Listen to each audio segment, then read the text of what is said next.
these people who've got these guns. They're going to go out and they're going to think that they're brave and they're tough and they can stick up against the Russian a squad of Russians, of Russian soldiers, of Russian, trained Russian soldiers, even second tier soldiers. Well, those Russian soldiers are going to cut these civilians down to pieces instantly. I mean, they won't even see it coming. And that's the thing, because they're not going to be operating in a squad where the members of the squad would protect each other because they're going to be looking around. No, one lone guy with no fucking training wandering around with a gun, he's going to have blind spots, basically 2/3, 3/4 of his circumference. He's going to get wasted almost instantly, right? He's not going to know what hit him by the time he's dead. And so what's going to happen? That's going to present a great photo op now, isn't it? Ooh, look, the Russians killed a civilian. And then all of a sudden you realize that that's the whole point of it. That's why they're handing out the weapons, to get civilians to get killed, for the photo op, for the narrative. Yeah, they're fucking setting them up. It's called being a patsy. So evil that they are handing out weapons, knowing that the people that take these weapons are going to get shot almost instantly and killed, so that they can have images of Russian atrocities against civilians. That's why they are handing out the weapons. That's why they are teaching civilians how to make Molotov cocktails and encouraging them to do this irresponsible behavior. They're going to get killed. And for no reason other than a photo op. And why? Because the Zelensky government, the Zelensky regime, thinks that they can use these photo ops to draw in the Western powers to be on the side of Ukraine and fight the war that Ukraine is losing. And I'm sorry to say this, for those people who are pro-Ukrainian, who are Ukrainian, I have nothing but sympathy for your situation. I live in Ukraine. I'm married to a Ukrainian woman. We have children that are Ukrainian. I love Ukrainian people. They're lovely people. They've always been incredibly kind to me, and I've tried my hardest to be as equally kind and as equally decent to them as they have been to me, and it's always been just it's a superb country. I mean, I can live anywhere I want to. I'm living here because I want to, because I think Ukraine is fantastic. But that doesn't change the fact that they're losing the war and they're not going to win it. There's no way for them to win it. The only way to win it is to draw in some of the Western powers. And so the Zelensky regime is trying to have what seem to be Russian committed atrocities on camera, on video, on film, on digital film, so they can show the world how evil the Russians are and convince, emotionally blackmail the West into joining into this war. That's what's going on. And it's fucking despicable. The other thing that the Zelensky regime is doing, and part of the reason for the flood of refugees, or not quite the flood of refugees leaving the country, but certainly internal refugees, is that the Zelensky regime is forcibly conscripting people into the Ukrainian army. Men between the ages of 18 and 60 started being forcibly conscripted into the armed forces. Now, I know this for a fact, that they stop buses and a policeman will get on and look for any man who looks between 18 and 60, grab him, pull him off the bus, irrespective of whether he's married, irrespective of whether he's a father and responsible for children, irrespective if he's a crippled old man and doesn't have what it takes to, carry a weapon or carry a bundle of gear. It doesn't matter. They pull him off and they forcibly stick him into the army. I mean, fucking, not even, Keith Woods pointed out that not even Gaddafi did some shit like that. And if he had, everybody would have been outraged at the grotesque violation of human rights, because it is. I know two men, professional men. One's a lawyer, one's a businessman. Both of them reputable guys, great guys. I know them personally. I know their wives. I know their kids. I've gone drinking with them. I've eaten with them. I've done deals with them. I know them. And they fled Kiev Why? Because they were terrified that they'd get picked up and forcibly conscripted. And these are professional men, okay? Businessmen. One is a businessman and one's a lawyer. And I know them personally. I can tell you their first and last names and fucking addresses, man. I know them, know them. And they told me personally that that was why they were fleeing the city. When the first one told me this, I was like, what the fuck, man? But when the second one told me, I was like, shit, this is real. And that's why there are so many people fleeing the major cities, because they are family men who are fleeing the cities with their entire families because they don't want to leave their wives and children alone behind them while they run away. Of course not. They want to have their family near them.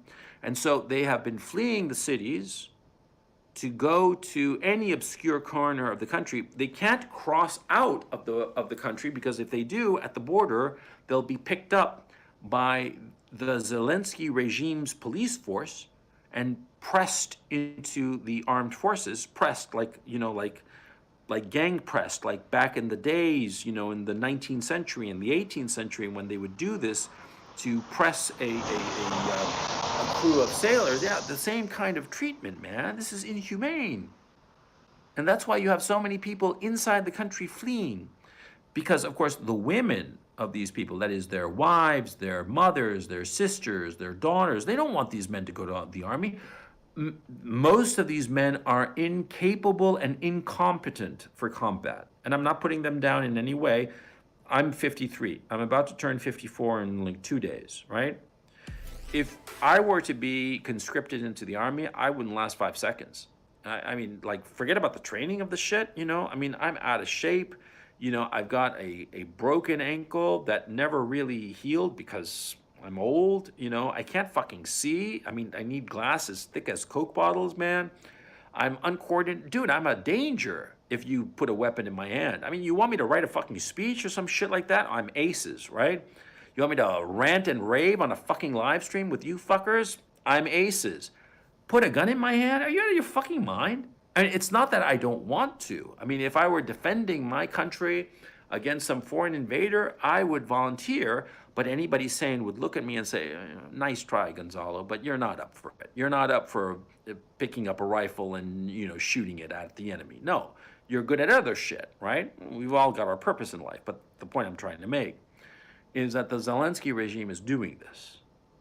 But I think I have to go back. Oh, and the other thing that they're doing, which is really fucking despicable. Oh, man, this is despicable. They are putting heavy weaponry among the civilian population. And this is, lots of people have pointed this out, and all over the fucking country. They are putting howitzers between civilian buildings. Now, a howitzer is a heavy gun, okay? Now, a howitzer, the great thing about it is that you can put it anywhere. It's like basically a big gun on a tripod, right? And it's a gun that's aimed like that. It's ballistic. It goes like up and down and blows up. So all kinds of cool, right? But the thing is, see, the Russians, when they get wind that there's like a fucking howitzer, they want to get rid of it. They want to destroy it. Of course they do, okay? Because they don't want to get hit by the fucking howitzer, now do they? So they try to hit it. They figure out more or less where the howitzer is, and they start aiming their own weapons, their own howitzers perhaps, and try to blow it up. And of course, see, they do a few tries, and they're going to miss. It's inevitable, right? And who are they going to hit? They're going to hit the fucking apartment complexes full of civilians. And all of a sudden, the Zelensky regime is going to have a great photo op. Oh, look at all the dead civilians killed by the fucking Russians. See? See how it works? See what the Zelensky regime is doing? They are deliberately putting civilians in harm's way, either by putting weapons in their hands that they are incapable of competently handling, or else putting heavy weaponry in civilian population zones so that the Russians inadvertently will kill some civilian, and it will lead to a great photo op that will benefit the Zelensky regime. That is evil. It's as simple as that. And I am in Ukraine right now under the authority of the Zelensky regime, a regime that consistently persecutes any critic of it. And I am a foreigner in this country. And I'm saying this publicly, and I don't give a fuck who sees it. And if the Zelensky regime sees this and arrests me and throws me God knows where, well, then you know. And I don't give a fuck, because you have to call out evil when you see it. And this is fucking evil. Simple as that. And I don't give a fuck what people think. One cannot accept evil like this, because it's evil. And I'm sorry if I sound whatever, but it is wrong.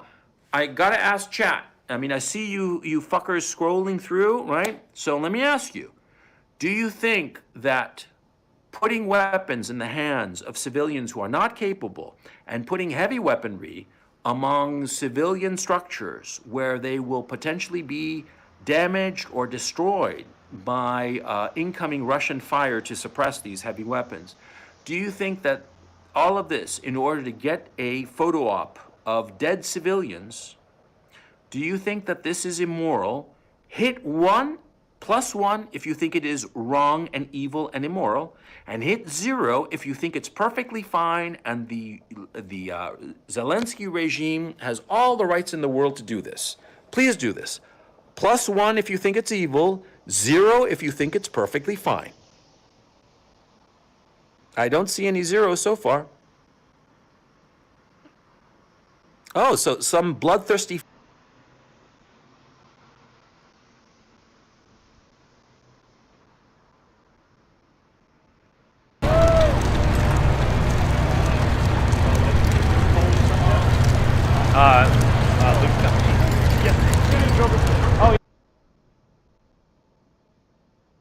in Kiev, all the armed forces, police, territorial defense will be defending Kiev until we defend Kiev.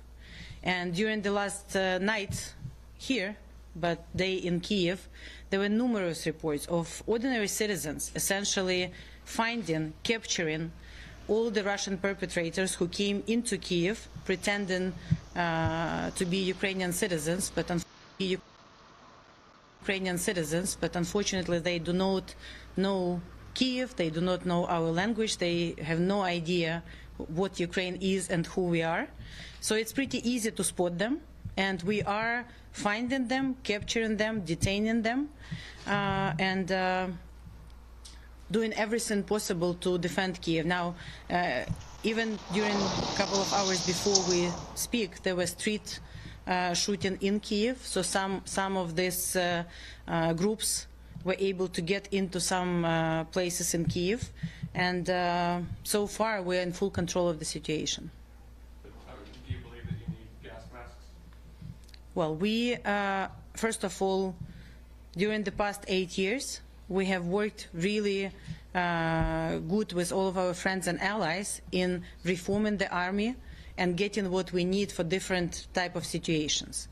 Second, we right now, as General said, work very actively with our colleagues in Pentagon, and on the exact list of what do we need in order to develop our capabilities, including different range of items. I will not be disclosing what exactly are we working, but the list is very wide, and we're also coordinating with other friends and allies. So we are not only getting, only during the last couple of hours, a number of countries announced that they will support us in addition to the support we are getting from the United States by additional weapons. Estonia, you name it, Germany. We just had a news that after many discussions before, Germany also decided to provide Ukraine with the defensive weapons. So it's Europe and transatlantic community, I should say, is very much united on this. We just need it faster so that we can save more lives.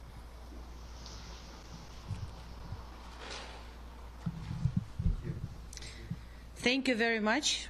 Please pray for Ukraine, and we are fighting for our home. So that is always a fight that ends with victory. Thank you. Can I, sorry, just one more question? On a personal level, Yes. You're here, I'm guessing you all have family back home. Tell us how that is and how you're dealing with that as well as trying to do the job.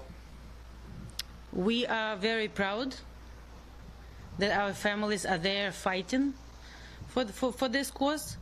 Of course, we are very concerned about them. But if anything, it motivates us to work and hard even more here to support them and to support from here. So right now, all Ukraine, including our diplomatic forces, are united, and we have only one goal: to defend our country, Neo-Nazi influences get in to far, peace, Western Ukraine and stop Mr. that Putin. celebrate And we will do it. consider Ukrainian heroes people that others align with the Nazis.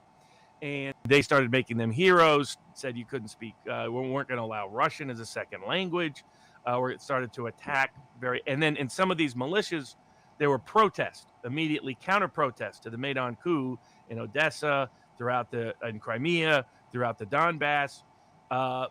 Groups aligned with these neo-Nazi militias burned people alive in Odessa that were protesters. The people in Crimea were afraid that was coming next for them. Same in the Donbass. So the Donbass decided to have a vote on whether or not to separate and create independent republics from Ukraine, using the examples set by Europe and NATO with Yugoslavia. And in Crimea, they voted to join Russia. And in the Donbass, they voted to become independent republics. As not long after, there was the Ukrainian military launched an assault on the Donbass region. In 2015, they reached what was called the Minsk Accords, where Russia and other countries agreed to secure the Minsk Accords, which said there was going to be a ceasefire, certain weapons wouldn't be used, there'd be no more shelling, and that there would be negotiations between Ukraine and the independent republics to incorporate them as more autonomous states like the United States government. And if I could stop you there, I was going to ask you one question about, just to add one clarification or one detail, that when Ukraine split from Soviet Union, 1992, and the idea was that 1991 is when they held the referendum, and then 91. there was kind of two splits because they voted to split in 1991. Everybody agreed on splitting from the Soviet Union, including the people in these regions. And then in 1990, but they became part of the Commonwealth of Independent States.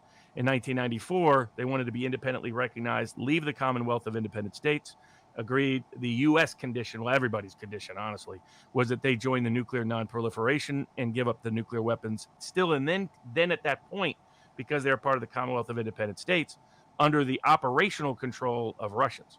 And then the EU issue really didn't start to become a hot button issue in Ukraine until the early 2000s. Critics of the EU position, if people want to know what you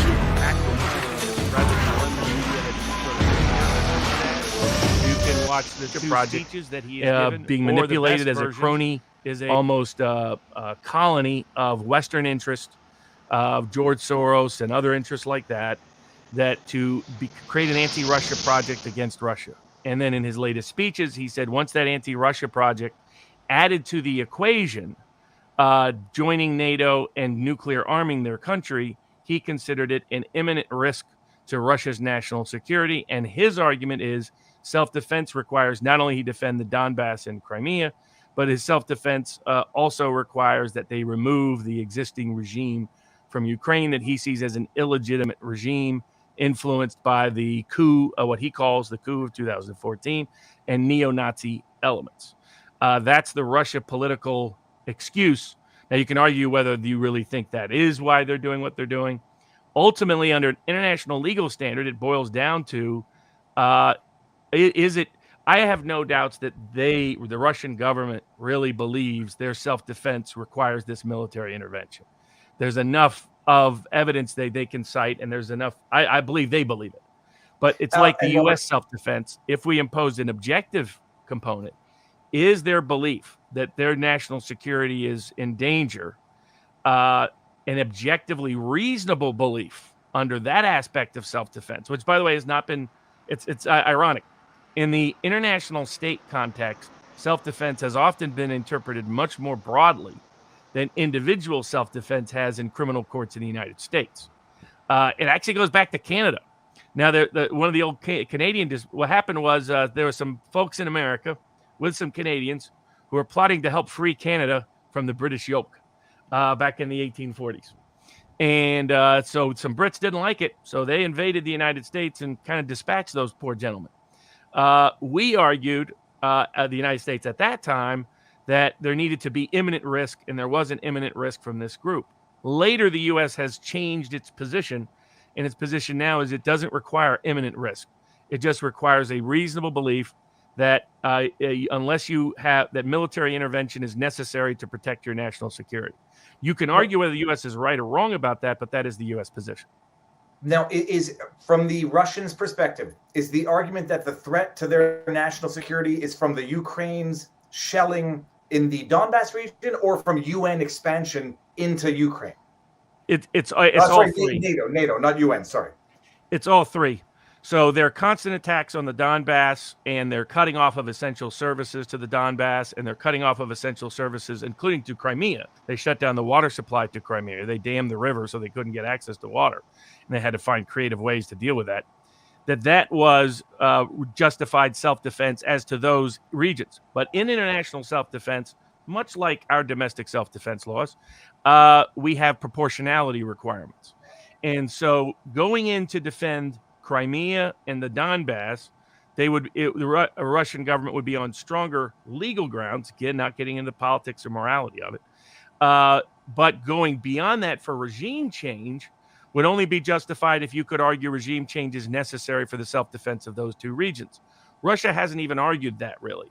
Russia has argued they need regime change for two additional reasons, which is the commitment of Ukraine to seeking out nuclear weapons, which was based on President Zelensky's statement at the Munich Security Conference the weekend before Russia announced this military intervention. And secondly, Ukraine's repeated request to become part of NATO, the North Atlantic Treaty Organization, formed originally in response to the Warsaw Pact, or to deal with the coming Warsaw Pact of Soviet powers, which has managed to survive after the Cold War, when some of us think that's kind of foolish.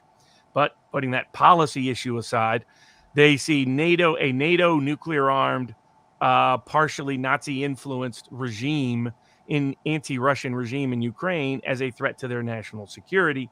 And their position is we can't wait for them to have NATO. We can't wait for them to have nuclear weapons, because if we do, it will be too late for us to protect our national security. This is very comparable to the Bush Doctrine arguments about the Second Iraqi War. And U.S. arguments, honestly, we've been using for over a century, including interventions in Central America and the Caribbean.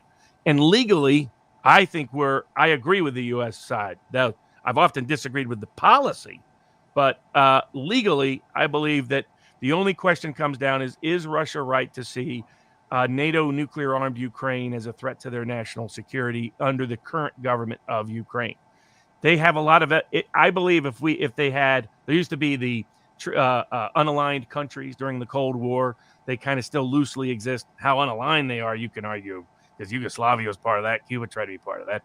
Not always, clearly they were unaligned, but putting that historical question aside, I think if you had completely neutral observers, that what you would likely on a jury, that you would not, definitely from a criminal perspective, you would not be able to show beyond a reasonable doubt that the Russians have no objective reason to believe their national security has been put at risk by West's interventions and policies under the current Ukrainian regime.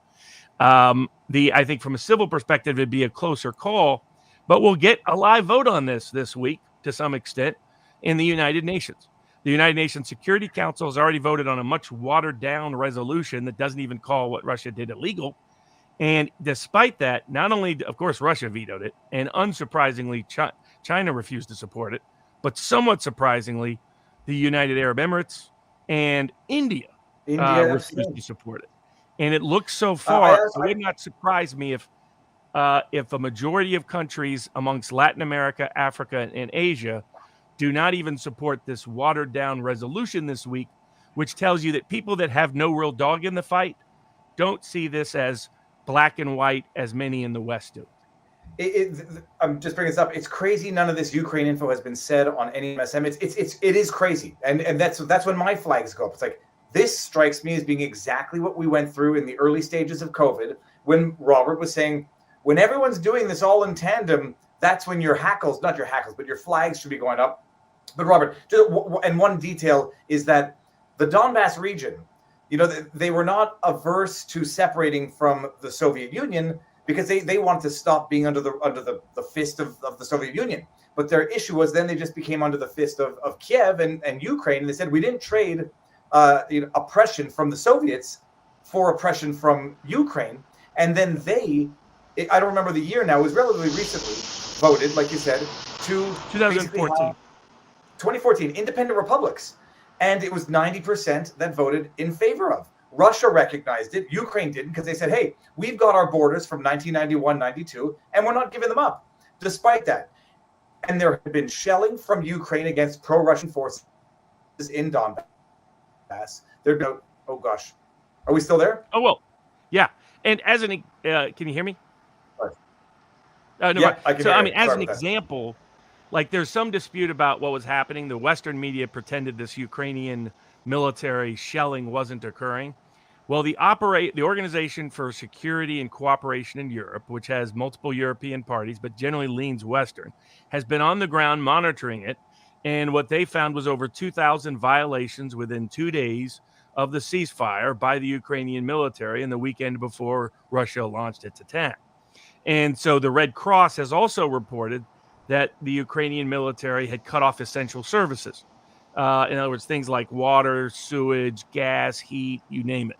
So they, in violation of the Minsk Accords, and there's no dispute meaningfully that Ukraine has this Ukrainian government has taken no meaningful effort, despite the promises in Zelensky's election campaign, no meaningful effort to actually cooperate with the Minsk Accords, which required they deal directly with the people in Donetsk, and they've just refused. And I think it's Lugansk, the Donbass region; those are the two separate republics.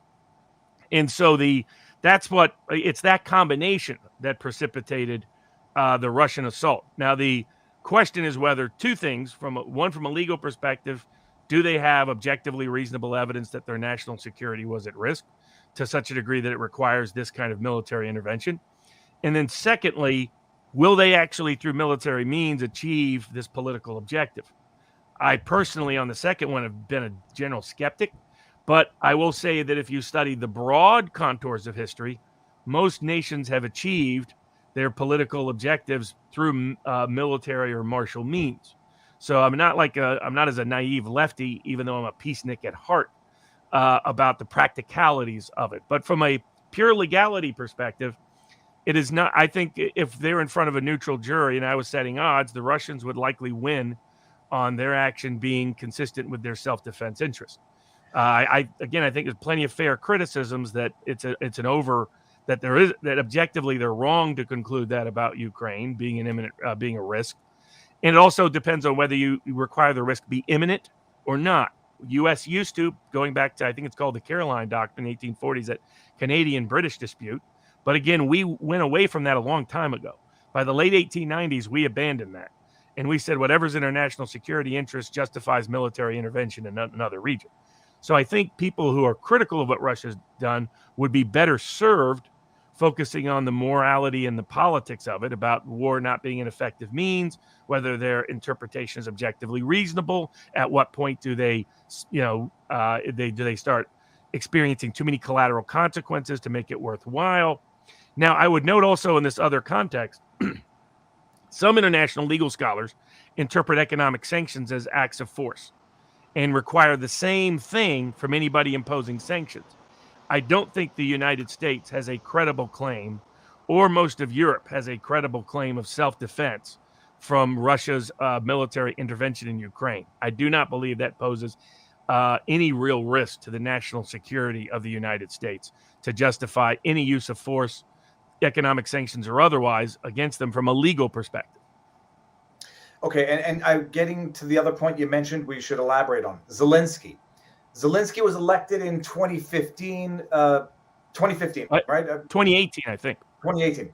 He was a comic, an actor, elected on the platform of negotiating peace in the East. And I forget exactly what on the Russian and Ukrainians being one people. He sounded almost like Putin in his unification platform. So I mean, he got a lot of Russian support in his election. Well, that's and now my question is this: I think I know the answer that I'm giving to myself. What changed between his election in 2018 on that platform and now? And I can only put a dollar figure on it, and I'm thinking billions of dollars, aid coming in from the U.S., support coming in from the UN, where Zelensky all of a sudden says, I've got billions of dollars coming in to our country based on this threat with Russia. The cynic in me says, if I solve this problem, where does that aid go? Where does that billions of dollars? I don't know how much they've done over the last 5 years, but $1 billion over the last year. Where does that go? And also, in a fight, it's a regional dispute. Putin might be a bigger enemy or a stronger enemy than Ukraine. Typically, what would happen though is you'd negotiate along those lines. You would negotiate from a position of weakness versus a position of power.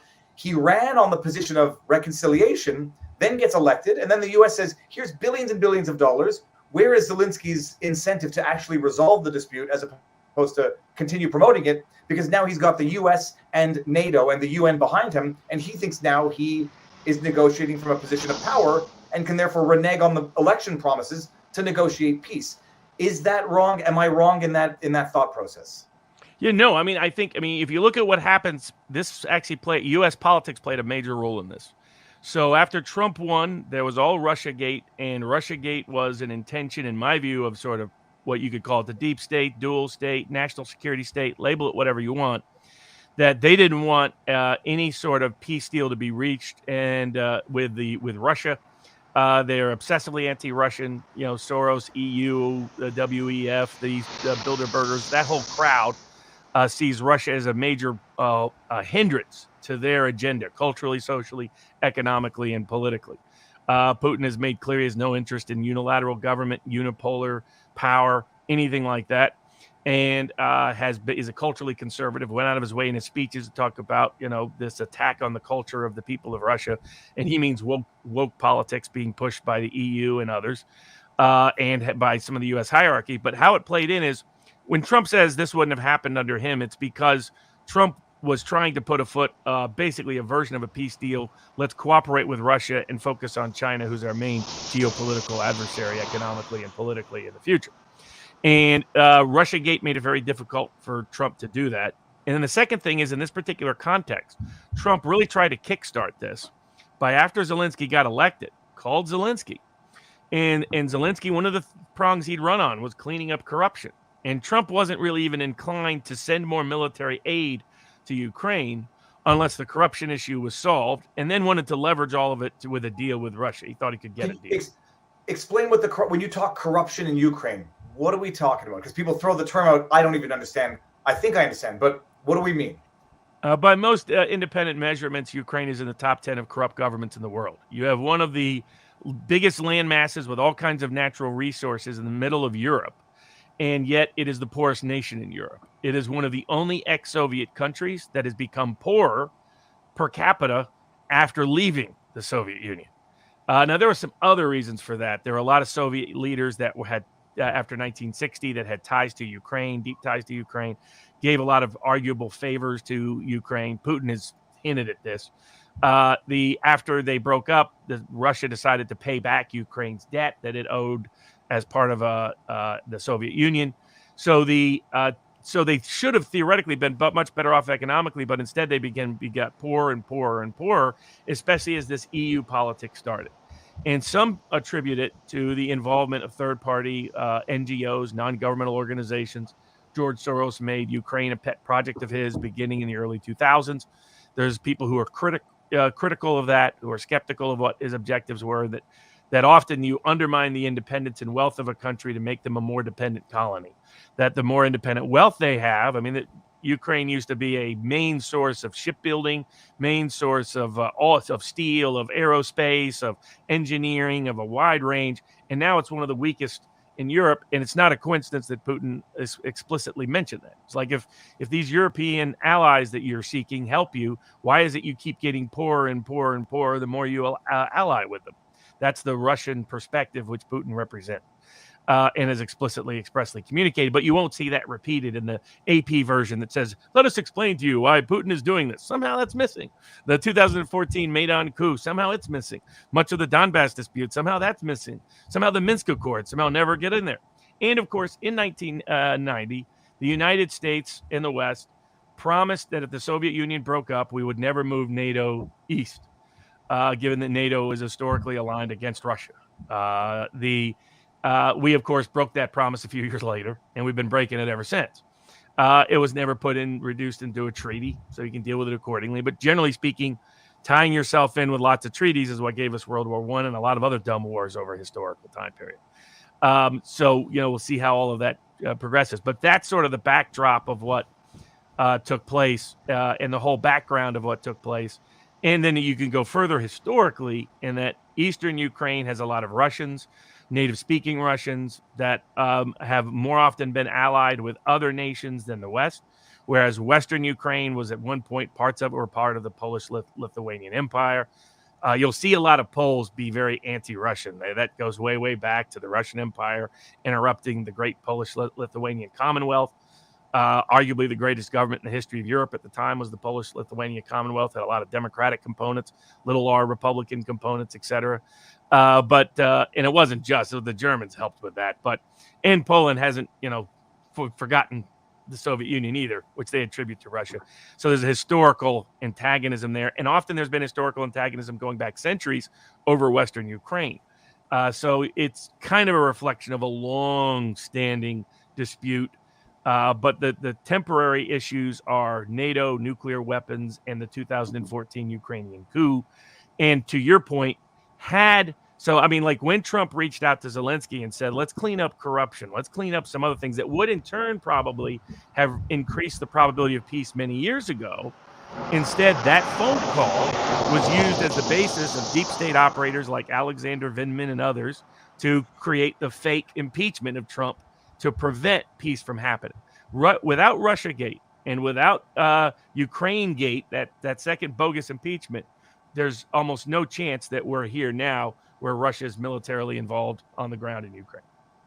I'm going to read one chat from Rumble Rants from Rumble, which is Bonefinder51 says, please watch Polly St. George's video regarding the history of Ukraine, amazingpolly.net. That is not an endorsement. I'm just reading a Rumble rant off of Rumble. Yeah, and if you want the independent, if you want the independent perspective, your conversation with George Samueli is good. Does anybody think if George Samueli or the Alexes from the Duran or the people from Conversation Couch or the people that appear on RT, any of those people that have a either more neutral perspective or sympathetic with Russia perspective, many of the people who are accused of being sympathetic with Russia are really more on the neutral side. But putting that aside, does anybody think that if they were debating any of these blue checkmark Twitterati's, twittering out, we're with Ukraine and whatnot, that who do you think would look more informed, more knowledgeable? Robert, it's an embarrassing joke. Melanie Joly, it's no comment. She's the Minister of Foreign Affairs under Trudeau's government. They don't know a damn thing about what's going on. It's just all they're governing by virtue signaling, and it's atrocious. And now people in the chat, Robert, are saying, okay, well, what about Ukraine's right to defend itself? Here's my first question. Ukraine has an absolute right of self-defense, no question whatsoever. And so it's one of those examples where bar fights are the most common American example, but there can be situations where both sides have a right of self-defense. And that neither side, from a pure legal perspective, is correct. Now, again, the morals, the politics of it, I recommend getting multiple range of sources from people.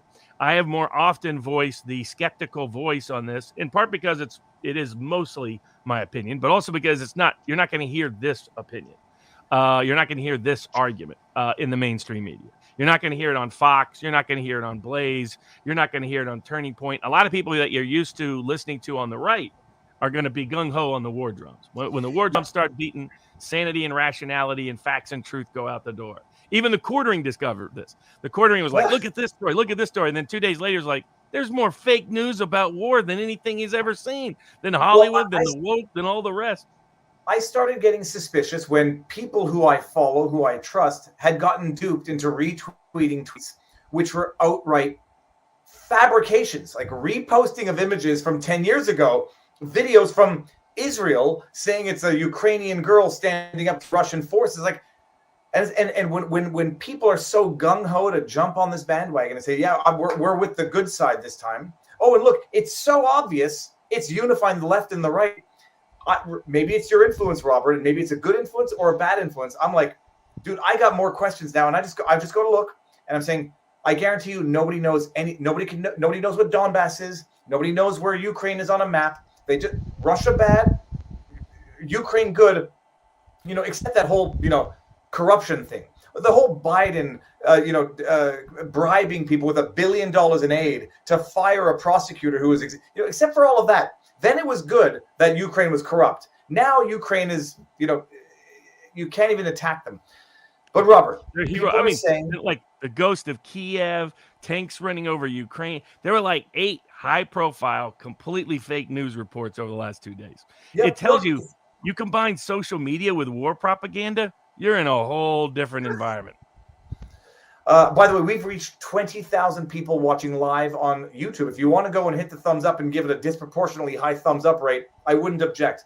But Robert, people are going to say Russia's response, even if it's sort of like a preemptive 6-day war type preemptive strike from Israel, they're going to say, even if it's preemptive, it's egregious, it's excessive, it's over the top. And I'm sitting here, not in the bathroom in the middle of Quebec, but close to, saying, where is any video evidence of what is going on? Fox News, they show a bullet-riddled armored vehicle with blood on the street. I was like, okay, where's the video? Like, people are joking. Viva, go live stream in Ukraine. It's like, there was 24/7 live streaming in Ottawa. Not that you'd be doing that if bombs are falling, but there would be video. Where is the video evidence?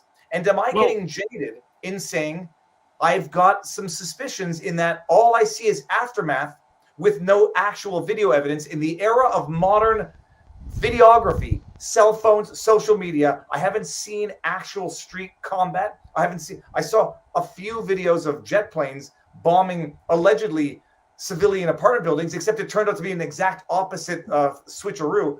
Where's the video evidence? And then what do you say? Is Russia's response disproportionate, in as much as we can even surmise what Russia's response actually is in reality? I mean, I think proportionality from a legal perspective, so far it's been if you postulate that this regime poses a risk of national security to them, if you accede to that premise that Russia has, that so far it's been strikingly proportional, because even harsh critics of Putin and Russia and critics of this war have said they've been surprised at the lack of aggressive military action by Russia. In this sense, Russia has close to 1 million active troops. They had over 200,000 right around the border. They've only sent in apparently around 50,000. They appear to be going to great lengths to avoid.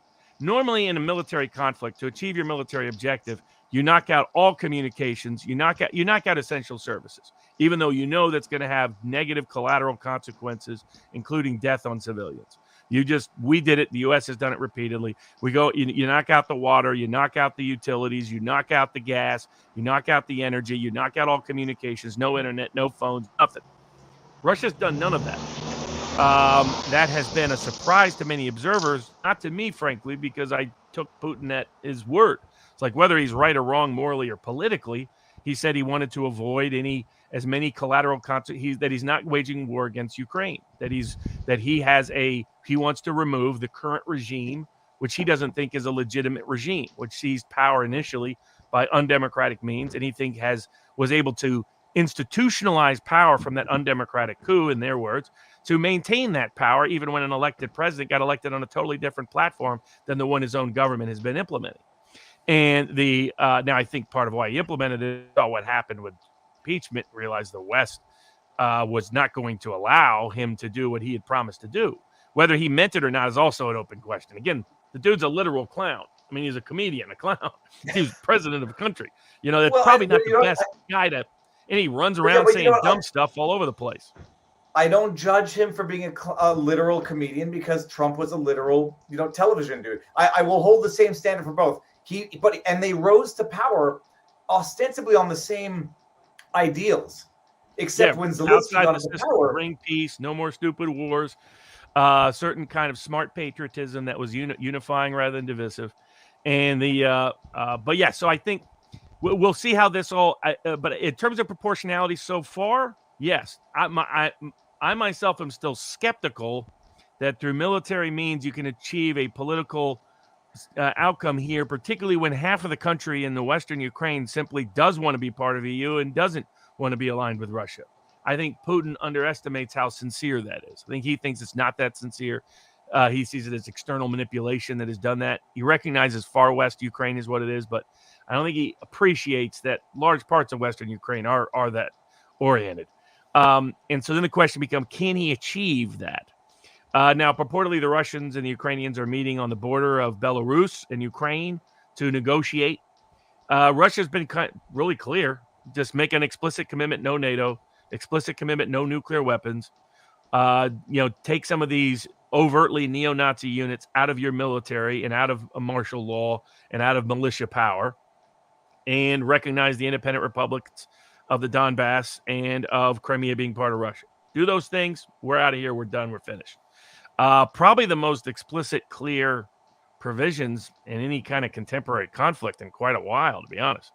So so we'll see if it achieves that. So now the propaganda has been over the top on both sides. The Russians are out there saying all the Ukrainians are folding down, throwing their guns, putting off their uniforms, running away.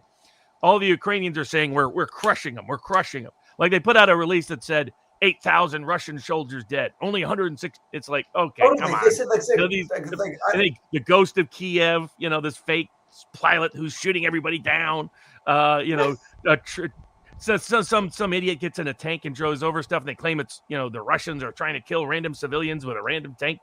The fake news is all over the place. So I would ignore all of that. From the military people I follow that are pretty decent, that try to be as objective and get as much accurate information as possible, Russia's probably on a 30 to 60-day course to prevail if there's no peace accord. That's it took the U.S. about 30 days to win in Iraq. But we went in, frankly, a lot more brutal than the Russians have gone in so far to Ukraine. They're so obsessed with avoiding civilian bad events that they've gone in mostly with their special units and groups like that. But from what I've seen, they've achieved actually more success than some military observers anticipated.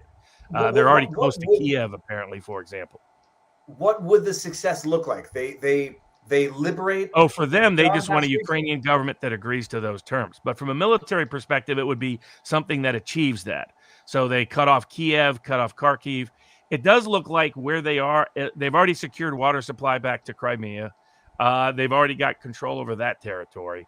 It looks like they're trying to squeeze the units behind, that the units in the Donbass are about to be completely without any air support, naval support, communication support.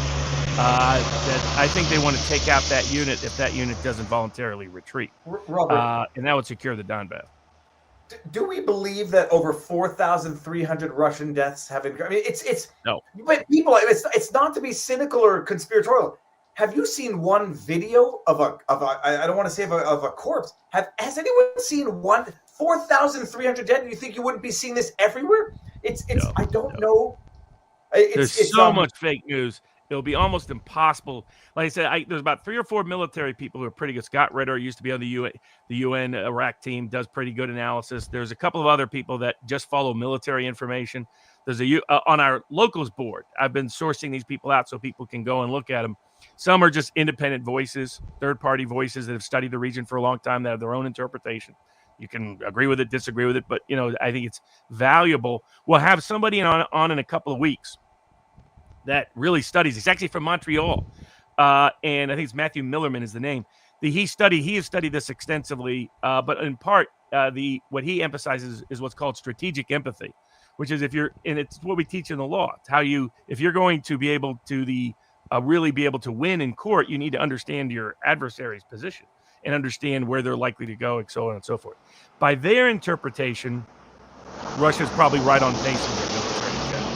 They want to do enough to scare the Kiev regime into folding and giving them what they want, and while securing Donbass and Crimea. Notably, you haven't seen a lot of Russian military activity in western, particularly far western Ukraine. You probably won't, because that region has no interest in the Russians. Well, and that's that. I mean, all that we've seen, and as much as we've seen anything, is from the east. By the way, Rude AI News. I know who you are now, and I know that you put periods in between your A and the I for clarity, because I think I remember saying, was it Rude Al News the last time? First of all, thank you very much for this super chat. Rude AI News is compiling a presentation titled "Truth is the First Casualty of War." No question. But this is like, I've got to go back and watch Wag the Dog again, because this is Wag the Dog level stuff. Yeah. Oh, Robert, it is. Except it's even social media allows it to be spread so much more quickly and more effective. I mean, think of the boldness of taking a game character, Ghost of Kiev, and making him make people believe that there's this real airline pilot fighting, shooting down all the Russians. I mean, just in some of this stuff, just use your common sense. Like, would a Russian tank be all by itself running over random cars in the Ukraine? Probably not. So they said they captured a Russian soldier. It turned out to be a Ukrainian in disguise. Well, There's going to be gobs of that. And Zelensky said that 13 soldiers on Snake Island had gotten killed when apparently they said to the Russians, when the Russians came, they said, "F you, Russians," and took their stand and then sacrificed. Actually, none of that happened, folks.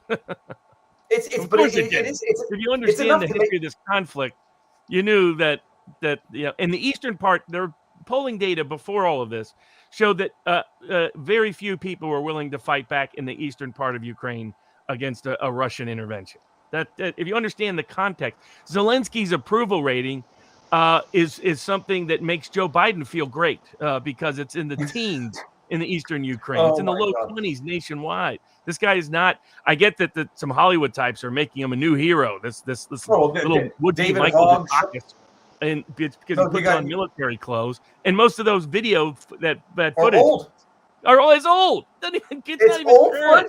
No, he ain't out on the front lines. Anybody? Oh, Robert, no, it's crazy. Like the images of him in gear are old pictures being circulated now. You got David Hogg from Parkland. What a story it would be if a comedian defeats Russia and ousts Putin from power. I mean, there's delusional stuff going on. But Robert, this is completely delusional. And Kimberly, I'm not calling you delusional. Period. No, she's right. Stop. I mean, today Putin announced put on close to high alert their nuclear armament after NATO accelerated their threats against him. He's serious. So I mean, he's made it clear nobody intervenes, or we're going to show you what intervention looks like. I mean, and now the question is, whether you agree or disagree, it's tactically, as Tucker Carlson said, bad idea to start escalating now. Whether you like it or dislike it, tactically, it's not a good decision. And it turns out, Ukraine kept poking the bear, and the West kept poking the bear, the Russian bear, and the Russian bear woke up. And this is the reality of it. It's like if Genghis Khan knocked on your door. One of the great Russian heroes is a guy by the name of Alexander Nevsky. And what he did was he saved the Russian people. How? By taking a knee when Genghis Khan came knocking. Because he realized all the rest of them, if you didn't take a knee, everybody literally died. I mean, they killed everybody, Genghis Khan. That's why it's one of my white pills. It's one of my white pills in reserve. I was like, no matter how bad you think it is right now, imagine if Genghis Khan knocked on your door. That'd be a lot worse. There are people who are legit fearful of a nuclear war detonating, yada, yada. And they should be. And they should. I don't think it will ever get to that, but people should not underestimate Russian resilience. I mean, this was a turning point. This military intervention, call it invasion, whatever you want to call it. Legally, by the way, under U.S. law, invasion means for the purposes of conquest or plunder. It's not clear that's what this intervention is.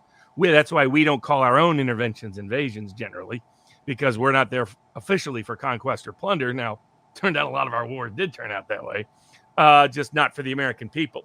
And it was for some defense contractors and some other crowds that are all happy right now. But the other thing is what people should think about, as Tucker Carlson emphasized, the blowback to things like sanctions. Number one, I don't think a lot of sanctions actually are legal, because I don't think the countries issuing them have a self-defense justification for them. But I also believe you should have broader economic power, unilateral economic power, than those people that see sanctions as use of force interpret. So I have a bit of a contrarian take on that. But sanctions never work. They tend to backfire, as Putin repeatedly referred to as blackmail, and that's how other governments perceive it. So it often causes them to dig in their heels rather than actually change their behavior. Often it falls on the poorest and weakest and most vulnerable populations. And last but not least, it's kind of like saying, I'm not going to let you shake my hand because I'm so smart, I'm going to cut off my own hand. That's what it often is. Ask American wheat farmers. We put on a huge wheat sanctions on the Soviet Union after they invaded Afghanistan. A few years later, Soviet Union had found tons of independent support of means of getting wheat, but not from American wheat farmers who ended up totally screwed. So often this is not like if we really remove them from the SWIFT system, we'll cause some pain in Russia, but it'll bye-bye U.S. dollar dominance around the globe. Okay, so hold on. Let's get there in 1 second. I just want to bring this up because I want to show this. 4,000 safety hazard. It's a spoonerism for safety hazard. I got that. 4,300 dead Russians, 50,000 combat trucks. Everyone lines to embolden their narrative. Ukraine is poor and not well connected. War footage will come. I'm bringing this up to say I call bullshit. Sorry, and Hafty Hazard, thank you for the super chat. I call bullcrap. There's no footage. Ukraine has had no problem, especially Soros's NGOs and all the. Again, Russia hasn't cut off any internet access. So the Duran interviewed an American who's in Kiev for about like an hour and a half, and he broke down and he pointed out. He goes, normally I shouldn't be talking here. Normally the communication will be shut down, internet shut down, all that. None of that has happened. The oil is running freely, and that's the other backstory of all this. Ukraine thought the only way they could stop Nord Stream 2 was playing this kind of anti-Russian politics. What's Ukraine, Nord Stream 2? almost 20% of their GDP comes from Russian gas coming under Ukraine to Europe. Nord Stream 2 would allow all that gas to shift out of Ukraine. And the reason for that, of course, is Ukrainians' history of tapping it and stealing it for themselves and not paying things, particularly some of the regimes. But that is a little bit of the other backstory here. Now that Nord Stream 2 has been put on ice, it may be the case that Ukraine feels more power to cut a deal. And it's only how long that they'll wait out and hold out. But I think a lot of these claims of massive Ukrainian success, soldiers or every. I'll give an example. According to the American that's in Kiev, he said when they passed around all those guns in Kiev, what happened wasn't a bunch of people grabbed the guns and went to the front to fight the Russians. It was a bunch of criminals got up the guns and started fighting each other because they've been waiting on it for a while. So, I'm not laughing. I'm not laughing at anybody's misery. It's like it's better than crying. The idiocy of policy. Like, go hand out guns. First of all, it's funny enough. It's ironic enough that for a country like the U.S., which says no borders, no firearm rights, they're now saying respect borders, and here is a Kalashnikov or an AK-47, whatever, and go defend your country and its borders. Ironic, unless you have no self-insight. If you understood anything about current Ukraine, you would not be surprised at all that instead of those being used to fight people at the border, it was a bunch of criminals using it against one another to get back at each other for old vendettas or for some looting that's taken place, things like that. You know what? I shouldn't bring this chat up because you are a dishonest individual, whoever said this. I'm not happy when people die, by the way, and that's why nobody should be fighting this stupid war. What I do find ironic is the Biden administration, which says no borders, defund the police, no firearm rights, is now saying, hey, Ukraine, Russia's violating your borders. Everyone get a gun and go defend yourselves. And if you don't find that ironic, then you lack political insight and you might be a bot troll with a very interesting avatar. So with that said, let's get what is ironic here to the point of comedic humor, if it weren't so tragic, that the Biden administration is now saying, respect borders, here's a gun, and go defend yourself. And by the way, and in the meantime, here's $1 billion for more police, because that's what they're doing. And if there's so many volunteers and their military is doing so well, why did they within 2 days issue a mass conscription of every man between the ages of 18 and 60? That's not the sign of a country that's doing great. That's not the sign of a military that's just whooping up on them Russians. That's a sign of a military that's like, we're probably not going to last long here. And I mean, when you're talking about losing within 30 to 60 days, when you got, a couple of 100,000 troops in reserve, and only 50,000 Russian troops apparently have come in. That's not a good sign. I mean, the Russians managed to take over an airport near Kiev within 24 hours. I mean, that's. I mean, even the Georgians held out for 3 days. I mean, this is not no bueno. Robert, tell me why I'm wrong. That I've come to believe over the last 5 days. It started a while back, where someone said, Viva, would you support sanctions on Canada for what the government is doing to Canadian citizens under COVID? And I said, what good is that? You're just going to punish us who are already being punished. And I've now come to believe that sanctions are a form of economic terrorism because you are literally trying to punish the civilian population ostensibly for the argument of make them suffer enough so they revolt against their tyrannical governments for political purposes. And tell me why I'm wrong. It's almost never worked that way. Almost Well, never. but is it? Am I being hyperbolic? Is it wrong of me to say sanctions are economic terrorism because you are literally targeting civilians for political purposes? Well, there are twofold problems. Take sanctions against some really bad regimes, Iraq, Cuba, and Venezuela. In those, what did it ultimately result in? Millions of poor people starving, dying, not getting basic medical care, not getting basic food, because those regimes are exactly the kind of regimes that they will find a way that they do not suffer because of those sanctions. Somebody else will. And then secondly, did it result in revolutions within those countries? Almost never. Almost never.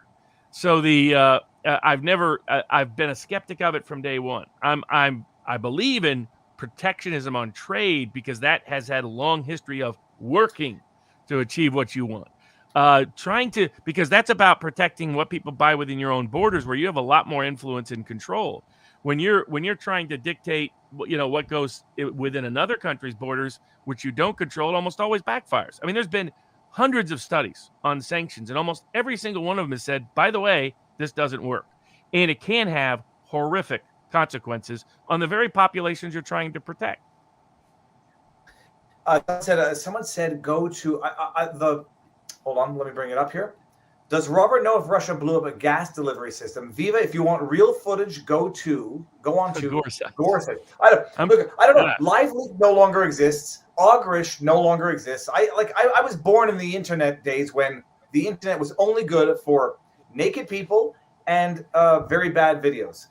Now you can't even get it. The internet is whitewashed, so I don't even know where to get the actual raw stuff. Twitter used to be good, and they're still good, but there's a lot of fake stuff on Twitter. But Robert, go for it. I was going to say, but yes, to the earlier question, I mean, this can accelerate in very dangerous ways.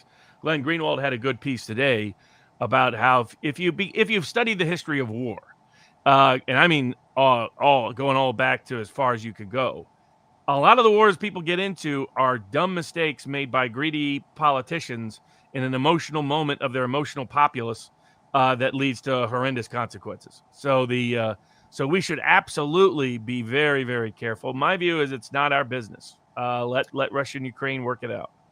And that's not to be insensitive. It's if Russia and Ukraine work out their regional dispute with their respective powers, it resolves itself quickly where maybe Zelensky says, okay, I'll abide by my election platform promises to do it.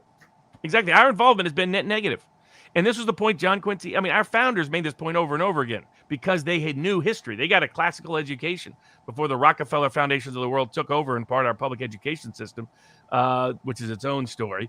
That when we most Americans had classical style education all the way through the 1840s, 1850s. If you had that historical education, you knew how this almost always backfires. That's why he said, one person on our locals thought I was saying that America's fought is against monsters. They misunderstood the quote. The quote is, we go searching for monsters. We don't go abroad searching for monsters to destroy. Is it because that everybody out there that's justified a war as a monster? It's rather because that's always been the excuse and pretext for war. But the point is that even if you were going after a monster, chances are it's going to backfire. You're not going to be able to. It's the reason why I'm still skeptical of the Russian military action. I'm skeptical that they can achieve what they want to achieve through military means. I might be wrong, because again, the counterpoint to this is long, broad view of history is many countries have more often achieved what they wanted politically through military and martial means than not. But I remain a skeptic of it, and maybe that's partially because I prefer peace to war wherever possible anyway. Well, because we both don't make our respective livings off of war, but rather we would love to just not talk about this stuff. But Robert, so here's the question. As to China, Taiwan, China doesn't. How is Taiwan an imminent national security risk to China? Only if the United States made the mistake of certain comments. That's why we should not take the Chinese trap of saying we're going to go in and defend Taiwan, because then they'll say, aha, now Taiwan is a national security risk to us. But right now, they can't make that claim. This is my question. That doesn't mean they won't try to do it, but it means legally they can't. It hasn't happened yet. We'll see. The question is this. So targeting civilians, sanctions, whether or not you consider it to be economic terrorism, the question is this. strategically, does it not backfire in obvious ways? Remove Russia from the SWIFT banking system, they'll take China, potentially India, potentially the United Arab Emirates with them, and then what has America and the West done other than relegated themselves to half of the world's economy? Am I wrong? Am I dumb? Am I not understanding No, something? I mean, it's because the U.S. powers that be still see the world through a unipolar perspective, and they don't understand we now live in a multipolar world. I mean, that's when, I mean, to a certain degree, what Putin and Russia did was cross a Rubicon and say, no more unipolar world. We're now in a multipolar world. And some of us have been warning about this, saying a multipolar world is going to have China be a big power player. And is that really in U.S. interest? But that ship has sailed. And more sanctions push Russia right into the loving arms of Xi. China is the biggest winner from all of this by far. Their economic system will now get promoted more. They'll get more of Russia's natural resources. And if they ever form a military self-defense, mutual defense agreement, well, compare their armed forces to the combined U.S. NATO armed forces, and we got a bit of a problem. But and not just that, also their geographic. I don't think I'm wrong. Their relative geographic isolation. You got China and Russia, very far away from Europe, which is a highly concentrated nation of countries, and North America. I mean, it's great. It's actual geographic isolationism, coupled with massive military defense of international ICBM capabilities. It's great. I mean, it's great, but China's a resource-poor country in certain respects, and while we've helped them align with Russia, where they're going to, I think, build 3 pipelines now between Russia and China. So I don't think that, but it's because there are people in the State Department, one, for corruption reasons, some for political reasons, undervalue the geopolitical risk that China poses, in my opinion. And like J.D. Vance got a lot of criticism for saying, let's worry about our borders and drug cartels a lot more than we worry about Russia and Ukraine's latest conflict. Robert, we might never get to the other law stuff for tonight, but we'll do this while it's going. After watching the Super Chats, I wonder if Cuban Missile Crisis is taught in schools. It is not taught in schools. Robert, give us a 2-minute overview of the Cuban Missile Crisis and how that became the end of times back in the day. It was kind of it came about for 2 different reasons. First, of course, Fidel Castro takes over, his revolution wins. We had people who supported it, people who opposed it. We were all over the place. Just Google Frank Sturgis, find out all the interesting photos, and from the hills of Santiago to Watergate. Somehow Frank Sturgis shows up. He shows up hanging out with Yasser Arafat, North Africa too. I mean, a lot of interesting places about how maybe the real power operates behind the scenes. But after Castro took over, we did the Bay of Pigs, which was a failed invasion, and Castro wanted nuclear armaments from the Soviet Union on Cuban soil to deter any further invasion. And there was talk amongst Cubans of actually using those weapons. People like Che were part crazy. So that's one aspect of what was happening. Second aspect is the U.S. had put nuclear weapons within 90 miles of the Soviet Union's border. And the Khrushchev was very unhappy about that. So because of that combination, the Soviet Union agreed to the Cuban request and put missiles in Cuba. And there was aspects of the Russian military that was ready to actually wage nuclear war, because you always have people that are that crazy. You don't have to watch Dr. Strangelove to figure that out. And then, so we were totally apparently caught by surprise. We didn't know they were there until they were there, which is another failure of U.S. intelligence, be one of many during the Cold War. And so the concern was you had, missiles by a hostile regime 90 miles from the Florida coast that could easily reach anywhere in the United States. This was before a time period where it would be easy for other missiles to reach each other. And so consequently, people thought we were right on the cusp of nuclear war. And there were people within the military that wanted it, the U.S. military and the Russian military, because they thought somehow we could survive it. I mean, it was just insanity. And you have some people like that are that insane within the U.S. State Department to this day. And you have people that are that nuts within the Russian military infrastructure. Now, contrary to the media narrative that, Putin's gone crazy, he's nuts, he's loony, Putin's been very consistent. Like I said, go back and read his article from last summer, which is long and detailed with history in detail. You can see he said that the anti-Russia project in Ukraine he considered, and the Russians considered, equal to a weapon of mass destruction.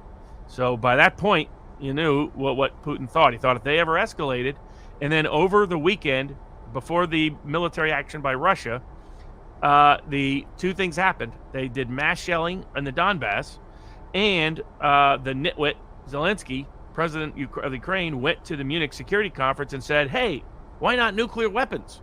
He'd already crossed the NATO threshold. Now he crossed the nuclear weapons threshold while he's attacking Russians, or native Russians in the Donbass. So, I mean, it was just one dumb decision after the other. But that's how crazy things happen. So the only way this de-escalates is if the West stays out of it. If the West would just stay out of it, this would reach its own resolution. If the West gets involved, that's how it could get a lot worse real fast. Robert, first of all, Britt Cormier, thank you for the previous chat. Thank you for this one. Viva, if you do not bring this super chat up, I'll be miffed. If you do bring it up, I'll be double miffed. It is like I am the U.S. intelligence agencies. I will always win. Robert, when I asked you if people should be afraid of a nuclear war, and you did not immediately say no, that's absurd, preposterous. Now I'm happy to be in my bunker. It's cheap wood though. Hold on, let's see. I can't even bring the door in. It's cheap wood. This will do. The wood will do nothing. But Robert, where do you see it going? In what period of time? And before we move into non-Russia stuff, hopefully they get together. Recognize that Ukraine recognizes they can't win. That NATO will never directly intervene. That their military is ill-equipped to defend against Russia. And cut a deal. And, they played out the card on what they could get from the West anyway. Nord Stream 2 has already been put on ice. So if that was their primary objective, it's been achieved. So, the purge the Nazi elements that are unwelcome by most Ukrainians anyway, that are in the military and these militias, get rid of them, agree to no NATO and no nuclear weapons, recognize the independence of the Donbass and Crimea, and quit obsessively discriminating. Just drop this anti-Russia project and saying people can't speak Russian and elevating Nazi symbols and tearing down Russian heroes. Just stop all that nonsense. And go back to building. And economically, Russia has always made more sense for Ukraine as an economic partner than the EU. Just practically speaking, that's what, the past president got overthrown recognized the wisdom of. Now, he was a corrupt president, so I'm not like praising him, but he played the EU against Russia. He won the big deal from Russia. He got a sweetheart deal from Russia. They should go back and take that deal and move on, and quit being a proxy and a colony in this post-Cold War between the EU types and the Soros types and the rest. Kick Soros out like most of the rest of the East Europeans have, and get back to doing what's in the interest of the Ukrainian people. Take George Soros out politically, not physically. Yes, just kick out all the NGOs. Ignore what he's up to, as Hungary has taken efforts to do, as Poland has taken efforts to do, etc. And some smart Ukrainians will use this as an opportunity to seek refugee status. A lot of them have been trying to economically get out of Ukraine for a while, so they'll go to Poland, go to other places. God bless them, have more at it. But I think that there's an easy, peaceful resolution here that limits the loss of life and that stops this war from spreading into dangerous territories. The main hurdle, frankly, is the West. Yep. Well, because most people are under the impression that Putin wants all of Ukraine. My understanding is that Putin he's going to go into Poland and Latvia and Estonia and well, why hasn't he sent the whole military in already? He's got close to 1 million soldiers. Why didn't he send them all in?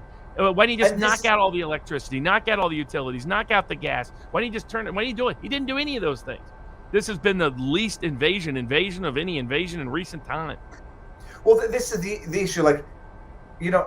Comparisons to Germany, whatever, they're good when they're appropriate. They're not good when they're not. Putin does not have aspirations for global domination. That part of that, any of those places that Hitler seized, none of those countries were posing national security risks to Germany, nor did he even claim so. And Putin is not saying we're going in here because there's people that are Russian there. He's going in there because he's saying this anti-Russian project poses a national security threat to Russia, as well as I have mutual agreements to protect Crimea and Donbass. But that's secondary. Primary, he made clear, is he's not going to have a NATO nuclear-armed, Nazified, anti-Russian regime on his border. So you can agree or disagree with his premise, but that's his position. That's why he's doing what he's doing. It's not to dominate. It's not to conquest. Not to plunder. Well, there's just no evidence of the West's theory of Putin actually being true so far. and I love it. I brought up two comments. One said Barnes is 100% wrong. The other one said Barnes is 100% right.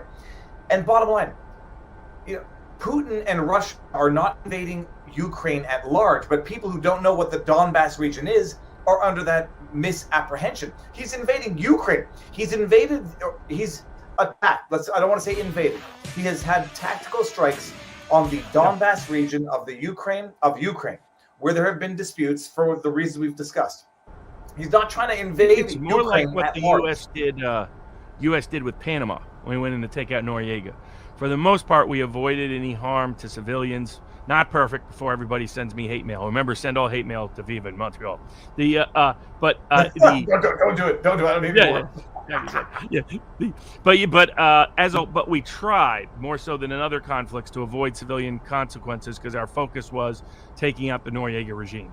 So far, this looks the most like that than it does like other conflicts. We'll see if it continues that way. But that's been how it's been so far. So I think we covered it all for now. We will see. Oh no, sorry, Robert. This is the segue. I have the segue, which was a super chat from earlier, which was from Beavis Wallace. So people, sorry, we spent way too much time. We didn't spend way too much time. We spent enough time. If you didn't know any of this, you are now smarter. You can have a discussion, and you might actually decide to refrain from retweeting or stating a public opinion. I stand with Ukraine. I'm going to go walk on the streets of Canada, not out of non-loyalty to innocent Ukrainians. War kills innocent people, and every party knows that, period. And the innocent people are the victims of this crap. The only issue is governmentally, what are the issues? What are the real issues? What is the lies coming from the media? And how do you resolve it? And if you don't understand the context, you're in no position to contribute to any of that. So with that said, and the one addendum I have is, people have asked why I get into this legally and whatnot. I don't want the right of self-defense to be undermined anywhere, either for states or for citizens. So when I see people making legal arguments that undermine the right of self-defense, that's where I'm going to speak out. That doesn't mean I agree with what Russia's doing as a matter of policy or morality. It means legally a country does have a right of self-defense, and I think we should protect that right of self-defense, even if we're critical of particular regimes using it in ways that are not good policy long term. And my only bottom line to this is regional conflicts become global conflicts when other nations decide they're going to back one of the regional partners to a conflict. This is bullying at a school level. They'll figure it out. But when the parents get involved, it gets bigger. Then they get the schools involved, and it gets bigger. And that's what this basically is. This is not World War. This is not Putin trying to invade Ukraine, a country of 40 million people. This is a actual regional conflict that is being made global by people who are interfering, who have a lot of financial gain to benefit from getting interfered with. So that's my last thought. Let me just take this one out. Hold on. I'm sure Biden has a special ops unit to go and burn those Burisma files, though. Once he gets too far in. And just put all of this in perspective with the corruption in Biden and his son. That's another chapter. But we're going to segue out of this because we only have maybe 30 minutes left before I get killed by the wife.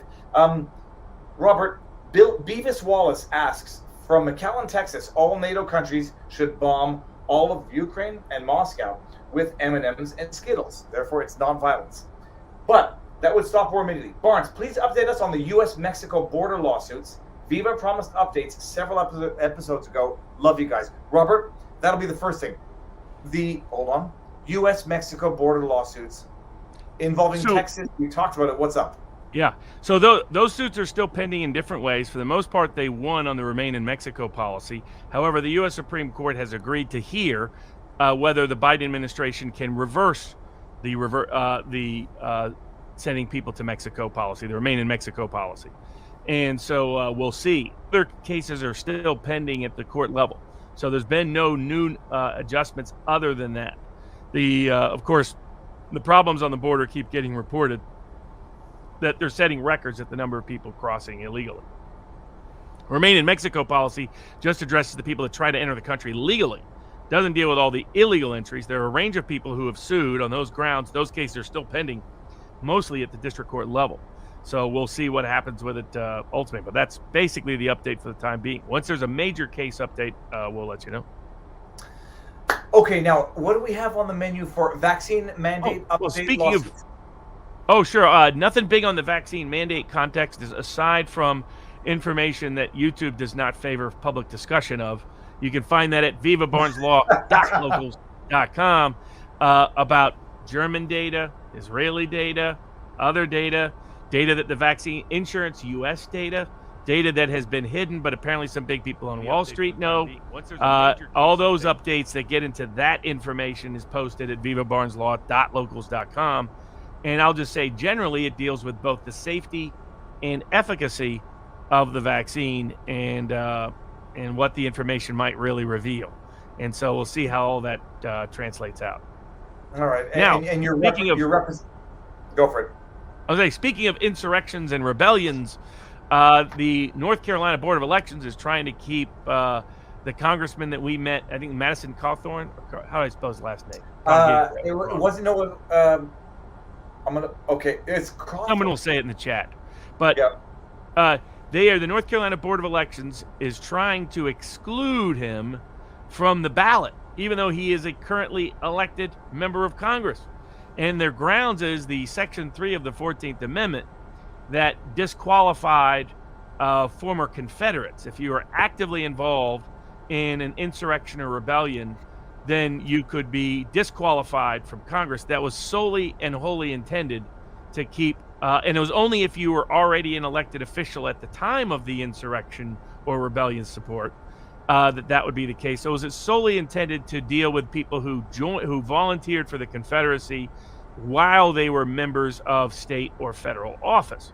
Now, after that, the Congress, in the last section of that provision, says that Congress, by 2/3 vote, can change that if they so seek. Well, Congress actually has done so twice and passed amnesties in 1872 and again, I think, in 1898 that removed that provision, period. And there's a good argument, and is in fact being made by him.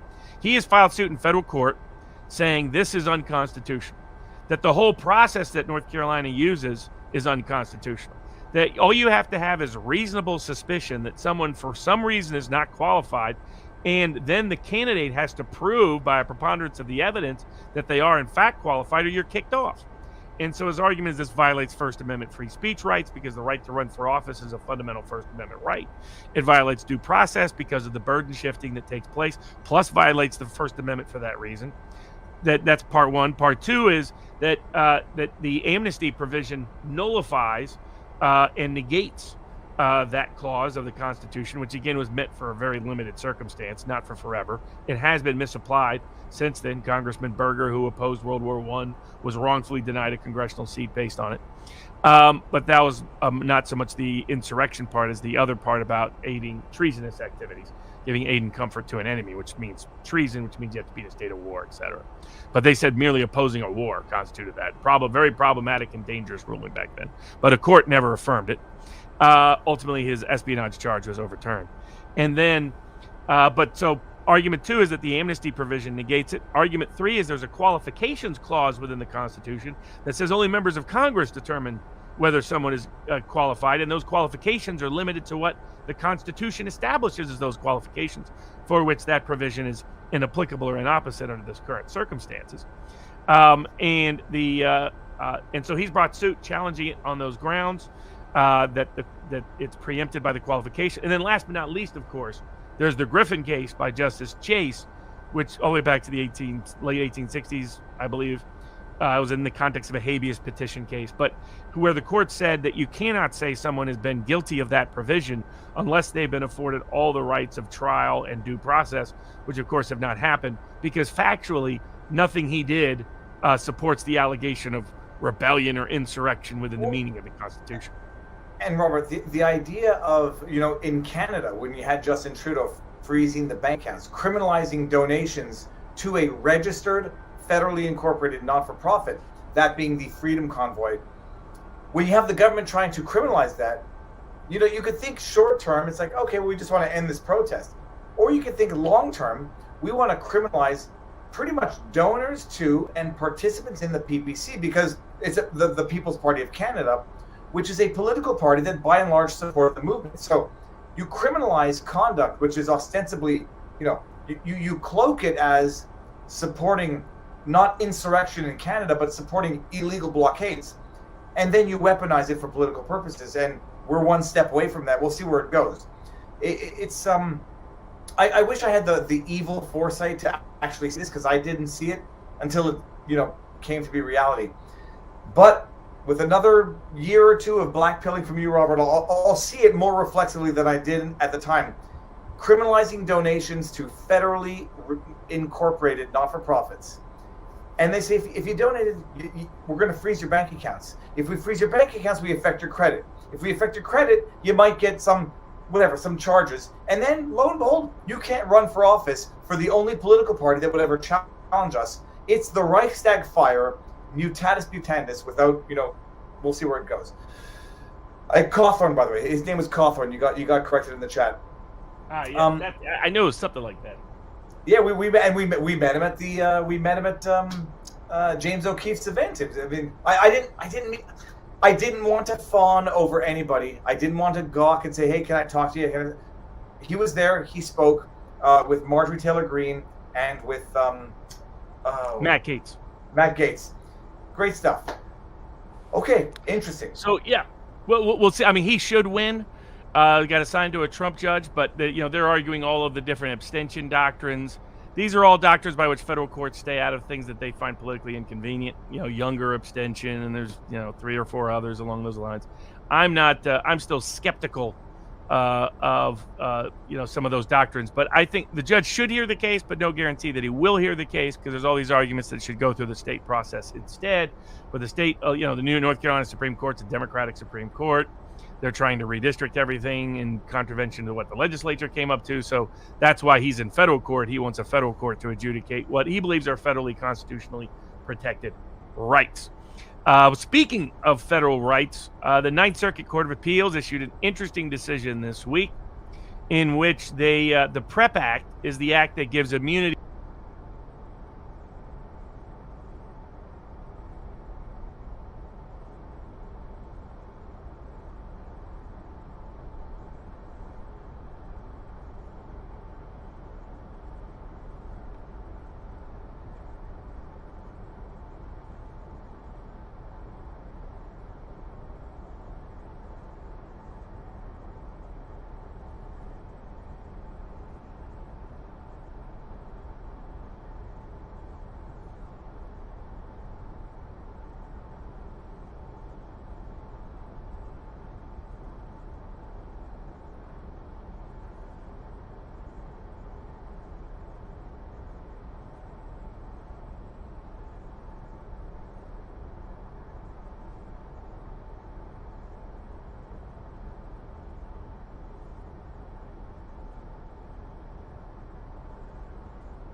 investing in nature will protect biodiversity and improve climate action, human health, and food security. And governments need to include biodiversity as a criterion in financial decision-making. The new task force on nature-related financial disclosures will help financial institutions to shift from finance from destructive activities and towards nature-based solutions. Third, we must secure the most ambitious policies and targets that protect biodiversity and leave no one behind. The Convention on Biological Diversity estimates that services from ecosystems make up 50 to 90% of the livelihoods of poor rural and forest-dwelling households. Nature offers business opportunities to poor communities, from sustainable farming to ecotourism or subsistence fishing. All of them depend on conserving biodiversity and using it sustainably. Most indigenous peoples in particular depend on healthy ecosystems that can provide the economic and financial services they need to preserve their cultures and livelihoods. Excellencies, I count on you during this summit to send strong signals of leadership to bend the curve on biodiversity loss. I welcome the leaders' pledge for nature and coalitions such as the Campaign for Nature launched at the Climate Action Summit last year. These coalitions of leaders send a strong signal to raise political ambition in the run-up to COP15 of the Convention of Biological Diversity. This includes coming to addressing the causes of biodiversity loss. I urge all leaders to join these efforts. We need to secure an ambitious post-2020 biodiversity framework, one that will help us achieve the Sustainable Development Goals, one that sets out concrete and measurable targets and includes means of implementation, particularly finance and monitoring mechanisms, one that mobilizes a full and effective partnership across state and societies with businesses, youth, women, indigenous peoples, and local communities. Excellencies, 10 years ago, we secured commitments that should have protected our planet. We have largely failed. But where effort has been made, the benefits to our economies, human and planetary health are irrefutable. Nature is resilient, and it can recover if we ease our relentless assault.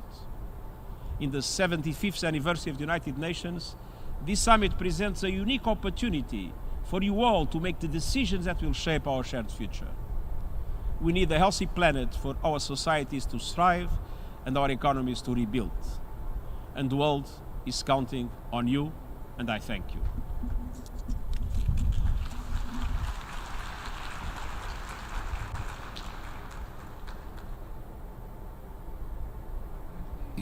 Secretary General for his statement.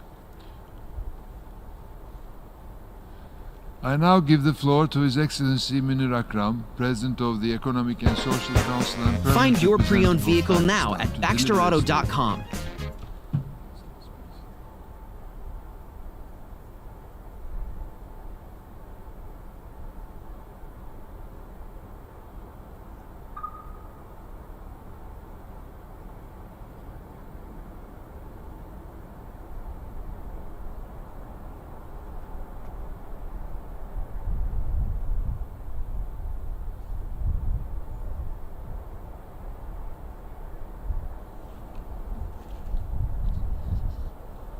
Mr. President of the General Assembly, Mr. Secretary General, heads of state and government, excellencies, distinguished delegates, ladies and gentlemen. It is a privilege to speak at this summit on biodiversity in my capacity as President of the Economic and Social Council. Mr. President, it was a biodiverse and hospitable planet which accommodated the emergence and evolution of the human species, providing nutrition, food, clean air, fresh water, rich oceans, natural medicines, and bountiful raw materials. It allowed humankind to survive, grow, prosper, and build great civilizations. Our great prophets and holy books prescribe not only respect for each other, but also for nature and its bounties. Unfortunately, in the modern era, we have severely abused nature.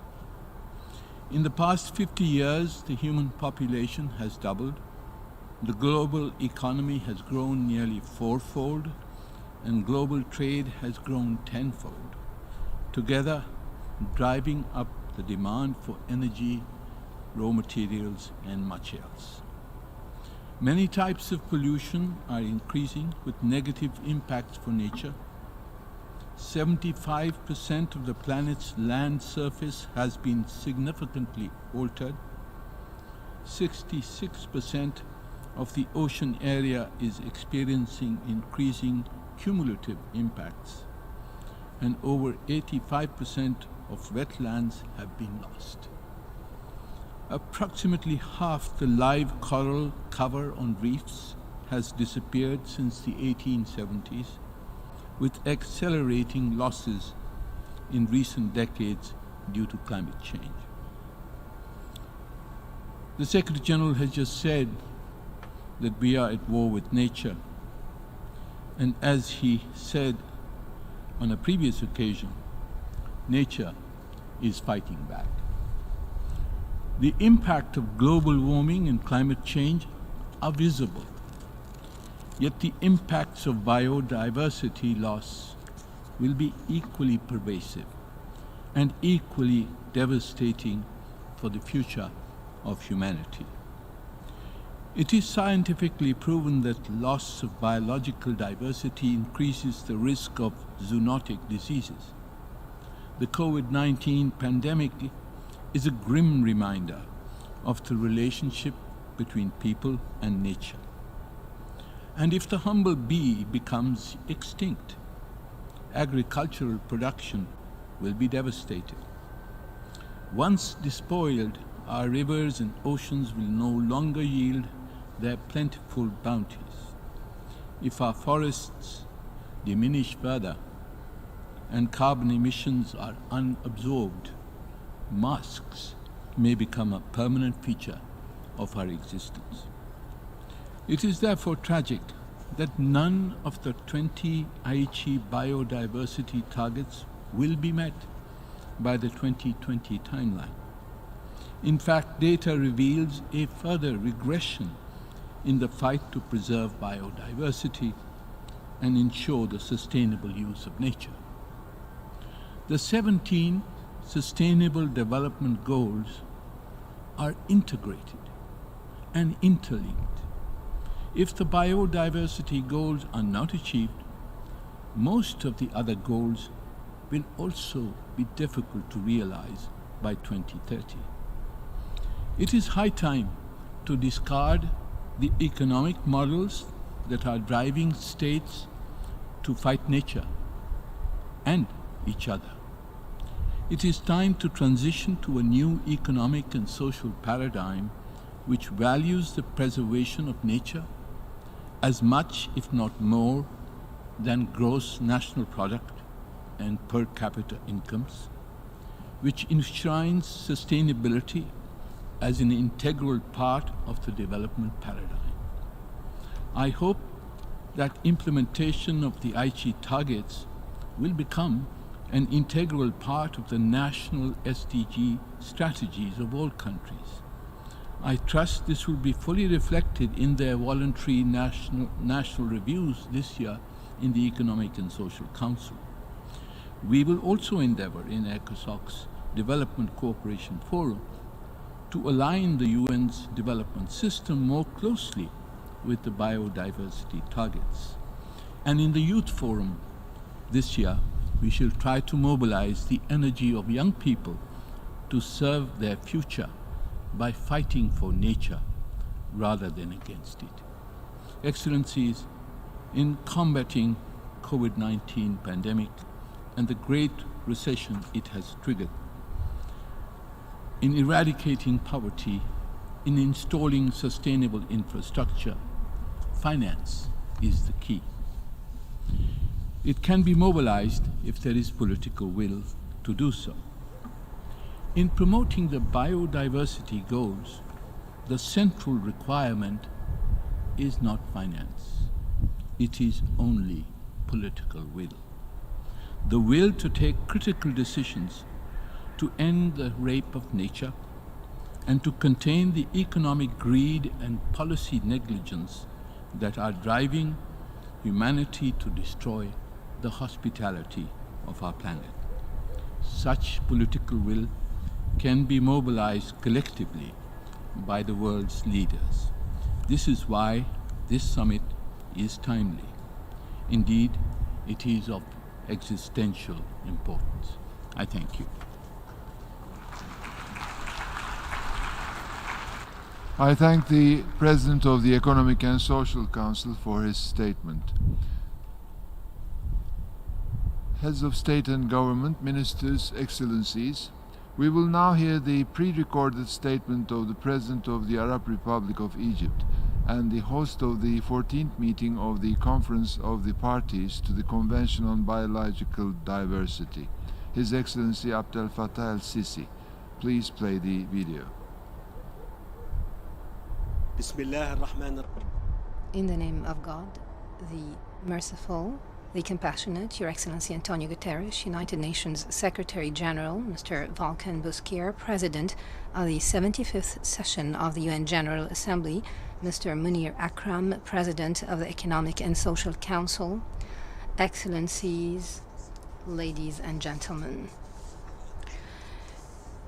It gives me great pleasure to join you today in this summit that coincides with the 75th anniversary of the United Nations, albeit in exceptional circumstances of the COVID-19 pandemic and its economic and social repercussions.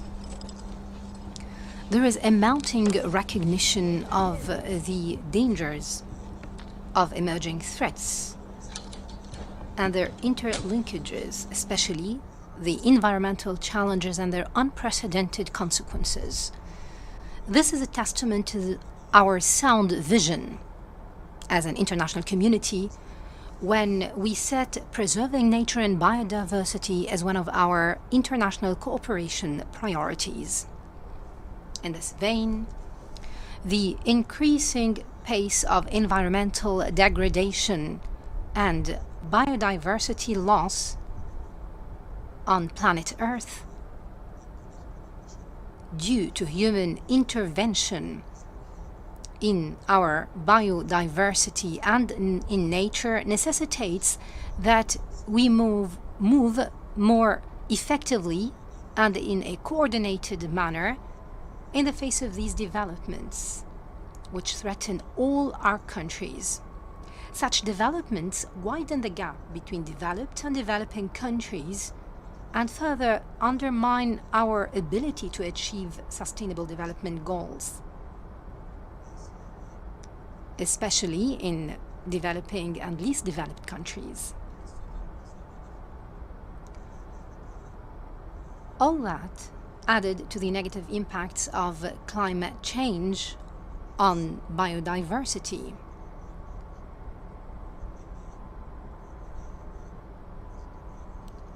Thus, we are facing a true challenge in our relationship with nature. Thus, it would be imperative to live in harmony with nature, and this is our common goal. We have to stress that link between biodiversity and sustainable development. To implement this vision and overcome the shortcomings of global efforts to implement the Convention on Biological Diversity and its goals that we've all agreed upon internationally to stop the current biodiversity degradation, the 14th meeting of the Conference of the Parties to the Convention, held in 2018 in Sharm el-Sheikh, witnessed the launch of the post-2020 biodiversity framework negotiation process. This process aims at reaching a set of ambitious goals supported by the means and mechanisms for its implementation. To this effect, Egypt has been coordinating with all stakeholders to ensure the adoption of this new post-2020 biodiversity framework at the upcoming conference of the parties to be held in China in a fair, just, and balanced manner. Proceeding from our firm belief in the inclusiveness of all nature preservation efforts and the important role of all stakeholders, be they governments, civil society, or the private sector, Egypt launched a comprehensive initiative at the said conference to introduce biodiversity to various sectors. It aimed at harnessing the complementarities between the three Rio Conventions on climate change, biodiversity, and desertification. Since then, we've worked hard with all partners to ensure the effective implementation of this initiative. We've also honored its principles domestically. We streamlined biodiversity in different fields such as natural reserves, environmental tourism, and in our development plans to ensure the preservation of all natural resources and create more job opportunities in the process. Furthermore, Egypt was keen to support Africa's efforts to enhance its biodiversity and halt nature's degradation. On the margins of the same Sharm el-Sheikh conference, we hosted a high-level African meeting that deliberated on the priorities of Africa and how to preserve and protect its diverse nature. We took into consideration the continent's ability to participate in this international effort and the fact that it was subject to the availability of support through the provision of financing, technology transfer, and capacity building in line with the principle of common but differentiated responsibilities and their respective capabilities and the different advancement between developed and developing countries. Ladies and gentlemen, as you all know, the preservation of biological diversity and its bounties has a direct effect on all aspects of life. Hence, Egypt has long established effective systems for the protection of nature and its environment, especially with regards to the river Nile. For the Nile constitutes a lifeline of a civilization that has always embodied the values of responsible resource management. Egypt has continuously prioritized the sustainability of the river basin's ecological systems and called for enhanced transboundary cooperation between all basin countries, given the fact that water remains the cornerstone of all our efforts aimed at preserving nature and protecting biodiversity. To conclude, although the COVID-19 pandemic brought about new challenges and restrictions to successful multilateral action, but it has also strengthened our recognition of our shared responsibility towards the future of this planet and the fate of future generations. We hope that our summit today contributes to a better understanding of the magnitude of this responsibility and results in clear outcomes that reflect our political will, our collective political will, to improve the current status quo. Thank you. I thank the President of the Arab Republic of Egypt for his statement. I now invite delegations to hear the pre-recorded statement from the President of the People's Republic of China and the host of the 15th meeting of the Conference of the Parties to the Convention on Biological Diversity, His Excellency Xi Jinping. Please play the video. Mr. President, colleagues, at a special moment as the United Nations marks the 75th anniversary of its founding, and countries around the world strive to emerge from COVID-19 and promote economic recovery, the UN Summit on Biodiversity has both practical and far-reaching significance. The 15th meeting of the Conference of the Parties to the Convention on Biological Diversity, COP15, will be hosted by China next year in the city of Kunming. COP15 offers an opportunity for the parties to adopt new strategies for global biodiversity governance. At present, there exists an acceleration of the global extinction of species. The loss of biodiversity and the degradation of the ecosystem pose a major risk to human survival and development. It falls to all of us to act together and urgently turn the earth into a beautiful homeland for all creatures to live in harmony. To that end, I would like to make the following proposals. First, we need to adhere to ecological civilization and increase the drive for building a beautiful world. Biodiversity affects the well-being of humanity. A sound ecosystem is essential for the prosperity of civilization. We need to respect nature, follow its laws, and protect it. We need to find a way for man and nature to live in harmony and balance and coordinate economic development and ecological protection. Second, we need to uphold multilateralism and build synergy for global governance on the environment. Faced with the risks and challenges to the environment worldwide, countries share a common stake as passengers in the same boat and form a community with a shared future.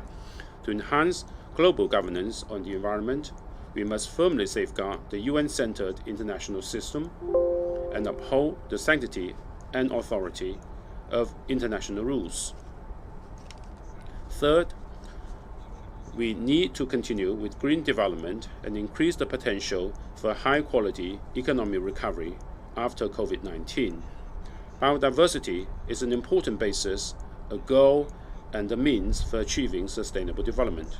Recognizing that our solutions are in nature, we could strive to find development opportunities while preserving nature and achieve win-win in both ecological conservation and high-quality development.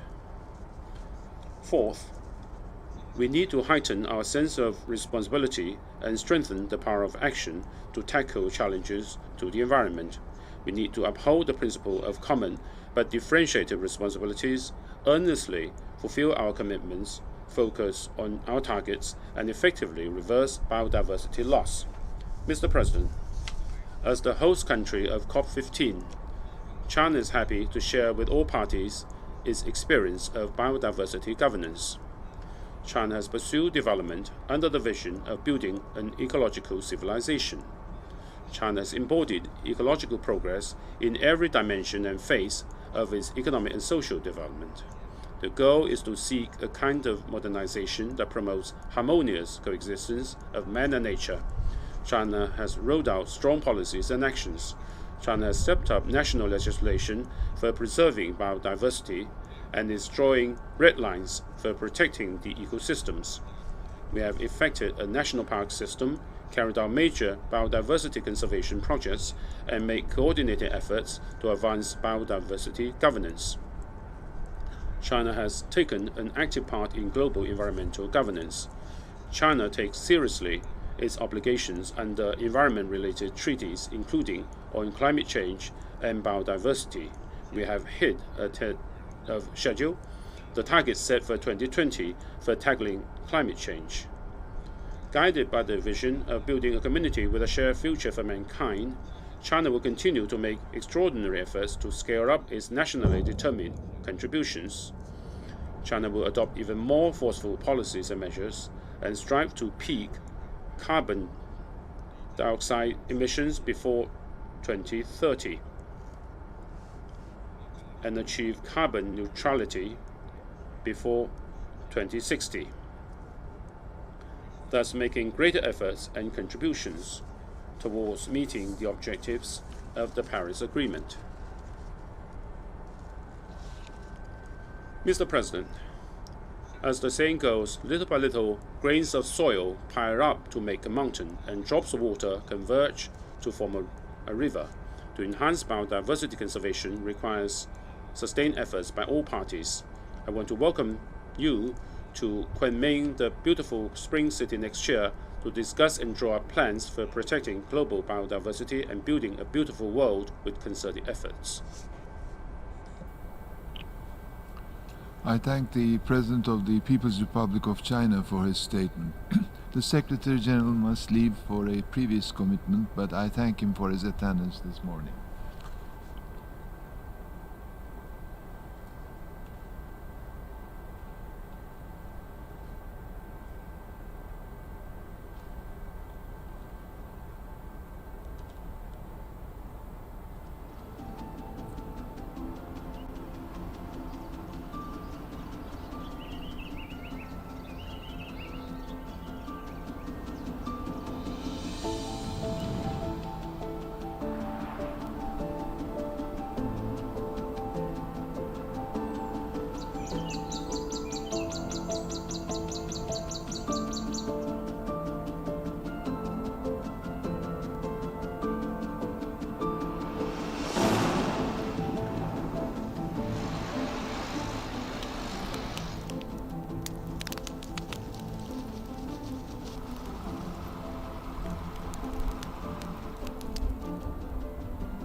Distinguished participants, let me take this opportunity to welcome you to this virtual live discussion, which will be moderated by Mr. Achim Steiner, the Administrator of the United Nations Development Programme, UNDP. Mr. Steiner, you have the floor. Mr. President, Secretary General, Excellencies, ladies and gentlemen, thank you so much for the opportunity to introduce three of the world's foremost leaders in the field of biodiversity, three women, three voices that speak both to the science and to the reality of biodiversity in the year 2020. As this is a biodiversity summit, many people will be forgiven to expect essentially a discussion about animals, plants, species, ecosystems. Yet I would venture to say what we will hear in a moment has as much to do with nature as it has to do with people. People's dependence on nature, people's inability to see the complexity of nature, people's blindness, sometimes greed and ignorance, and also the blind spot, the almost planetary blind spot of our economies and of economics for so long to recognize the value of ecosystem services. But it also has to do a lot with people because of the dedication of indigenous peoples, of communities, of conservationists, of defenders of the environment, who so often have been at the forefront of trying to help us understand, to see and to recognize that if we're not careful, what our generation will do is really to just become more and more the equivalent of librarians of extinction. Because that is the story of biodiversity in the 20th century. As humanity has thrived in numbers, in terms of age, in terms of wealth, nature has gone the opposite direction. It's a fatal relationship if you cannot change it. And it is remarkable that today, I think for the first time since the Earth Summit in 1992, have we seen biodiversity move to the center stage of the United Nations, with literally dozens of heads of states of government, well over 100 countries participating. And it is against this backdrop that I also speak to the people of the world who are following these deliberations. Yes, words are not yet actions, but often from the kinds of actions that people have shown us, we can develop the approaches and ideas that we need. It is now my pleasure to, first of all, introduce Anna Maria Salgar, who is the chair of the Intergovernmental Science Policy Platform on Biodiversity and Ecosystem Services, probably one of the longest, least wieldy titles. IPES, another shortcut to it. Anna Maria, we have two sets of questions for each of you. So IPES broke the news to the world that 1 million species of plants and animals now face extinction, many within decades. Apart from the obvious sadness about losing so many of the species with whom we share the planet, what does science tell us? What this means for our efforts to achieve the SDGs and for our future, people and nature? Over to you. Well, thank you very much. Clearly, losing all non-human life on Earth is not only a terrible news, but is ethically and morally wrong, totally wrong. But what does this mean for us? The IPES global assessment showed that we have lost over this short period of 50 years 14 out of the 18 contributions that nature provides to people and make lives on our planet possible. So, for example, we have lost regulating contributions such as pollination or the capacity of nature to regulate climate or air quality. And also we have lost non-material contributions that are truly important for our cultural identity and our sense of belonging. And only material contributions have increased, and with this we mean the production of food or fiber or energy. But the question is, why should we care? And the IPES global assessment showed that the negative trends of biodiversity and in nature implies a lot of things, but I want to highlight two.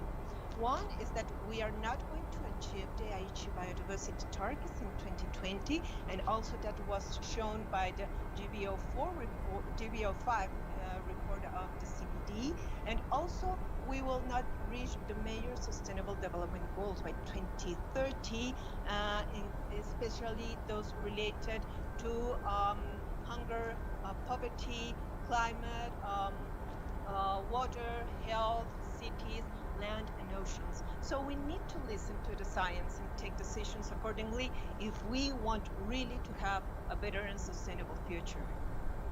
Thank you very much, Anna-Maria. We'll come back to you in a moment. Let me now turn to Elizabeth Mrema, who will lead us onto that road to Kunming that President Xi Jinping just referred to as Executive Secretary of the Convention on Biological Diversity. Elizabeth, both personally and most recently through your appointment, you have been following that story of biodiversity through environmental law, through conventions, through the efforts for many years. So let me turn to you. If we are not heading in the right direction, and the Aichi targets clearly have reminded us of that, those targets that had given us a 10-year litmus test and milestone to see if we can turn the corner on loss of biodiversity, are about to be reframed in a post-2020 global biodiversity framework. Very quickly, speak to us, what are the levers which we will need to pull to bring about changes that are necessary for us to achieve these targets that we keep on setting for ourselves? Over to you. Thank you very much, Akim. Biodiversity clearly has been underlying foundation of human well-being. It's also a solution to a number of sustainable development goals that we face. We know 14 of the 17 SDGs depend on biodiversity, from nature-based solutions to climate, to food, water, security, sustainable livelihood. Biodiversity remains the basis for sustainable future and sustainable development. Continued decline of species, degradation of ecosystems, overall loss of biodiversity recorded in all the recent reports continue to prevent, and if continue, will prevent us from achieving the sustainable development goals.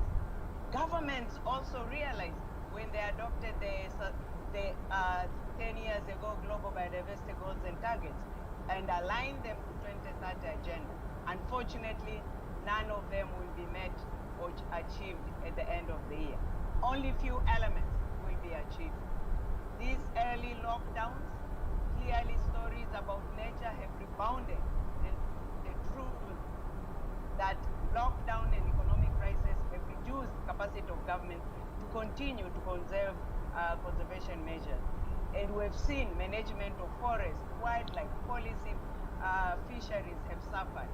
Over 1.6 million people have lost their jobs, and even more, basically turning to nature as a shock observer. And this, of course, will not guarantee.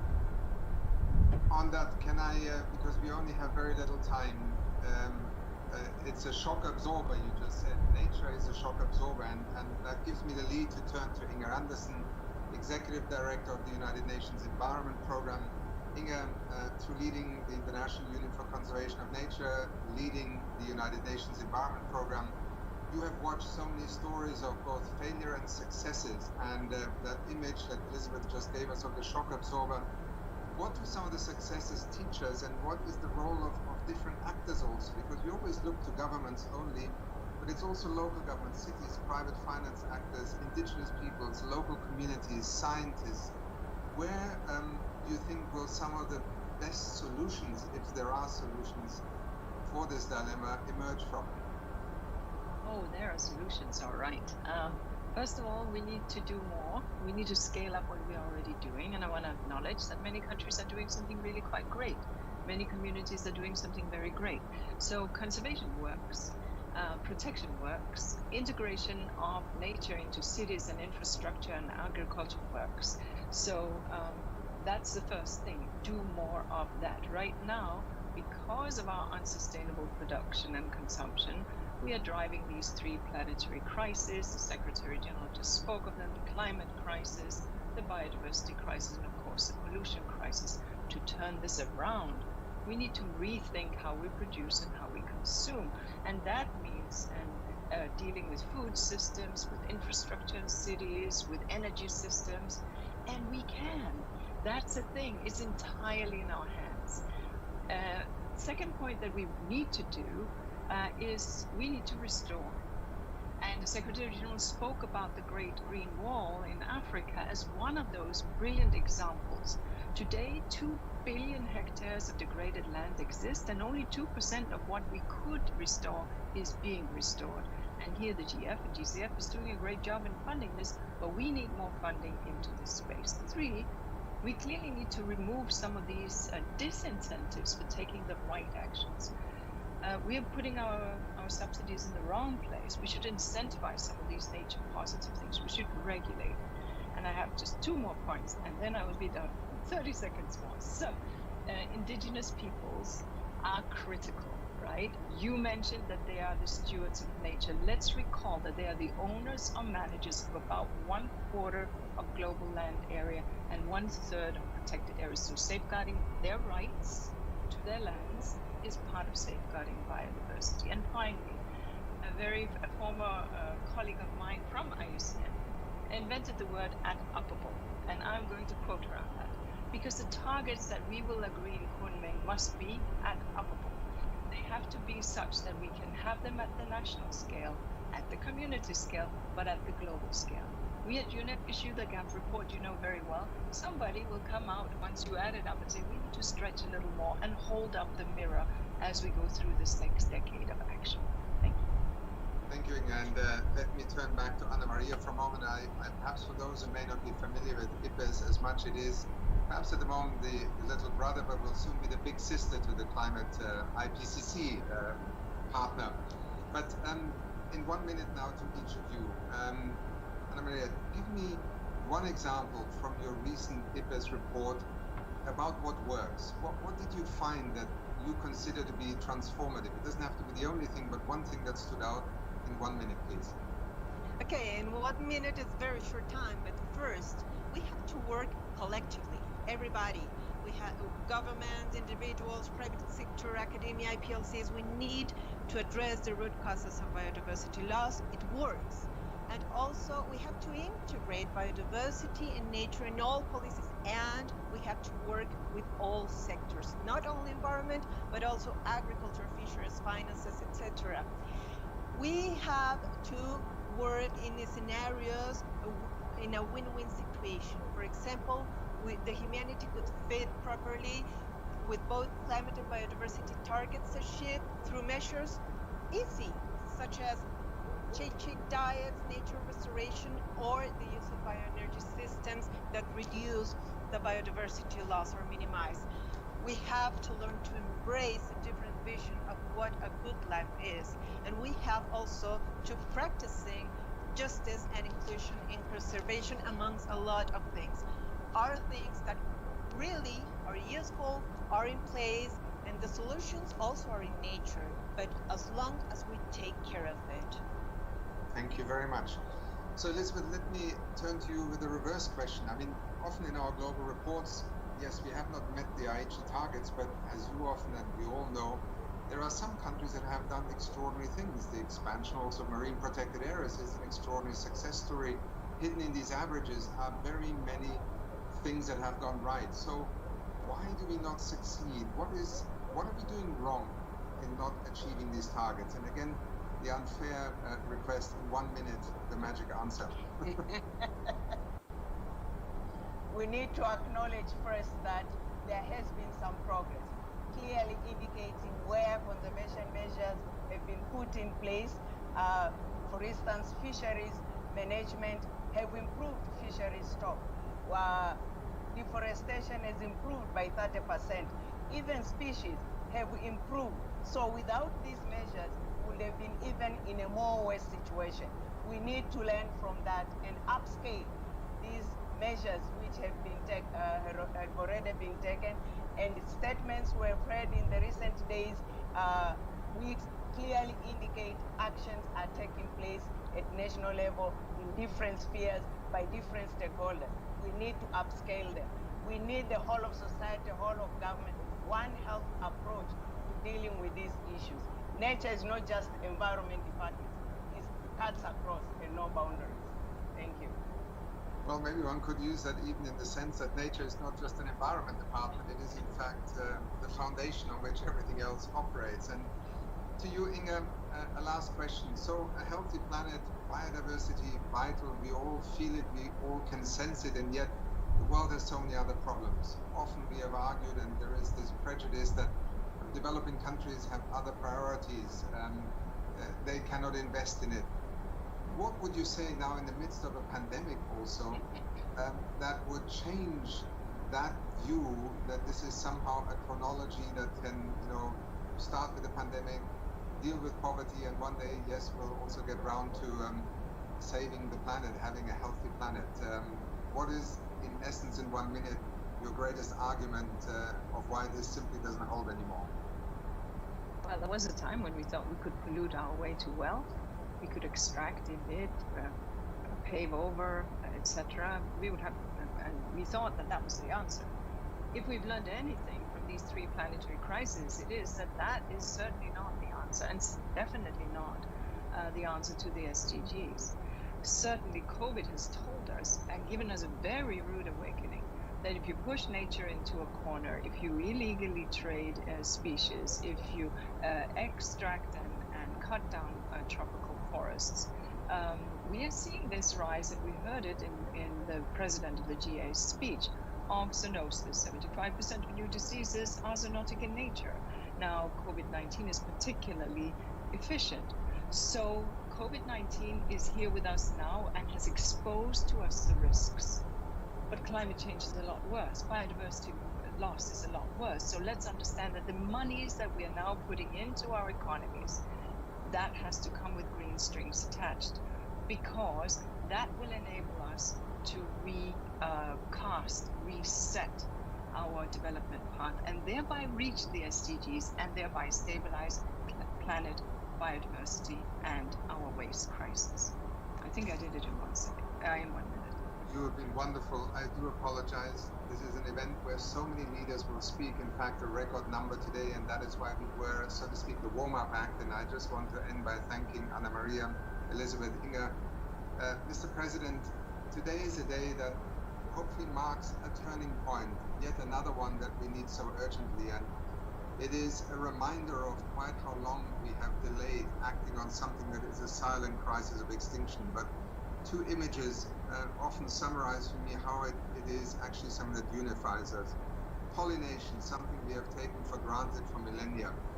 The image that I have seen of trucks of bees being driven to fields in California in order to provide farmers with pollination services, and people in China in a remote area having to carry pollen by hand and then apply it with a paintbrush to plants in order to provide pollination.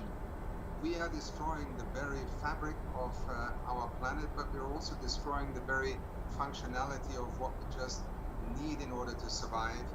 And I think it is particularly in the United Nations that we also must overcome the sense that there is a separate set of interests between developed and developing countries, including also the misperception that developing nations are not investing and are not leading on conservation of biodiversity. There are many countries on the African continent who today have dedicated more of their national land area already to conservation-led management of land than in many other parts of the world. And I could give you many other examples. It is time that we unite, and it is also through the Leaders' Pledge for Nature that we saw launched just 24 hours ago, that I think we are coming to a point in history and in time where action on biodiversity is part of everything we try to do, part of the Agenda 2030 and the Sustainable Development Goals. With that, Mr. President, thank you for providing us with this space, and I hand back to you with appreciation from all of us. Thank you. Thank you. Heads of State and Government, Ministers, Excellencies, I thank the Administrator of the United Nations Development Programme, as well as the presenters for their participation and their contributions to our very interesting discussion. The Assembly is honoured to now hear a pre-recorded statement by His Royal Highness the Prince of Wales, Prince Charles. Please play the video.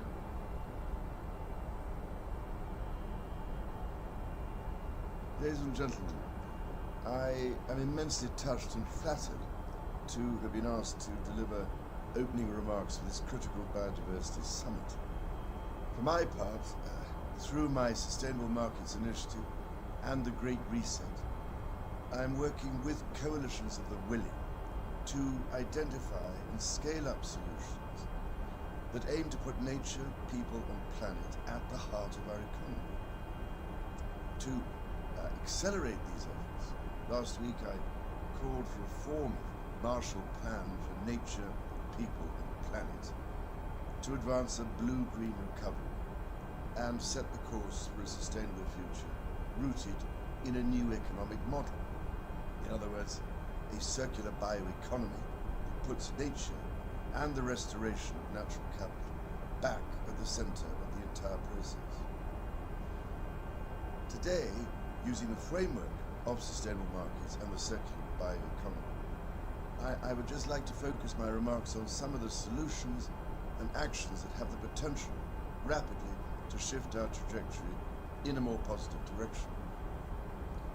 At a global systems level, as we consider the framework for a Marshall-like plan, I believe there are 6 core levers that could accelerate our progress. These include, firstly, implementing effective and equitable carbon pricing, or the polluter pays principle, to accelerate decarbonization by changing the behavior of consumers, businesses and investors, while unleashing innovation and generating revenues that can drive the green recovery and employment opportunities. Secondly, and most importantly, accelerating the development, implementation and scaling up of carbon capture, use and storage, both nature-based and engineered, would provide vital assistance in buying us precious time, allowing us rapidly to draw down carbon emissions as we transition towards a net zero global economy. Thirdly, establishing a credible and trusted global carbon offset market to connect well-meaning net zero offset efforts with credible and effective nature-based and engineered solutions to reduce carbon emissions and restore biodiversity. Fourthly, tackling perverse subsidies, such as those for fossil fuels, forestry, fisheries and agriculture, to make biodiversity restoration possible and to transform the lives and livelihoods of millions of small farmers and fishermen, along with rural and coastal communities all around the world. This would further help to maintain food security and employment.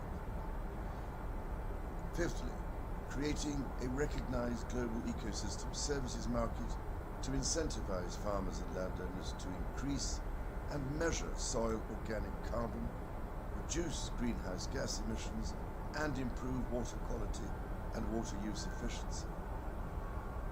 Sixthly, advancing sustainable urbanism to tackle rapid urbanization while improving the urban-rural balance and protecting ecosystems, natural capital, and food production.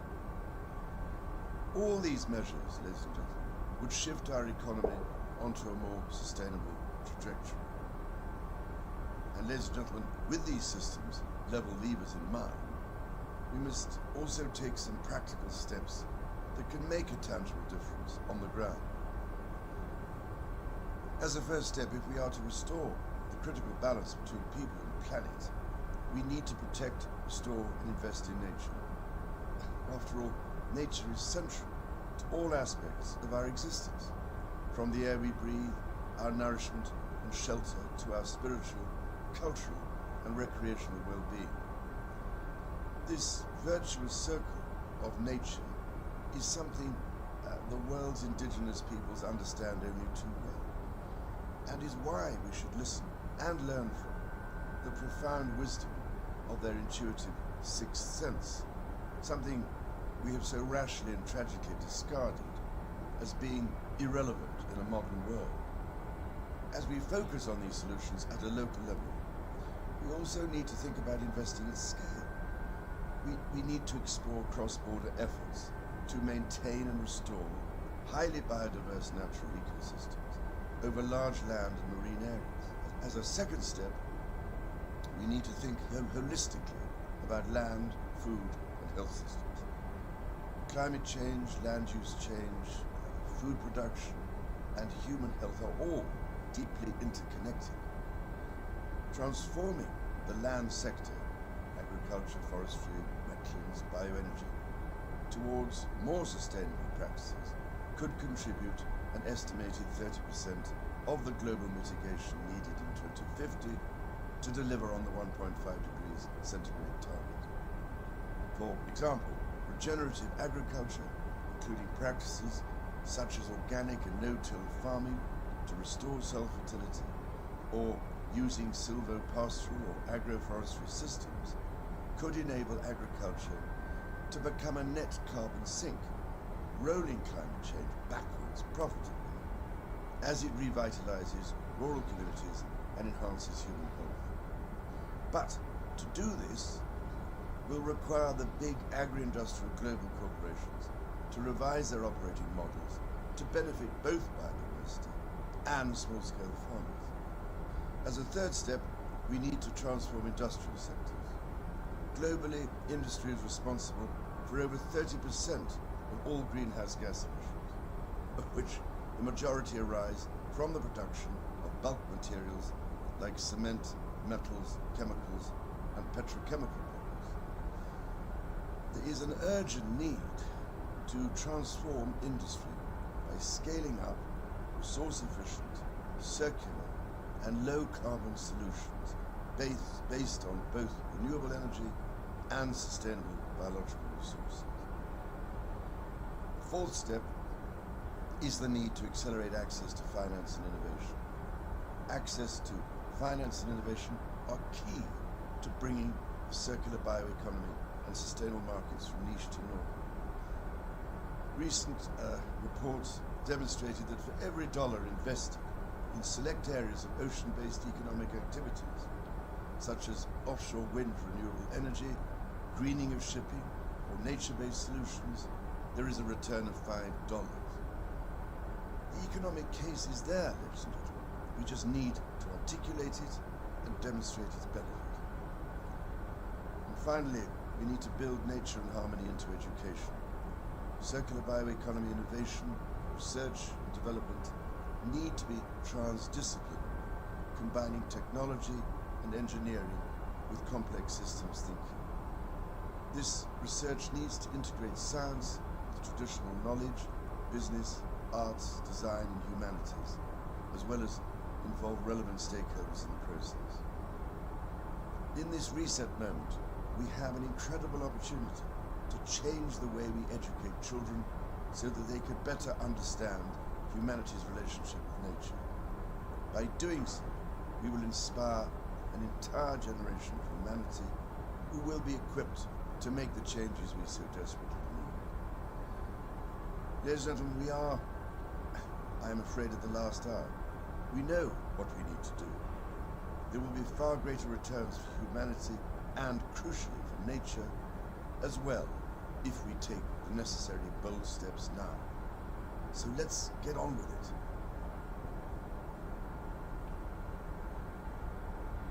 I thank His Royal Highness the Prince of Wales for his statement.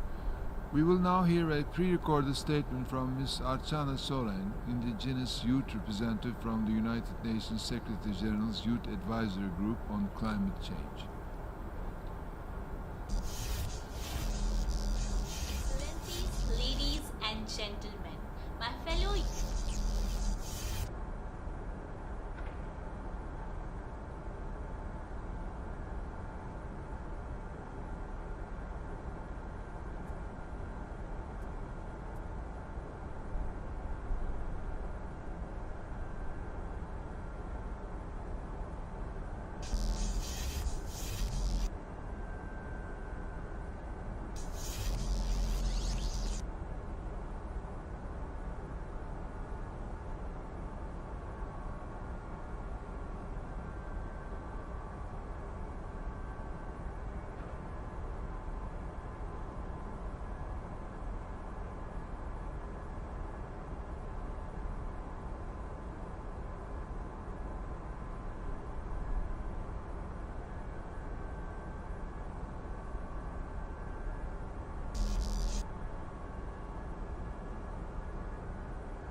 regard to funding and transfer of technology, end of quote.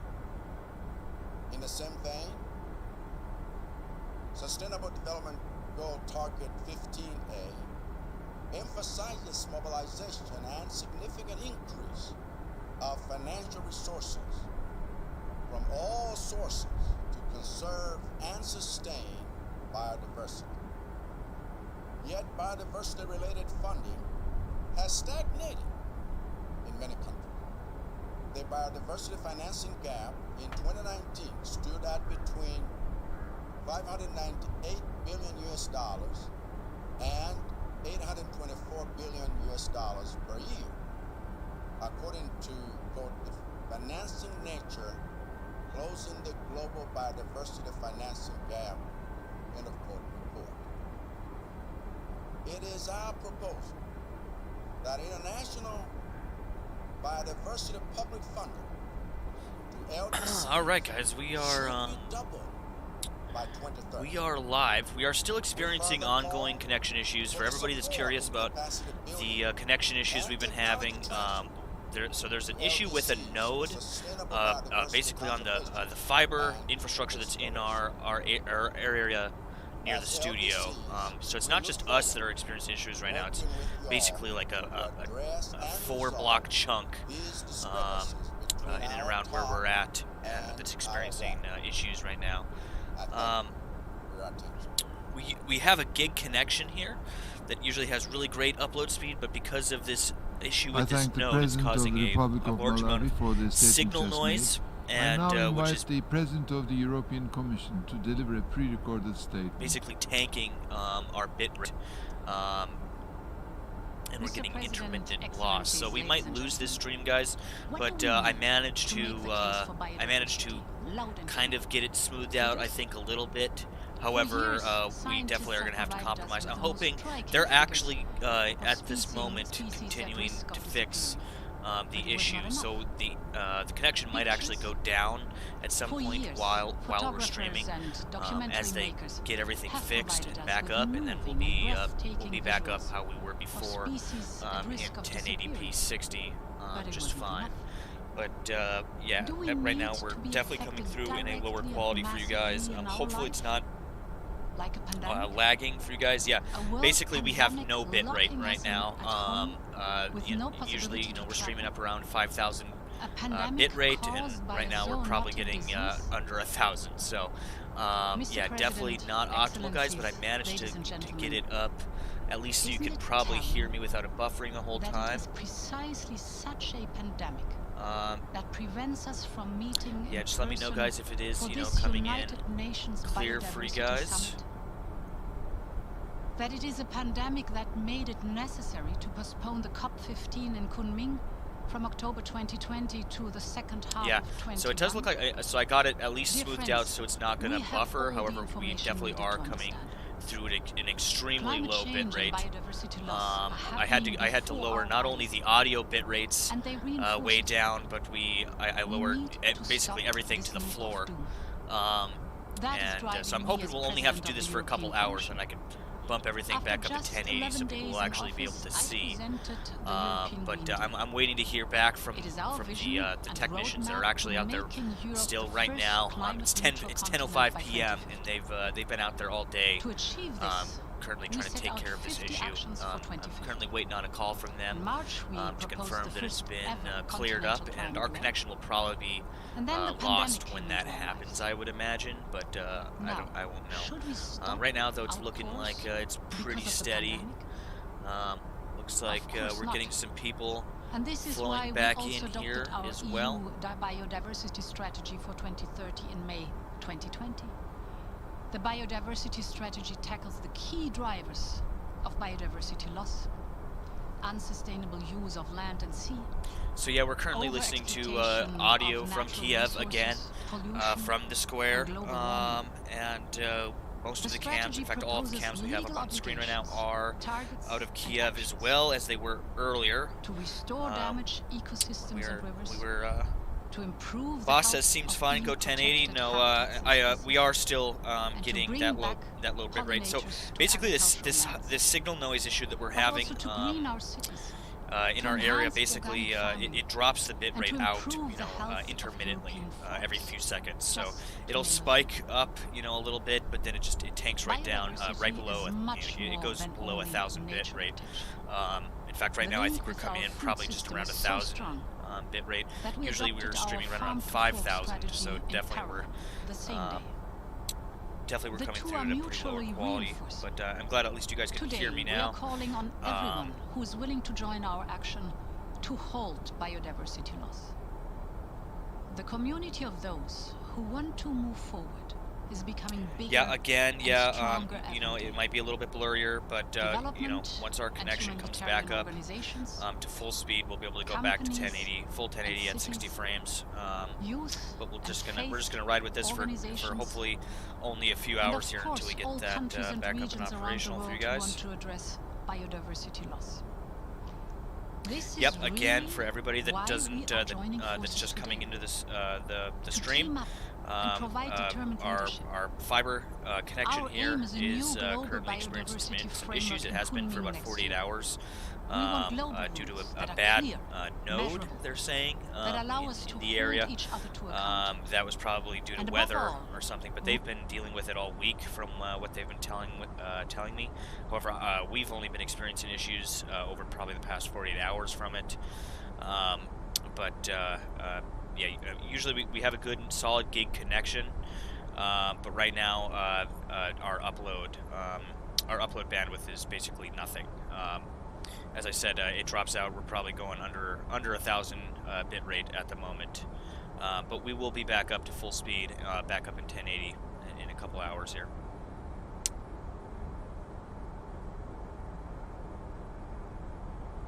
So yeah, I'm getting just like the latest updates here for you guys. Just be patient. I was kind of making sure the stream was all good. For everybody that doesn't know, we are over on Twitch again. There's a link in the description below. Make sure to follow us over there on Twitch. In case the stream goes down on YouTube, you can always find us over on Twitch. What's a mess, Keeper?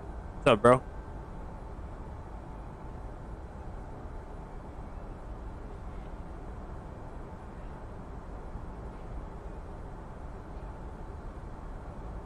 Mick says if Zelensky doesn't do a deal today, then it's going to get really nasty. Yeah, that's basically what the speculation is right now, is that if this deal falls through, they're probably going to resort to some more drastic measures from the Russians there, possibly maybe bombarding Kiev.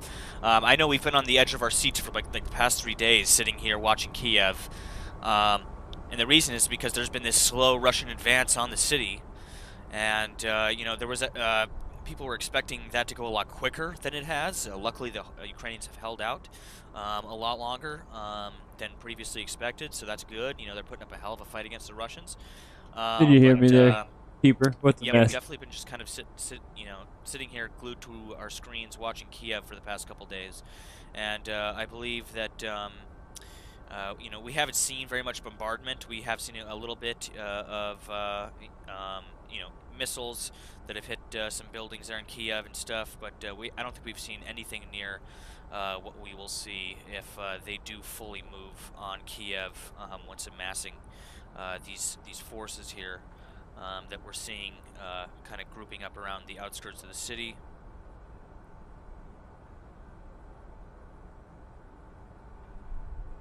Yeah, so we talked about this on the show recently.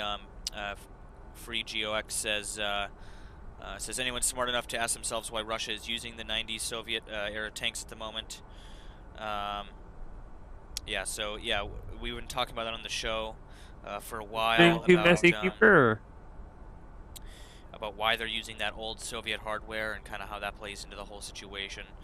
Kind of like this is that first frontal assault.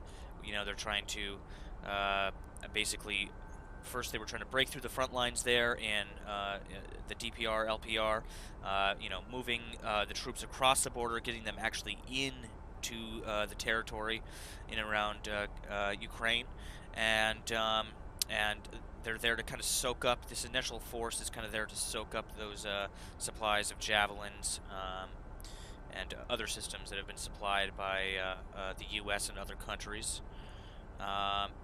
Tactical says they're going to push hard for Kiev. Yeah, that's what it's looking like. We're going to see how these talks go today. So there's some talks scheduled near the Belarusian border, I believe. I'll get some more concrete information and reporting on that for you guys here shortly. Yeah, like NJ says, to use up the javelins. Yeah, that's basically what this is all about here. This first onslaught you guys are seeing here. Somebody said that did they already have the talk? I don't believe they did yet, but they probably are. I don't know the exact time frame on that. I'll get some information on that for you guys here quick. Somebody asked about the flight radar. I actually haven't taken a look at this in about an hour or two here. Looks like some commercial flights there. Yeah, it's pretty dead in the airspace tonight.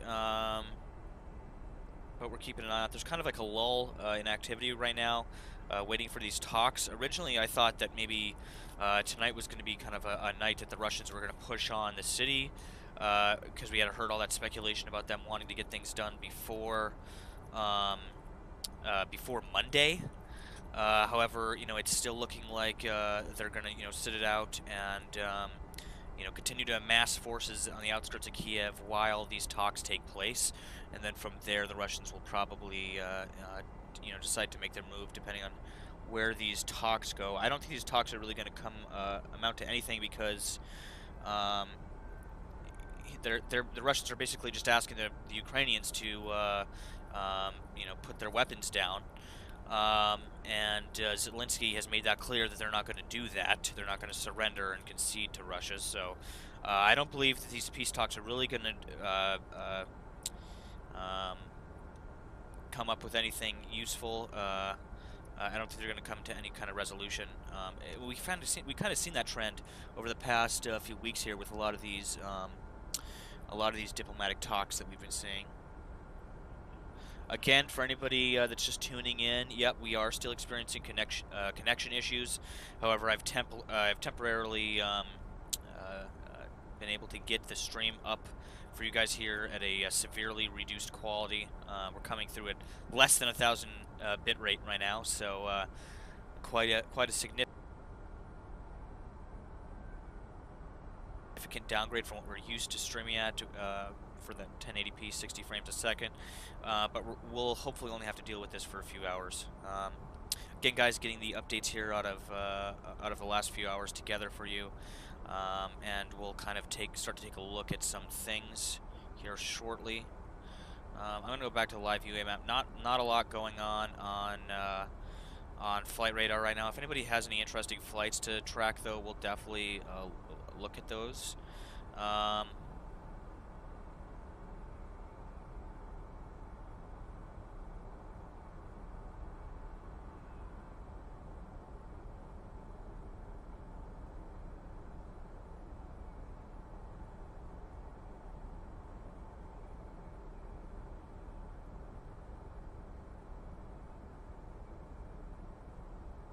So Desmo says at 9:50 a.m. Moscow time, their market opens. Might be cool to watch their stock market keep crashing if there is nothing going on at that time. Yeah, if there isn't, we'll definitely take a look at the Russian markets and get like a live chart up on the screen, so we can watch that unfold. Ozzy Mandias says any hot mics up. If anybody knows of any hot mics up right now in and around Kiev, we can get those on screen. We'll take a look at those. Yeah, when we dropped out of this stream last time, we were talking about the Chechens. We'll probably cover that again here in a little while. I don't know how much information we've had on that situation over the past 12 hours or so, but I'm definitely going to get briefed on that here pretty quickly, so I can kind of give you guys kind of report on that situation with the Chechens. But right now, I'm kind of just going through the piles of stuff here. We're kind of focusing primarily on kind of the situation geopolitically with these talks that are going on in Belarus. We're going to kind of cover some of that. I'm also going to go through some of the other developments around the outskirts of Kiev, and we'll kind of talk about some of the troop movements that we're seeing towards the city.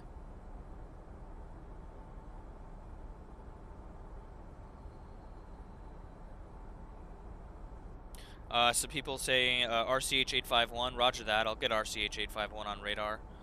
Gotta take a look at that. RCH, what was that? RCH 851.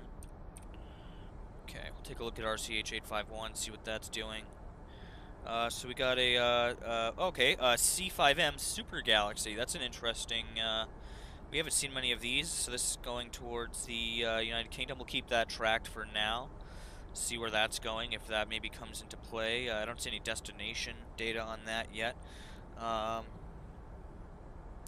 Yeah, somebody says, what an absolute bummer, poor timing for internet problems. Yeah, at the worst time. In fact, as I was saying last night, we have, usually concrete connections here. As I said before, we do have a gig connection here. And right now, the only thing that's really being affected is that upload speed from that signal issue that's happening on those nodes in our area, is causing a large amount of signal noise, which is basically dropping out our bit rate as we're streaming. At first the other night we thought it was Restream because they were reporting issues with their servers as well, and I believe they are still actually dealing with some ongoing issues with some of their Restream servers. So we actually have switched what server we were using for Restream now, but we are back up on Twitch and YouTube as well. Somebody said, did they use the TOS1 today? I don't believe they have yet, but those could be getting in place to be used, so we'll have to look at that.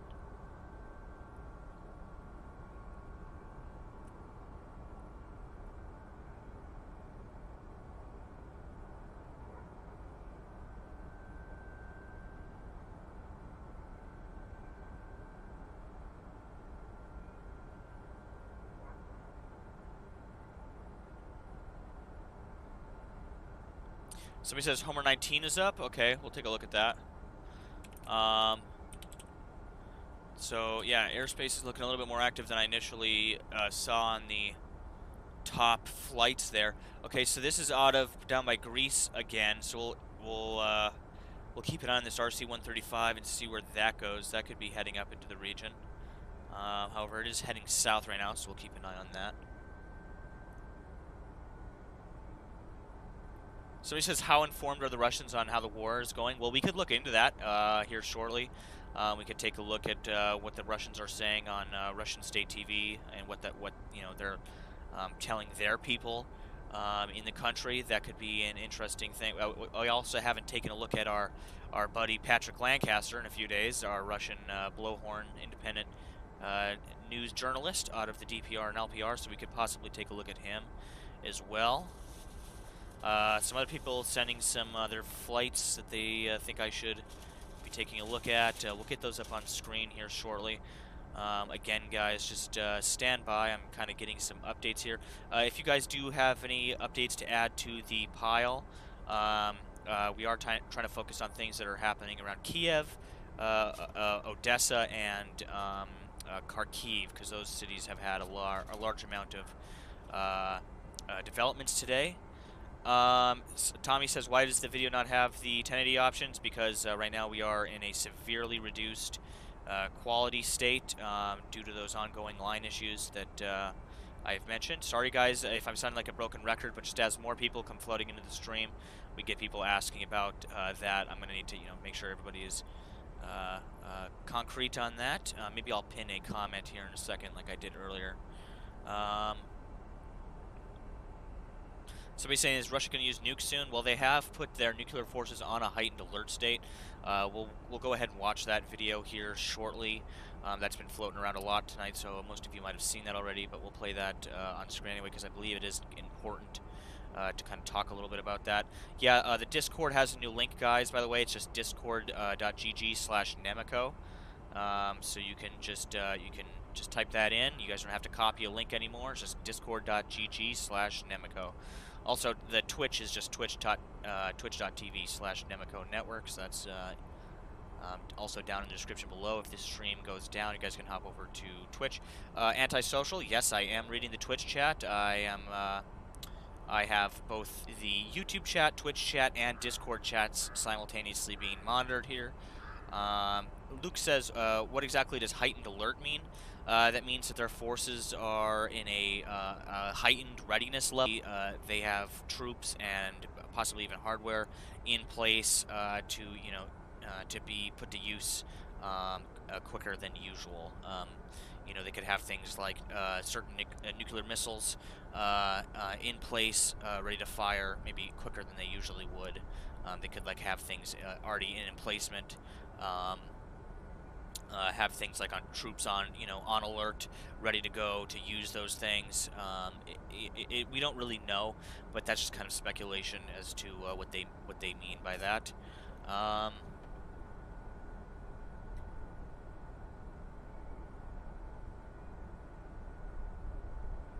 Yeah, basically, yeah.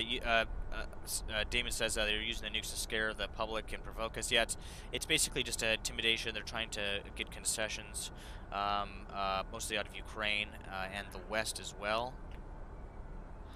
PK asks, which channel in the Discord do I watch info? The Situation Room is where we post just links.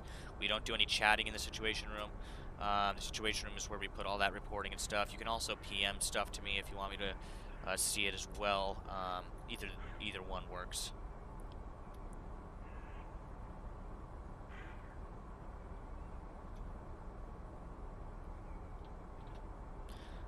Somebody said, Drew says, how screwed are we?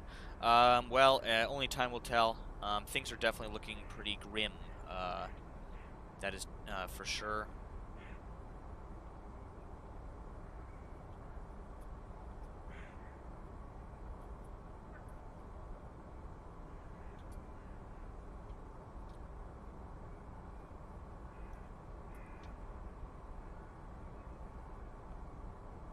So yeah, I heard people talking earlier about a heightened DEFCON level. I've been watching the DEFCON levels, and I haven't seen too much in the way of those being heightened from the levels they've been at for the week, for the past week or so.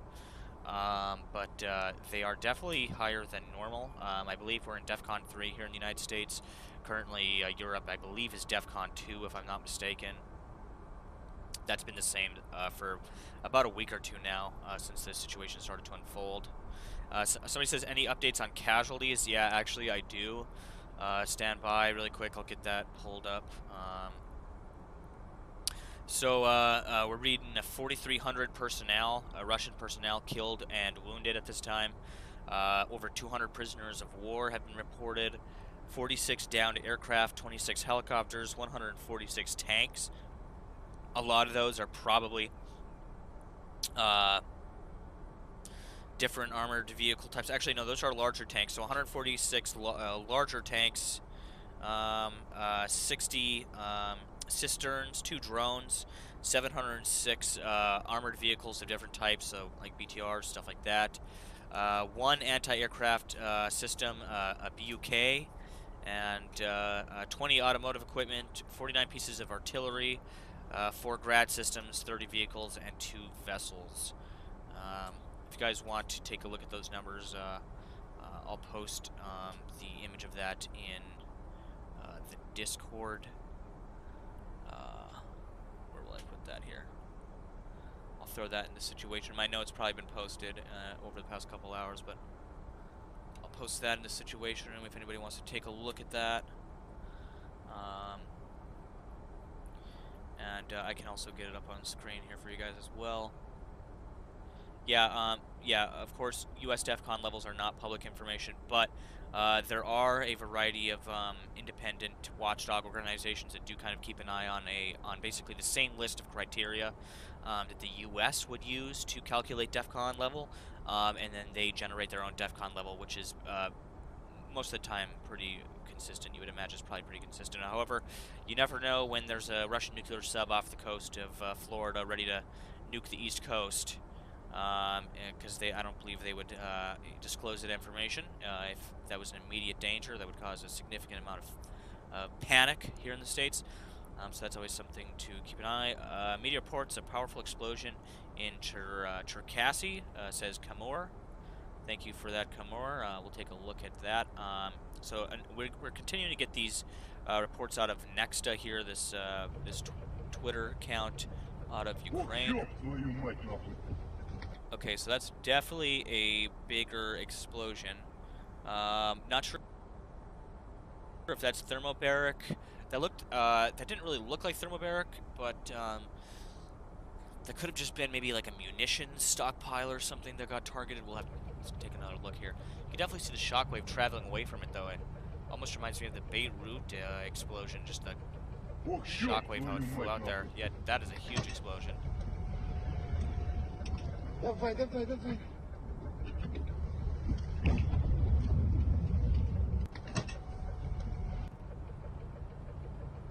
Ох, ёб твою мать, нахуй. Давай, давай, давай.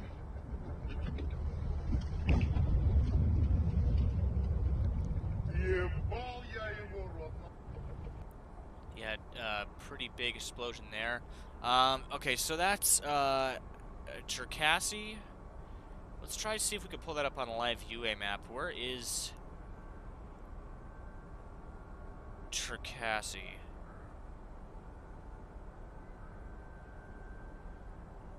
Another strike there. So that was 3:50 p.m. Okay, I see. All right, so yeah, not seen that on the live UA map. I probably have to scroll back pretty far to find that one, but I'm still gonna try to locate it here. Oh, here we go.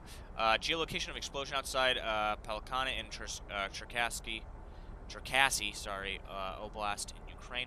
Let's watch that video here. So yeah, I believe this is the same video. Yeah, it is. So that'd be interesting to find out what type of explosion that was. Let's take a look. So yeah, no other reports in the area around that location, so that's interesting. Large rocket attack reported outside of Kharkova in the Kherson region of Ukraine. We had been watching Kherson closely the other night. Let's take a look at that footage real quick.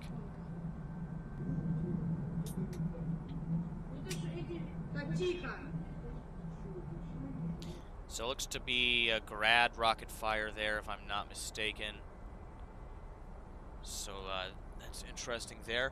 By the way, to everybody over in the Discord, I love all of the memes you guys have been sending me and producing over there. I've been saving every single one of them. Thank you guys for those.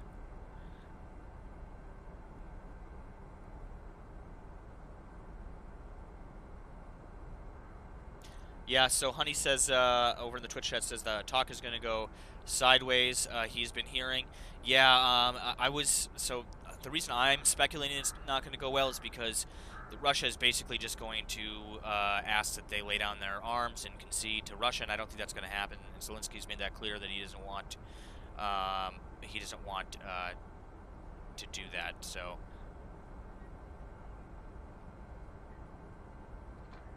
Somebody said that was possibly thermobaric hitting a munitions stockpile. Yeah, we'll have to keep an eye on reporting from that large explosion.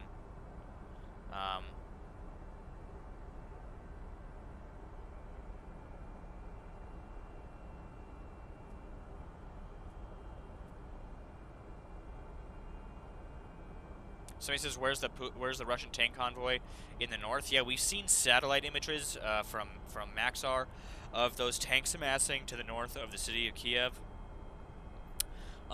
We had those earlier. If somebody wants to send me over those Maxar images, I know one of you guys has them.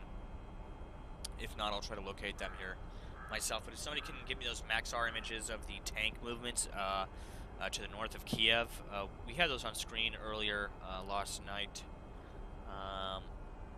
Yeah, that definitely would be some interesting information to get up for you guys here. So some other people saying it was a fuel depot. Yeah, I believe that was a separate incident last night. We don't have any concrete reporting if it was. Somebody says it wasn't an ammo dump. I have seen those explode. Yeah, it looks more like when an ammo dump explodes, it almost looks like a bunch of fireworks going off. You got, you know, a bunch of smaller explosions happening. That was one very large singular explosion. Yeah, somebody says it was most likely the chemical plant. Yeah, that could be. As I said, that almost looked reminiscent of the Beirut explosion. So it could be maybe some explosive chemicals or some volatile. Yeah, some kind of volatile chemicals. Maybe it could have, you know, combusted. maybe possibly been accidentally targeted or purposely targeted. So we'll have to keep an eye on the developments from that large explosion overnight, and we'll kind of get an idea probably over the next 12 hours here of really what that was. Yeah, somebody's saying it was 3 kilometers long, the column. Yeah, I would like to get the satellite images up here for you guys. We'll get those on screen, and you guys can see what I'm talking about with that that troop buildup that's going on outside of Kiev. So he says, I saw that Belarus military has no combat experience. I don't necessarily believe that's true. I think there's probably some guys, some older guys that might have even have some Chechen war experience that are probably fighting. But yeah, somebody explained earlier to me, you know, that the Chechen military is kind of made up of different kind of, one would say tribes almost, kind of different groups, battle groups, and wanted to attack Ukraine,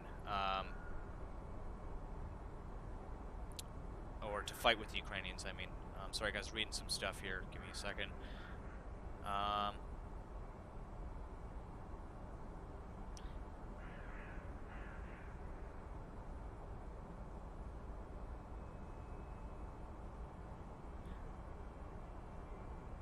Somebody said, yeah, it did look like Beirut. Yeah, it was that kind of that cloudy shockwave coming off it that kind of gave me that thought. It looked like the Beirut explosion. Somebody says it calls to mind West Texas chemical plant explosion. Yes, I believe I remember seeing a documentary on that, if I'm not mistaken. That blast was also pretty big as well.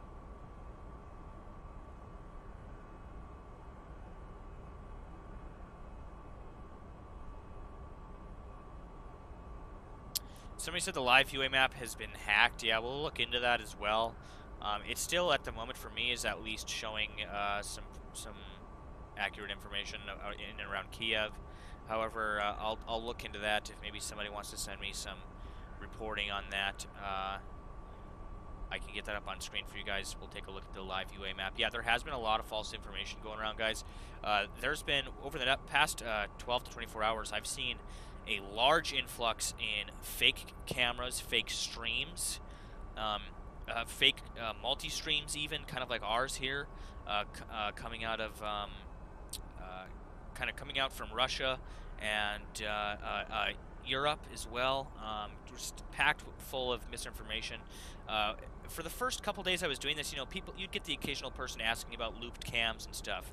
But now it's like there is actually looped cams, and there's lots of them. They're all over. In fact, just to get the cams on screen for you guys here, I had to, like, you know, spend probably an hour going through and vetting cams and looking for cameras.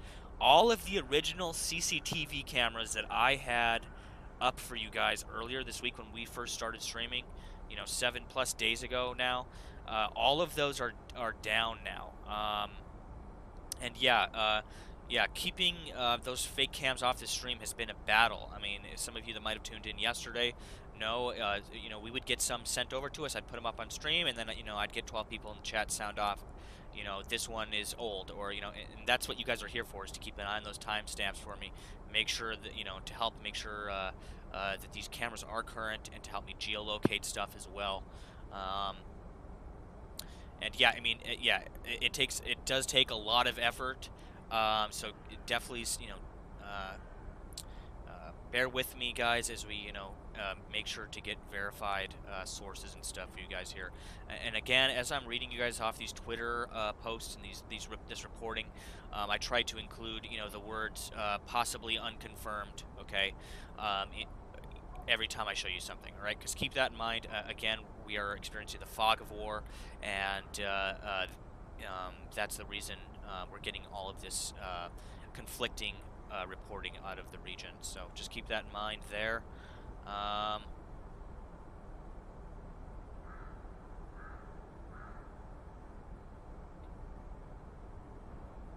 Stand by, guys, here. I'm just getting a couple things ready for you.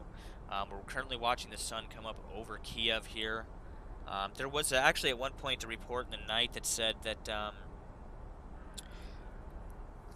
possibly that around 5 a.m., Belarus would be looking to load up paratroopers on planes, possibly to send them into Ukraine. Yeah, we're still waiting to hear kind of like the situation, not only of the diplomatic talks out of Belarus, but of the possibility of Belarus forces maybe even being sent in and getting in on the combat in Ukraine. There's also some speculation going around that we could see some other air raids tonight in Kiev. However, it's been a pretty calm night in and around Kiev. There's been the occasional shot ring out. You hear the occasional explosion. However, it has been, for the most part, pretty quiet comparative to other nights.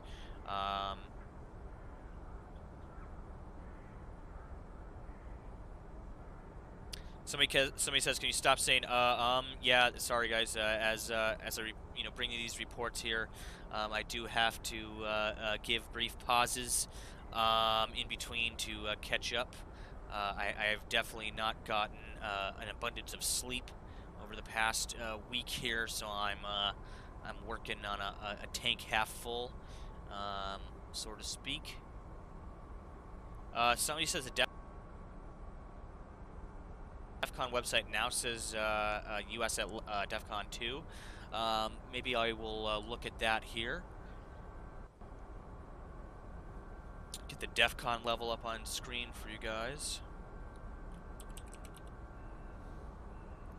I'll just take a look at it here. So yeah, DEFCON level in the US is currently, has been raised to DEFCON 2.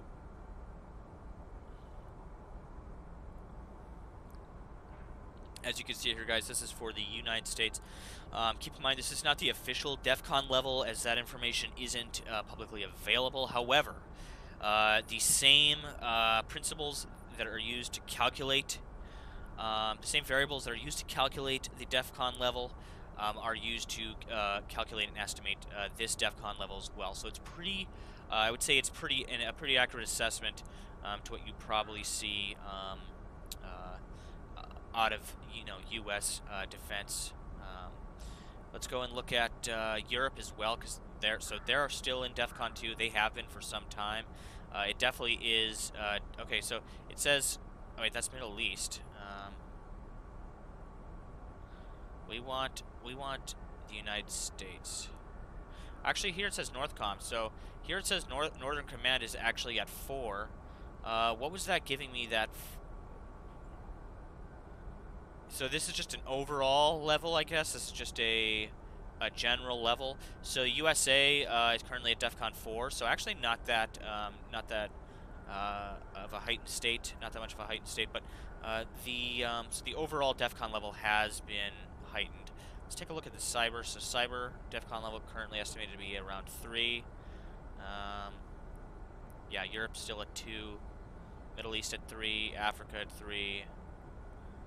Asia is at 4. Okay, so that's interesting. Yeah, keep an eye on that. In fact, we could take a look at some of these alerts, actually.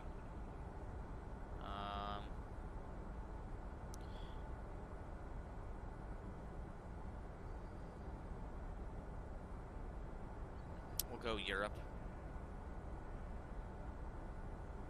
So overall DEFCON level moved to 2.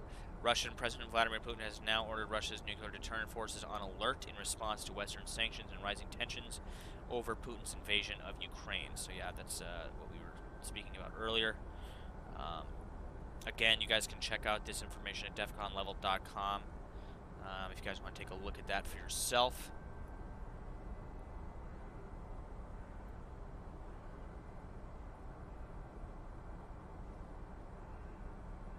Somebody says DEFCON 4 sounds more accurate. Yeah, for us, I would probably say that's true. For people in and around Ukraine and maybe Eastern Europe, there could be a heightened sense of urgency there.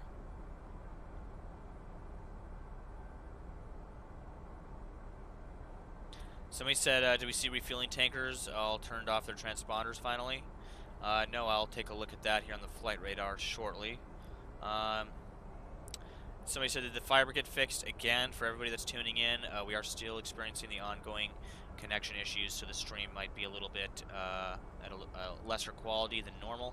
However, those techs are still looking to get the connection restored to where it once was, and we will be back up at 1080p HD for you guys in 60 frames as soon as possible.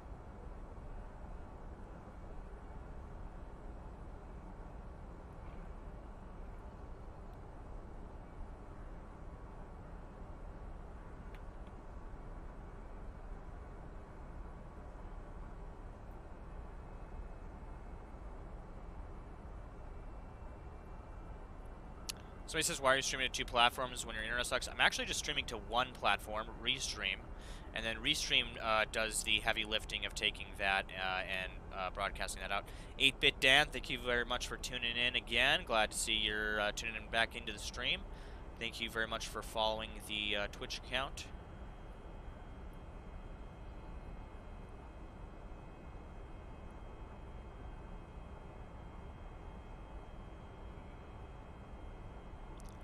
Beef Ninja says, Nemeko Network, don't forget to hydrate. Yeah, I actually don't have anything to drink right now. I should probably go grab something. Sorry, guys. Again, I'm just getting these updates here for you. We're just going to go and start just blasting stuff off one update at a time. I'm just going to go over everything that's happened over the past 6 to 12 hours here. Somebody says, does it matter that we're not at 1080p? Well, yeah, for some people that are really wanting to take a look at these cams up close and people that want to read the text on screen, the higher the resolution, the better.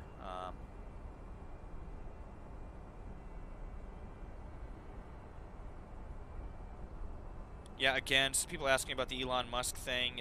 So, yeah, he is looking to send Starlink infrastructure to the country.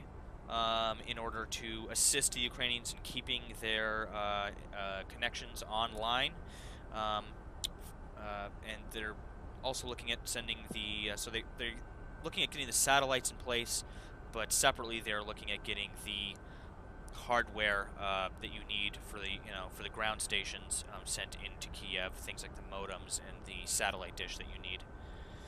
Has there been any news out of Odessa? Yeah, we're going to take a look at 3 places, okay? Odessa, Kharkiv, and Kiev. Those are the 3 big ones today. So he said, do you think Elon will send Cybertrucks to Ukraine? No, but he's definitely sending Starlink, which is a very large amount of assistance to the Ukrainians. Keeping that connection alive is very important for them. So he says, Nemeko, you're the GOAT. Thank you for that.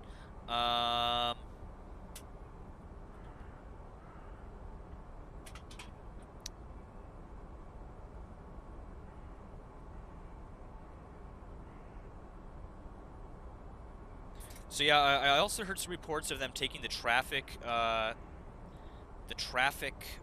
reporting off of Google Maps. We'll take a look at that as well, because I find that interesting that they decided to do that. Yeah, all of the updates you guys are sending me right now, thank you for those. I'll get those on screen here. We're going to start blasting them off one at a time here in a second, going over everything that's basically happened over the past 6 to 12 hours here. As I said a minute ago, it has been a quieter night in Kiev, just the occasional shots and explosions ringing out. Not as intense as the past few nights, and I feel like, again, we're kind of seeing just this pause in conflict while they build up forces on the outskirts of the city, and while this talk takes place.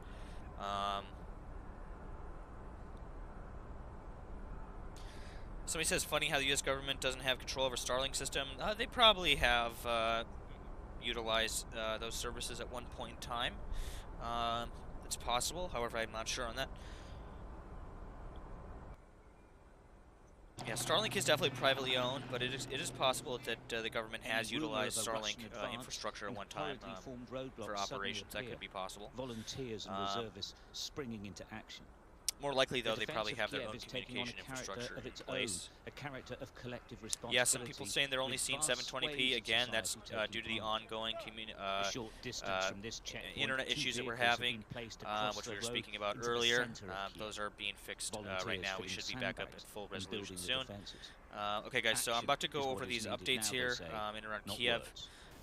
Just stand by. Give me a couple of minutes here, and we'll start going through those. We're waiting when you wake up.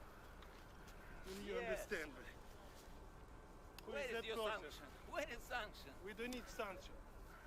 Russia laugh from your sanction. Where is Berezovsky? Where is Nemtsov? Do you know where is these people? Who guilty? So, you will be next. People on the street who don't want to fight are either attempting to leave or heading for bomb shelters. But there are huge numbers of militias forming. They're everywhere, guns in hand, prepared to die fighting the Russians. The country's president is calling for everyone, and indeed anyone, to take up arms. All those who can return to Ukraine, come back to defend Ukraine. And then we will have a lot of work to rebuild it. All those who can defend Ukraine abroad, do it purposefully, unitedly, and continuously. All friends of Ukraine who want to join the defense, come, we will give you weapons. Всі друзі України, хто хоче приєднатися до захисту, приїжджайте. Ми дамо вам зброю. Усі деталі. Somebody said, do you think they'll televise the talks? I don't think so, but I could be wrong on that. But I believe it's going to be kind of a, it's going to be a pretty tense meeting on the Belarusian border. So we'll have to see what comes of that. But I don't think they'll be televising that. It's an ongoing war zone. Anything could happen at these talks. Outside and inside. Terrifying the population. But we'll see. What does anybody know what time those talks are supposed to take place? Anybody have any information on that? People find shelter, either prepared to stay or waiting for a train. Somebody said they said no media. Okay.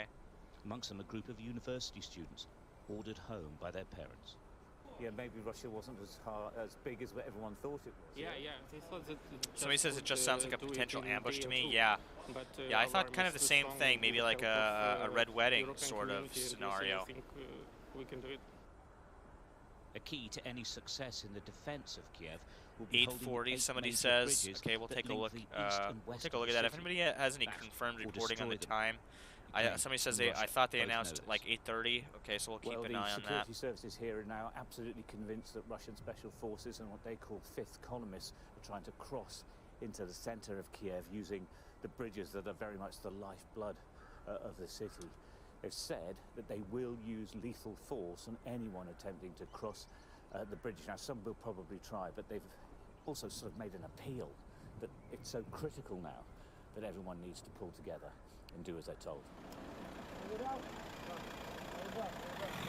Concerns about the infiltration of the city means that freedom of movement is getting harder. A curfew is now in place until Monday, with no exceptions. Soldiers will consider anyone on the street a Russian spy. For many people, this is likely to be a long and perhaps terrifying weekend. Stuart Ramsey, Sky News, Kiev.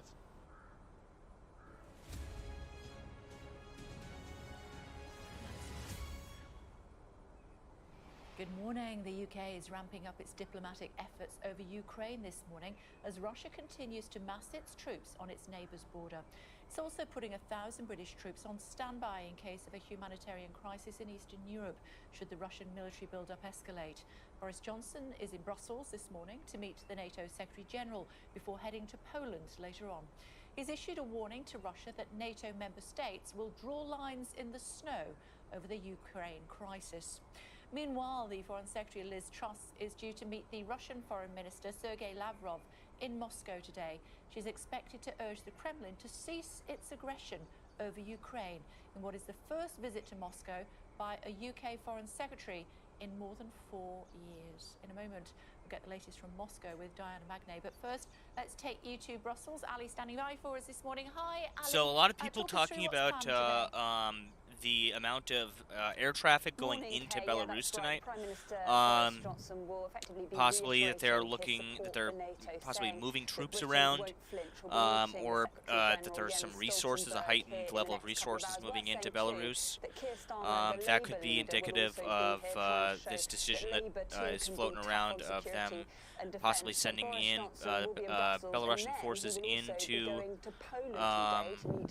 Ukraine. So we'll have to keep an eye on that. 350 extra troops to Poland over the last couple of days, and the Prime Minister today announcing too that 1,000 more British troops are going to be made available to NATO in the event of a humanitarian crisis if Russia does decide to invade. So I heard something about aircraft being supplied to Ukraine. Is that U.S. aircraft or what country?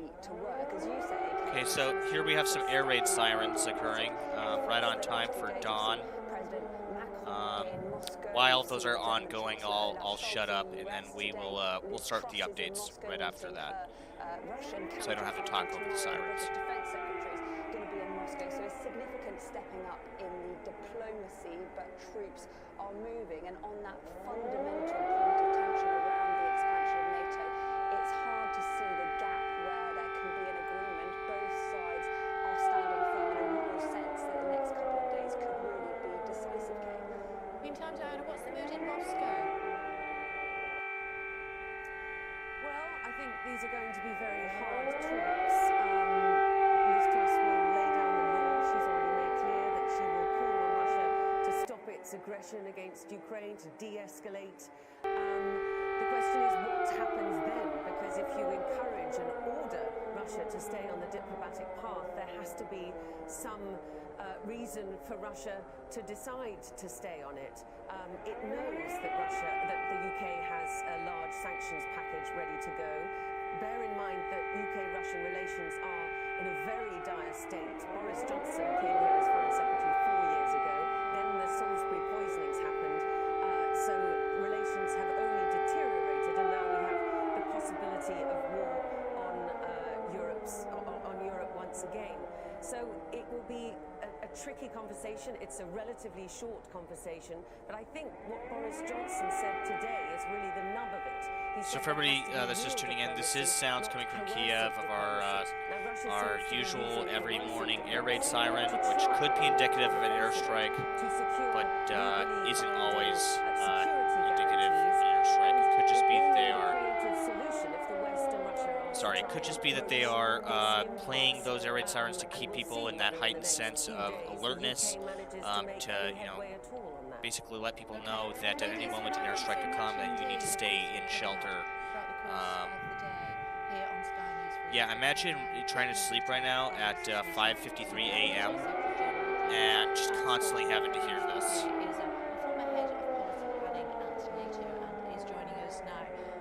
Thank you for joining us on the program. How do these sort of talks go? What happens? Well, I was not in the room, but what I can tell you is that it's pretty obvious the UK is playing a front role in this crisis, and I think Johnson... Yeah, we also heard reports of the 48-hour curfew ending today in Kiev. That will most likely be extended. I don't imagine that they will lift with the ongoing situation as it is, but we'll have to wait and see on that. The UK's commitment to Ukraine. However, the real question mark is whether Johnson and the UK can be part of the solution. And this is more complicated because, as your correspondent said, the UK and Russia have a pretty bad relationship. And it's very unlikely that Johnson will be sitting on the other side of a long table with President Putin. The Ukrainian 60 sends me another camera angle here, and he said that just now he did confirm that it has the sirens, so that it is current. I'll take a look at that now. Okay, I think it's very psychological. So this is another angle. That likelihood is What's this angle here? Is that the, yeah, so I believe this is the hydroelectric station. So we'll replace, we're going to replace that with this camera here. Because, yeah, we need one in Kiev for that slot. We don't want that one up by Crimea. So far, I think you don't see sign of de-escalation. We got that one there. That's another camera in Kiev, and it has current audio. I'll turn that down just a little bit to take the edge off. I think Putin has all the reasons to keep the pressure because he's getting FaceTime and he's getting, in a way, concessions from the West and NATO. So why should he stop? Okay, and as far as President Putin is concerned, though, I mean, he does have to worry, doesn't he, about the threat of sanctions, which will harm the Russian people.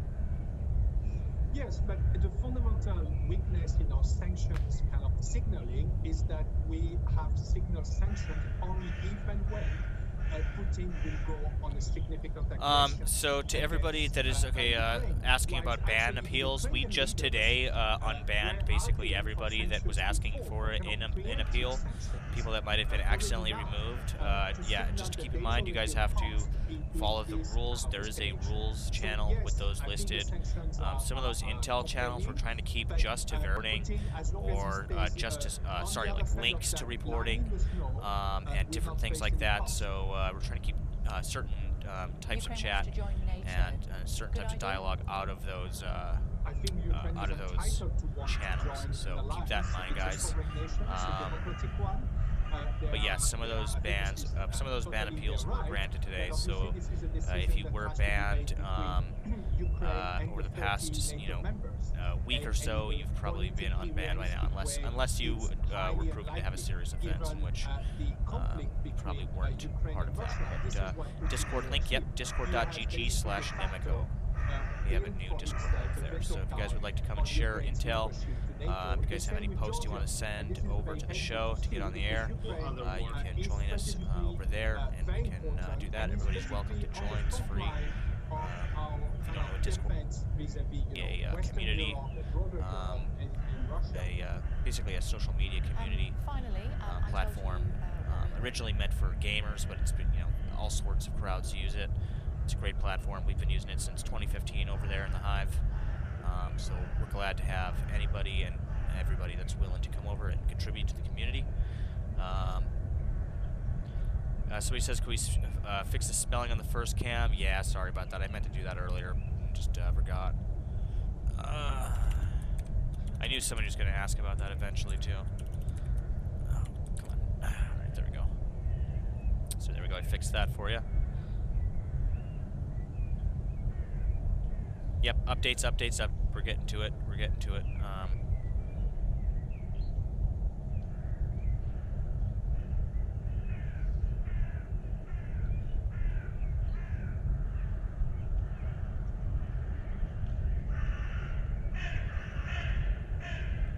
It's nice to see that we have some OG viewers in the chat. There is our 6 o'clock chimes, guys, just on time, coming from both of our audio feeds, and that is confirmed. They are synced up perfectly.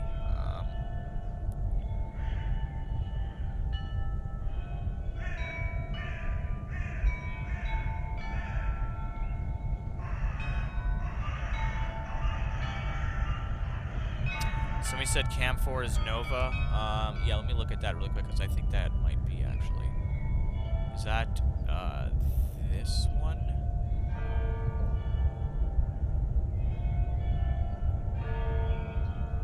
Yeah, hold on. Let me take a look into that real quick.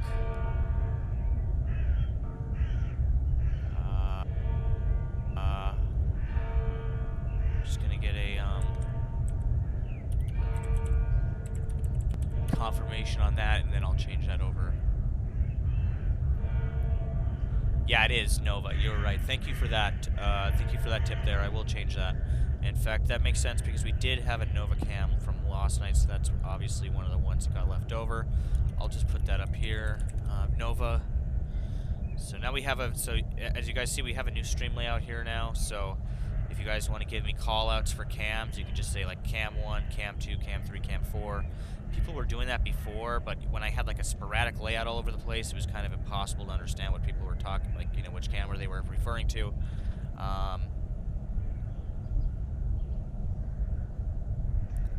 Nemeko Smoke, right side cam 1. Roger that. See how easy it was for that call out? Thank you for that. And look at that. We do indeed have some smoke off in the distance there. It looks like quite a significant amount, actually.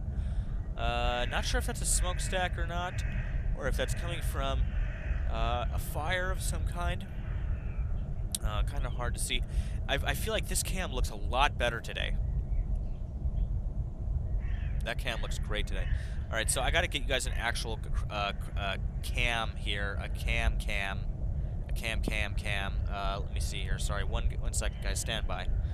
Stand by. I forgot that layout was in the way. Good. Just let me here we go. Here we go. Okay. Now you guys can see that camera there, and on the right side here we see this smoke. It looks like I see some smokestacks there, so that could be a factory, or this could be fires that we are seeing there, and I'm just thinking maybe that they look like smokestacks, because it is off in the distance away, so it could just be, you know, kind of funky looking. I also see some smoke here. Yeah, that's definitely some smoke here I'm seeing. Coming from not too far away. Yeah, not sure maybe if this is that depot fire still burning or smoldering, or if they put that out yet. We'll have to take a look at the particulate maps. We'll get the particulate maps up on screen for us to look at here shortly, because I would definitely, yeah, somebody says it definitely looks like a smokestack.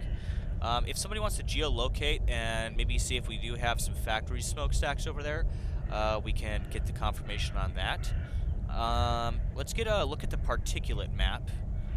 If somebody wants to send me over the particulate map, I don't believe I have it on hand. I'll look in the open source intelligence tools first. Yeah, okay, so I don't really want to, you know, spoil all your guys' PMs, so I'll just kind of look through the tools channel real quick, see if I can find that particulate map. That's the imagery, that's not what I needed. Here we go. We got it right here, guys. Okay, thank you.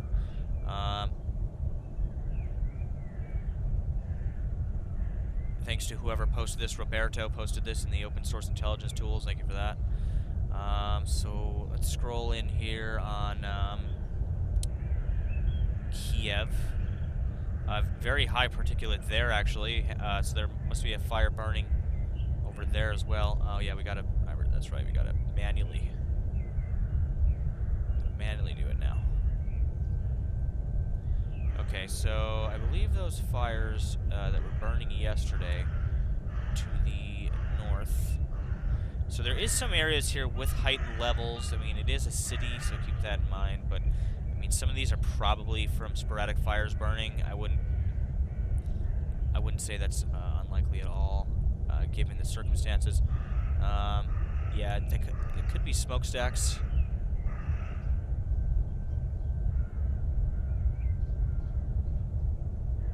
Somebody's saying that could be the power plant. Yeah. Yeah, if someone wants to give me some geolocation, I can throw that on screen here so we can look exactly where it is. Yeah, it does look like steam, because look how it fades off here. If it was smoke, it would be carrying. Yeah, so I think that probably puts it to rest there. There's probably a power plant. We're seeing steam being generated here. So that's good that we put that one to rest. I also saw some what looked to be smoke coming from over here. I don't know if maybe that's just camera artifacting or not, but again, guys, this is that cam out of Kiev. Looks really good. We have 2 lines of audio out of there this morning as well. So again, you know, just keeping a close eye on Kiev, because that's the final it's the final boss, really. For the Russians is getting into Kiev and sacking Kiev. Once Kiev is taken and they take out Zelensky, that's game over. And so holding Kiev is probably the most important. All right, let's get that cam fixed. We're hearing some other explosions and shots here on the outskirts of the city, as we have all night, just sporadic. Seeing more of that smoke there, actually. Whatever, not important. We'll keep going through updates. So yeah, here is those particular maps. Again, if you guys want to look at those, you can find that in the open source intelligence tools section on the Discord. Again, thank you for everybody that's tuning in. We are still continuing to have these connection issues, so the stream might be coming through at a lowered quality currently, but we are working to get that mitigated as soon as possible. Go ahead and hit that like button, hit the subscribe button. The like button will help get the stream back up in the algorithm, so we can get some more eyes in here on the situation. Get some more minds exchanging some data. Somebody said, did I build INDB? Yeah, I did work on that project. It's an ongoing project. Currently, the site is actually being worked on. But I do hope to include some of the features we've been working on for INDB on the stream soon. We'll be using some of those tools for open source intelligence gathering.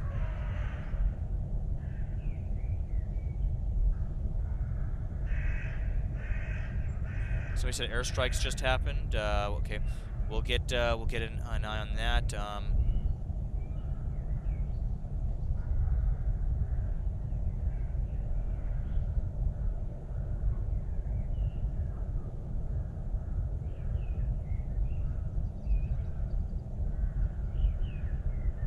Somebody says there is smoke coming up to the right of that steeple after an airstrike. So yes, I am seeing smoke there. Let's go back to that cam quick, guys, and I'll show you.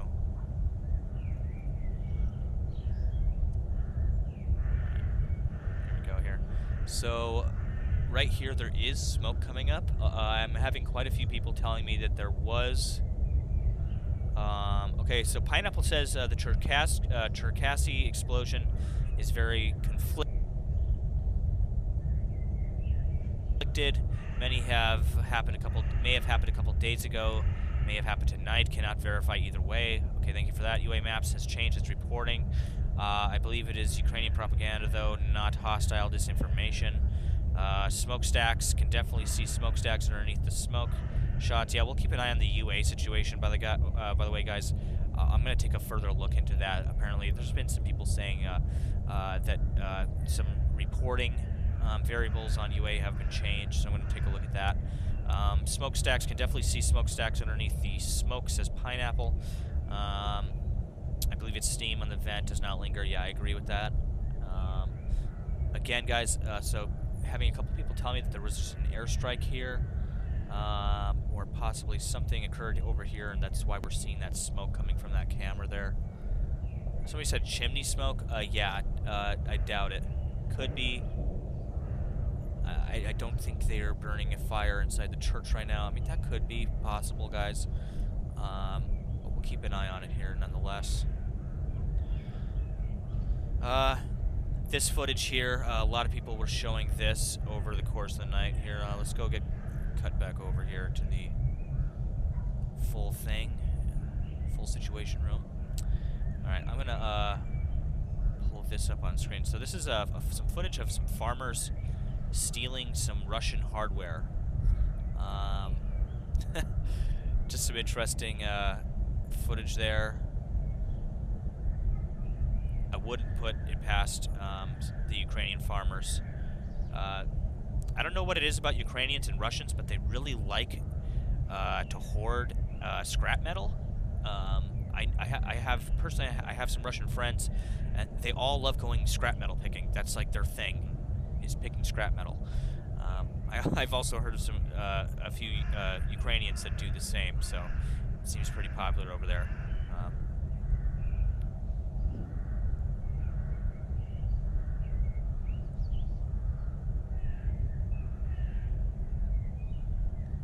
Okay, so like, yeah, a lot of footage of the POWs coming out. We did show some of that on stream. I'll probably show some other videos of those. A lot of these are ones we've already showed quite a bit. So here, I Am God on the Discord sent over a couple pictures here from a couple of those monitoring sites. He said this is weird. So it looks like this, I'm not sure if it's the same monitoring site. Yes, it is. So this same monitoring site, this one here went from 2:57 Monday 3 p.m.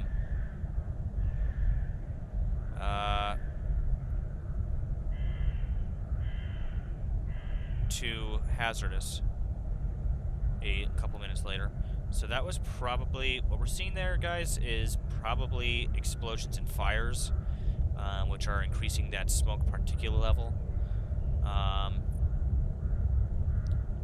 So yeah, definitely a useful tool, keeping an eye on those particulate maps. for tracking and verifying reports of explosions in and around Ukraine.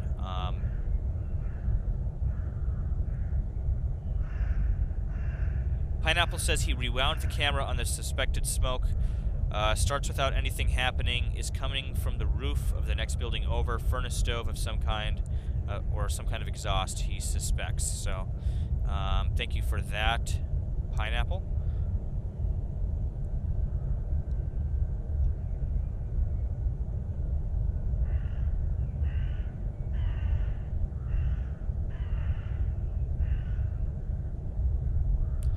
So yeah, some people are saying that the live UA map has been hacked to remove all Ukrainian victories, and pretty much any blue icon links to air raid sirens went off. So yeah, I'm gonna look into that because I know yesterday we were getting concrete stuff out of live UA map, but yeah, I think it was only a matter of time before some of these tools that we're using, guys, started to get targeted, just like we saw our CCTV cameras begin to get targeted. Somebody says Pineapple is definitely a spy. Possibly. He could be KGB. Turn up the cam audio. There's been a battle going on since daybreak. Pretty consistent gunfire. Roger that. I'm gonna increase that audio. Okay, that's that one. Let's not. In fact, actually, let's close out of that. Wait. No, let's not close out of that. Let's go back to that. But let's mute it. Make sure it's live. Okay. No, it's not that one. Not that one. It's this one, I believe. Okay. I bumped up that audio. We got both of those audios. So, you guys should be able to start to hear the consistent gunfire. There's a battle going on sporadically in the outskirts of the town. Of the city of Kiev. Pineapple says, "What a compliment."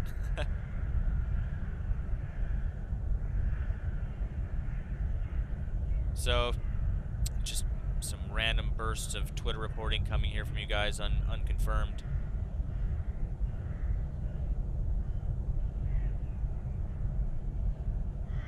Victory and defeat are the results of war, not a warrior. Even if he loses, the president of Ukraine will be known in history as a man of his country who fought on the ground level against a superpower. Yeah, I mean, you guys gotta respect that. I mean, he's somebody that doesn't have. I mean, he was a comedian, doesn't have that much political experience. He's been, a lot of people have been ripping on him, for not having very much experience running a country. But, one thing you got to respect is that he is sticking it out with the Ukrainians, with the Ukrainian people, and going down with the ship, so to speak. And, seeing pictures like this of him in the gear, in the trenches. I mean, have we seen very many pictures of Putin in gear, in the trenches? I'm just saying. I mean, I don't doubt that he'd probably jump right in these trenches first chance, but I haven't seen any pictures of him in any trenches. Somebody says, show me battle footage of him. Yeah, honestly, if there's one thing that would solidify my good opinion of Zelensky would be if all of a sudden we get some combat footage of him, maybe in a MiG-29. What if it turns out he's the ghost above Kiev? Wouldn't that just be a plot twist? He's the ghost of Kiev? Somebody says I've seen more, or 8-Bit Dad says I've seen more pictures of Putin shirtless than in combat gear.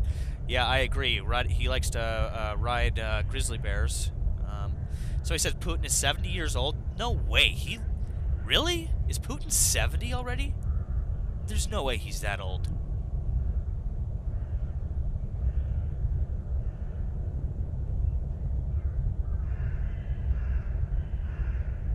Somebody said Putin would be riding Hank the Tank. Yeah, again, we're just passing 6,400 viewers here. Thank you guys for tuning back into the stream. It's great to see everybody tuning back in. Hit that like button, share the stream if you can, so we can just get some more people in here on the stream. People are saying he's 68. If there's Russian spies in here, look past all the videos. The background. Yeah, I mean, he definitely looks pretty youthful for his age. I didn't even know he was that old. Don't honestly. take me down. I'm just covering stuff, please. Yeah, 1952. So I guess he has been around for a bit.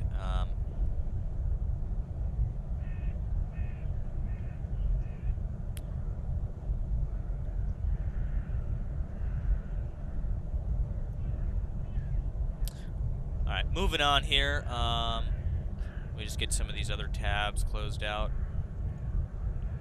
Got our UA map there.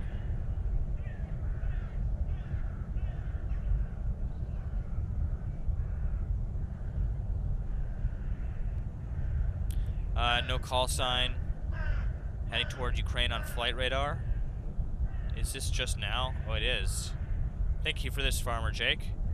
Apparently there's a no call sign headed towards Ukraine out of Russia. We'll go ahead, we'll get this tracked on radar real quick. We'll take a look at that. That could be... It's probably going to Belarus, I would suspect. It's probably going to divert up to Belarus if I were to guess. But we can only tell. Actually, no, it's turned around here. And he says Moldova has something too now as well. Alright, we'll keep an eye on this one. I'm going to get that one tracked. Is this the same one? Yeah, we'll keep an eye on it. It might be taking off still. Sometimes we see some transponder issues. Somebody said, can you add this cam? Okay, I'll take a look. I will take a look and see if it's worthwhile. If it's worthwhile, we'll put it up. Okay, so, I mean, this looks like it would be a good cam. However, where is it? Where is this cam? Kiev camera nearby St. Michael's Golden Dome Monastery. If this cam is legit, this is probably one of the best skyline cams we've had out of Kiev this entire week. In fact, what I will do with this is I'm going to swap what is our Nova cam, and we're going to put the Oblinsky district down here, and I will rename that to Kiev. Just give me one moment. And then I'm going to put this one over here, because if that camera is legit, that one is probably one of the best angles we've had out of Kiev. It does look consistent with the lighting angle and Raven activity, so that's good. Also, yeah. Okay, so give me 1 second here, guys. I'm going to rename that. This cam here. Back to Kiev.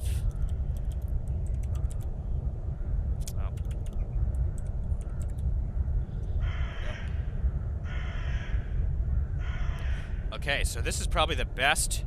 This is probably the best angle setup that we've had for Kiev so far. We got the primary cam there for the square. We got a secondary cam for the square, cam 3.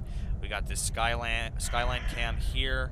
We also have cam 5, which is another skyline cam, and then we have the Oblinsky district down here as well. So we have a hell of a fix on Kiev this morning, guys. I'm feeling pretty confident about it.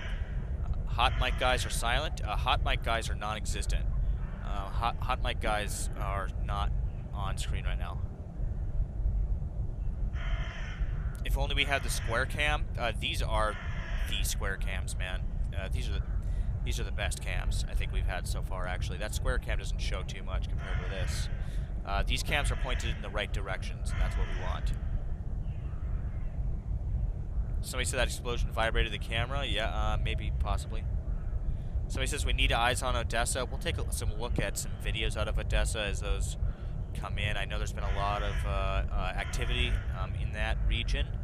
Same with Kharkiv. So those are the two, the three areas we're going to focus today on the most are Kiev, Kharkiv, and Odessa. That'll probably be the same over the next 24 hours or so. Somebody says smoke column to the left in camera 1. Roger. Let's take a look. I'm not seeing any smoke. Oh, yeah, maybe over here. Yeah, that seems like off in the distance. Yeah, hold on. Hold on. We will switch back. Switch back to the cameras here. Okay, so if you guys look off in the distance here, it does look like there is a column of smoke coming up. However, that could be another smokestack over there. So keep that in mind. We do have the smokestacks over here on the right side, but that could be some smoke coming up, maybe. Somebody said ruble is down 48% against the dollar. Yeah, let's maybe we should get a chart on screen.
in this city, which at the moment has got a Russian noose around it, as troops are encroaching on the capital, on the seat of power, on the parliament, and on the presidential palace eventually. That is what you're dealing with, an act of international geopolitical blackmail with Vladimir Putin in Moscow and the Ukrainians here. That's it. Channel 4 News from Kyiv. Thank you very much indeed. In front of every twitching net curtain there is a window, and behind every window a smartphone. In an invasion in which little escapes the invaded. This was a housing estate in the southeast of Kyiv, and the firefighters are battling the aftermath of a Russian cruise missile. No one really knows why the Russians targeted Tower Block 7 on Pashti Street. It may have been a stray, and miraculously no one was killed. But this morning the survivors were less interested in the how, and more in the why us. Что они створили, что они сделали с нашим домом? No one had the answer. Not the old lady on the 4th floor, oblivious to the fact that her balcony was on the verge of collapse. Not the woman next door on the 7th floor, busy shoveling glass out of her living room.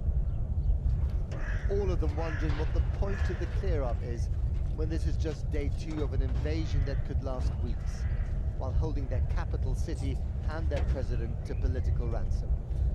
Are you scared? Yeah. You're going to stay here or leave? Yeah. You're going to stay here? I live here, but I can't stay here now. Right. Where will you go? I don't know.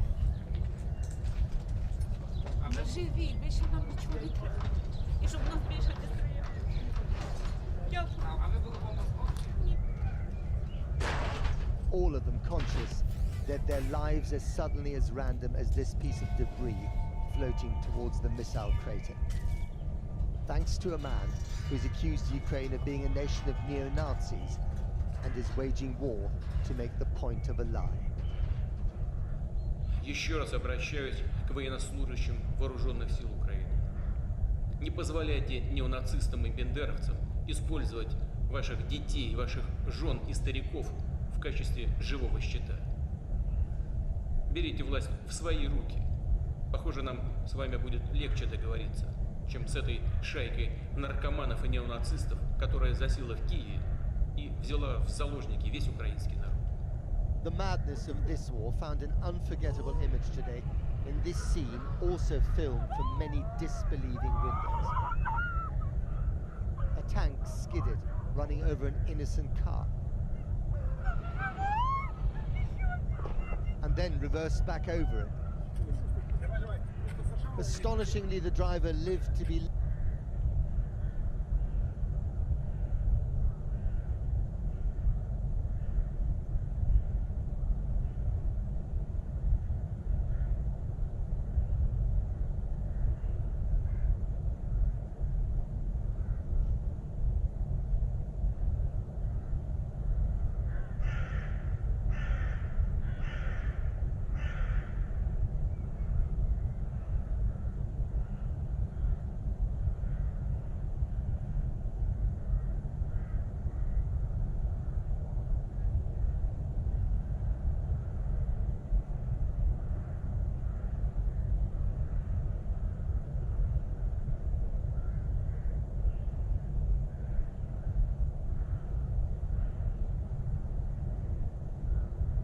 Somebody's saying Cam 3 is down.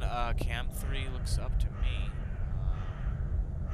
Let me just make sure. Yeah, Cam 3 is still live, guys. This is still live.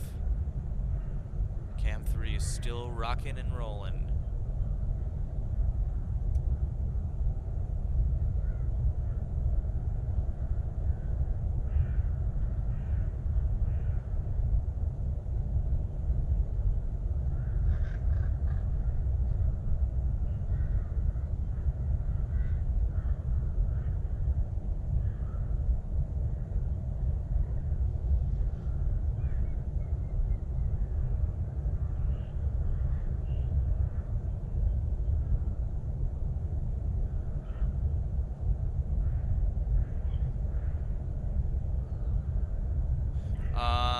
Waylon says, Nemico Network, what's the craziest thing you've seen so far throughout this whole situation?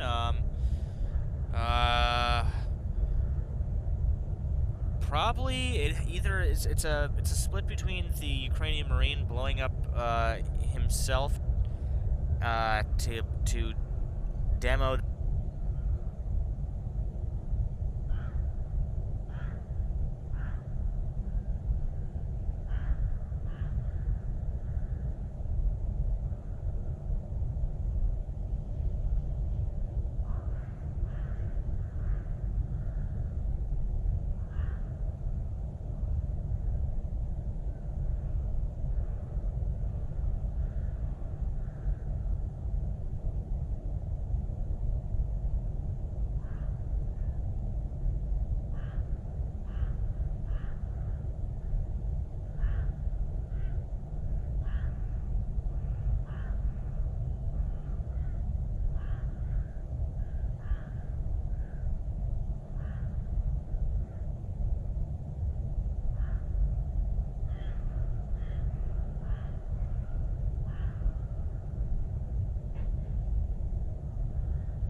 blowing up himself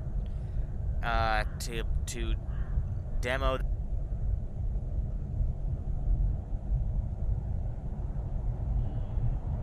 Like he said, folks, he's having problems. He'll be back up soon.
and determination of the Ukrainian people.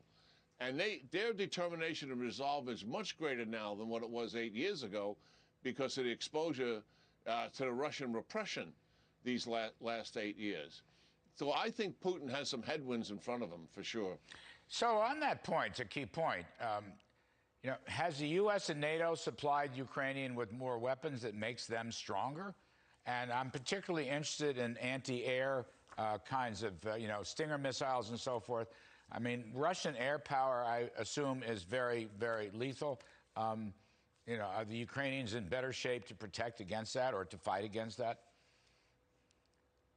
Well, we did provide them some air defense capability. We never did provide them all of the air defense capability they wanted, which would have been able to protect against missiles, cruise missiles and ballistic missiles. We never did much with that, but we did provide them with some Stinger missiles that came out of the Baltics, and I'm certain that has been helpful.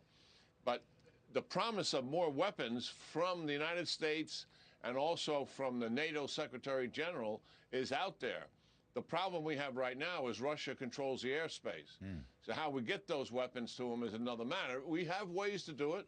I'm not going to talk about them all on this open television station, but there are ways that we can get those weapons to them. It's just a matter of our will to want to do it. And certainly they want as much capability as we can possibly put in their hands going forward. Is this talk, General Keane, talk that Putin would negotiate with Zelensky or Russia would engage in diplomacy with the Zelensky government? Is that just baloney and propaganda, or might it actually reflect the disappointments that you're describing, the early Russian disappointments, that things ain't so easy as they originally hoped? Well, it could be that. I think it's just a way to try to deal with this without having to take this leadership down.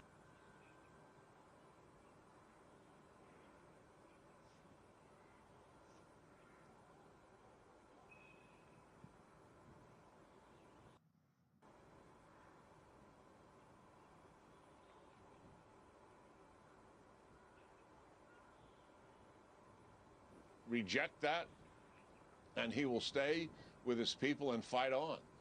That's the reality of what we're dealing with here.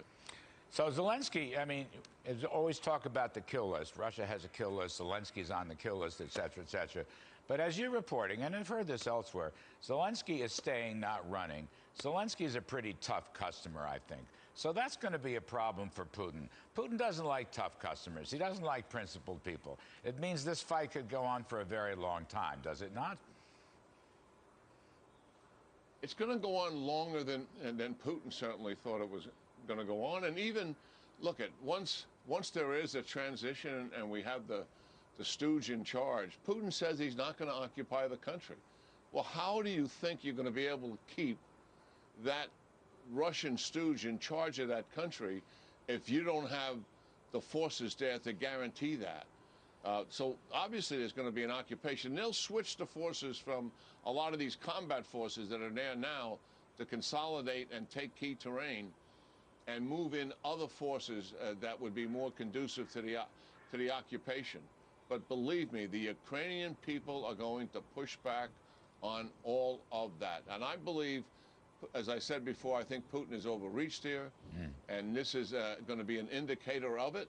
I think also NATO is reacting positively. I think NATO's got a long way to go to show some leg here in terms of their budgets and capabilities, but they are putting forces into the former Soviet republics that are the most vulnerable, like the Baltics and Poland. They are moving in the right direction. Long way to go, I think, in terms of where they need to have their defense budgets. And we have to really recognize what's happening here, Larry. I mean, Putin is changing the balance of power in Europe and driving up the risk quite considerably by threatening the former Soviet republics that are now under NATO. Iran is about to get a windfall of sanctions from the revised JCPOA deal, which will encourage their malign behavior in the Middle East. Insanity. China is looking at this, and you know they're cheering from the sidelines, and we're outgunned and outmanned in the Indo-Pacific. We have to look hard at our defense budget needs. During the Cold War, Larry, 7% of GDP during the Cold War was the norm for a defense budget. When the Soviet Union collapsed, that went south under 3%, and that's where it is today. Yep. We can't meet the demands of these threats at that level of funding. It is that simple. The domestic increase, Larry, in this country in this recent budget is 16%. This crazy bastard's like, we need all the money and all the guns now. 2%, that doesn't even account for inflation. So we're going down, not up. I was with Reagan when he put it over 7%. We got to stop their war finance. I'm telling you, General, in addition to drill, which would bring oil prices down, we need to spend 70% of the GDP on just javelins. Javelins and tomahawks. Run through the central bank. If we put a sanction on that, just the U.S. in dollar terms, that would stop cash from going into Russia. It would be a killer. It would end Putin. He's like, we need to turn it all into a dusty parking lot. In my opening statement. But, General, I want to ask you, I just have you for a little bit more. A very distinguished national security advisor, someone that you know and respect, said to me this morning, I'd like to also comment, unaffiliated, Boeing and Lockheed Martin, pretty great people. All right, back to what we should do with 20% of all the money we make. The Baltics are the most vulnerable countries because of their proximity to Russia. They're small countries, not particularly well defended with their own militaries. And of the three of them, the one that is the most vulnerable is Lithuania. And that's because of Kaliningrad. That's right next door, a piece of Russian territory that sits there, and it's like an armed camp. It has very sophisticated advanced weapons. And that would be the place to start for sure. I played war games dealing with the Russians taking the Baltics.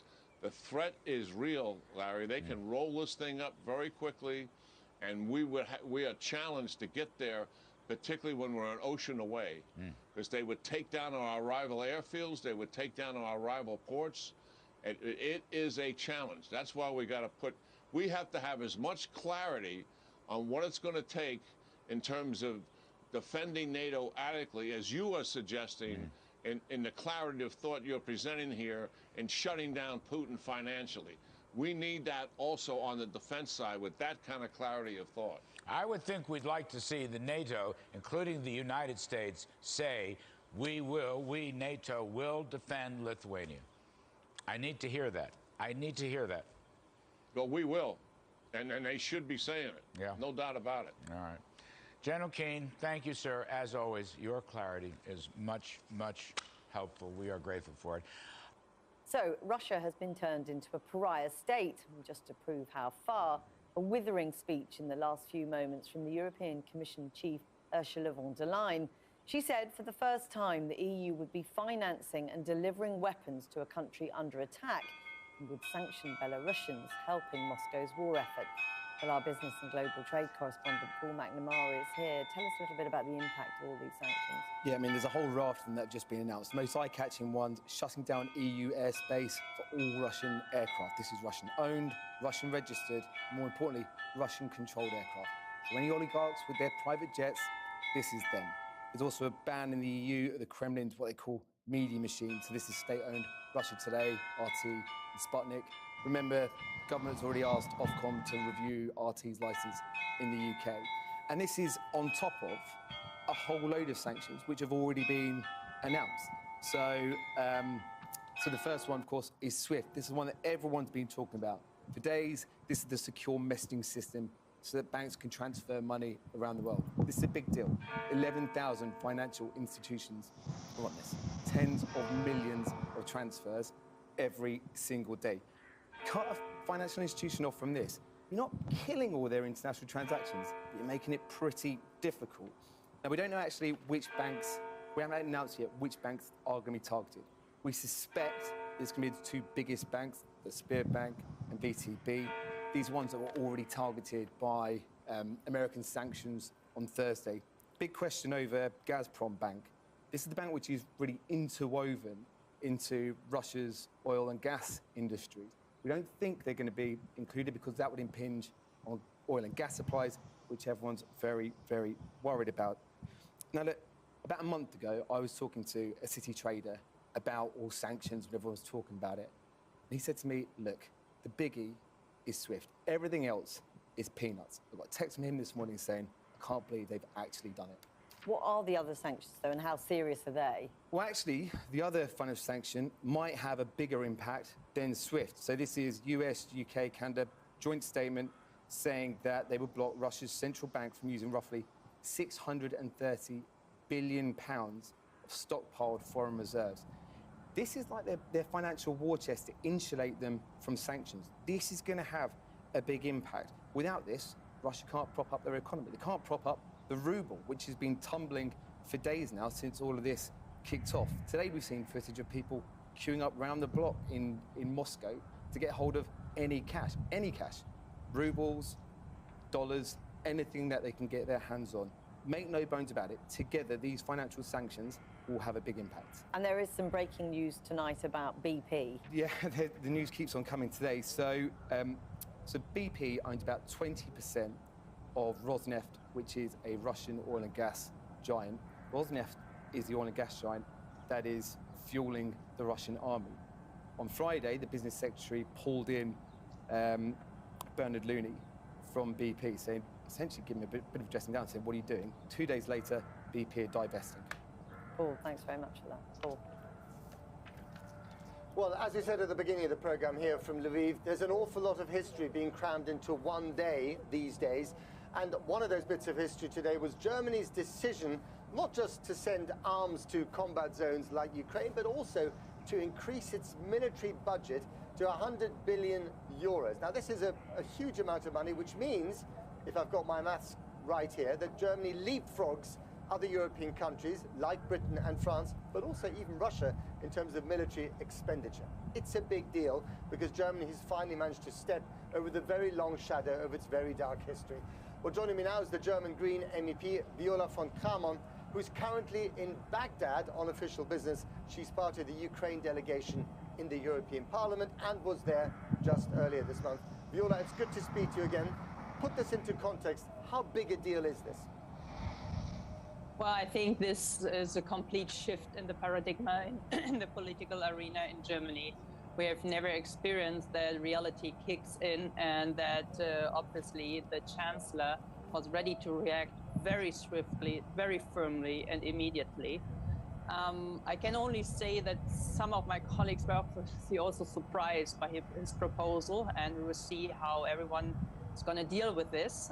But nevertheless, I think that was the right signal to everyone in the European Union that we are a reliable partner, but also to Putin that he cannot, or we need to kick his ass at one moment. Okay, interesting language there. I mean, it's fascinating to me that the German government seems to prevaricate, and of course the Greens are members of the German coalition government. They prevaricate, they get criticized by their friends and allies, and suddenly they do more than was expected. That was the case with Nord Stream 2, and that's certainly the case when it comes to rearmament. Well, the rearmament was a very lengthy debate, and it's not a secret that some of us were in favor for a longer time, but it was really, and it's difficult in the German public, but also amongst many politicians to explain why we have to, let's say, ease this self-defending or this principle on not delivering weapons in conflict zones and in war zones. And I think after this massive attack from Putin's troops, everyone understood that we need to use all means which we have on hands to strengthen the self-defense capacities of Ukraine. And I know that already tomorrow we will see parts of that weapons will be delivered to Ukraine, which is extremely important. But Viola, this is also a very emotional issue, a very vexed issue for many Germans, is it not? I know this from my own family. And your leader, Foreign Minister Annalena Baerbock, I think was in tears today when the announcement was made. Again, tell us what's going on in your soul, as it were. Well, you know, we have most of the meetings after this interview now, so I know only from our chat groups how the moods are. But what I understood, this is that, as I said, I mean, this massive attacks, these pictures, these videos we have seen from Ukraine over hours, over days now, really made people rethink and reconsider, each and everyone. And even amongst the public now in Germany, where a week ago, 2 weeks ago, we had surveys where we asked, would you ready to defend Ukraine? And there was only 20%, and now it's the opposite. Now we have 75% of being in favor. So the complete, I would say, mood and atmosphere, the environment has completely changed. Henry Kissinger, rather unkindly, I think, once described Germany as a political dwarf and an economic giant. Has that now changed? Are you punching at your political weight? Well, yeah, I think we should be up to, but I mean, for now, it is the proposal of the Chancellor. I hope we can also then deliver in terms of laws. But yes, I think that people understood if we stay an economical dwarf and not a political giant, we are very, let's say, vulnerable. We will not, I mean, preserve this standard of living and even our democratic standards, our European values. And there's a lot on stake at the moment in the European Union. And I think that is why Scholz finally came up with this very terrific and maybe also unexpected speech today. All right. In one line, can we expect Germany to take more of a leadership role on the international stage in foreign policy? Well, I think this is what has been proved today. I saw a lot of very impressive speeches by many colleagues in the German Bundestag. I would say yes. Vera von Kramon, thank you very much indeed. Well, first thing this morning, the United Nations said that at least 368,000 refugees had already left Ukraine, a number which has been rising by the hour. Ukraine's neighbors have been hastily building reception centers and readying hospitals. Our correspondent Porka Bryan is in Ubla, just over the Slovakian border, and reports a short time ago. So we've just crossed from Slovakia through the border crossing here into Ukraine, and I must say, for me, this is the first time the scale of this humanitarian crisis has dawned. There are a few hundred people queuing up to try to get into Slovakia, but if you look at the traffic, that is an enormous queue. We've been told it goes about 30 miles in that direction. The sun is going down, it is getting cold, people are tired, people are tense. One of the people we've just met here is Senya. She is from Kiev. Senya, you're here with a group of friends and family. Yep. What is your message to people watching this? Please help Ukraine, fight with us. It's good that you support us with the words and you pray for us, but we definitely need some actions to survive with this fight. We need the protection, we need the most of the support you can give us. With weapons, with, I don't know, money, like, please, not only the words. Yeah, so Senya, that's the big political message. How are you feeling yourself? Angry. My house is lost. I need to go with my family outside, so that's hard. But we'll survive, right? When are you hoping to get through the barrier just here? An hour or two. In an hour or two, okay. We already stand at for 4. For 4 hours. So okay. I think like that would be our time to get. Okay, Senya, thank you very much for that. Thanks a lot. So the crash and bang of war is one thing, but the slow grind of it is another thing entirely, and that's what we're really seeing here. This is what war does to people's lives, basically.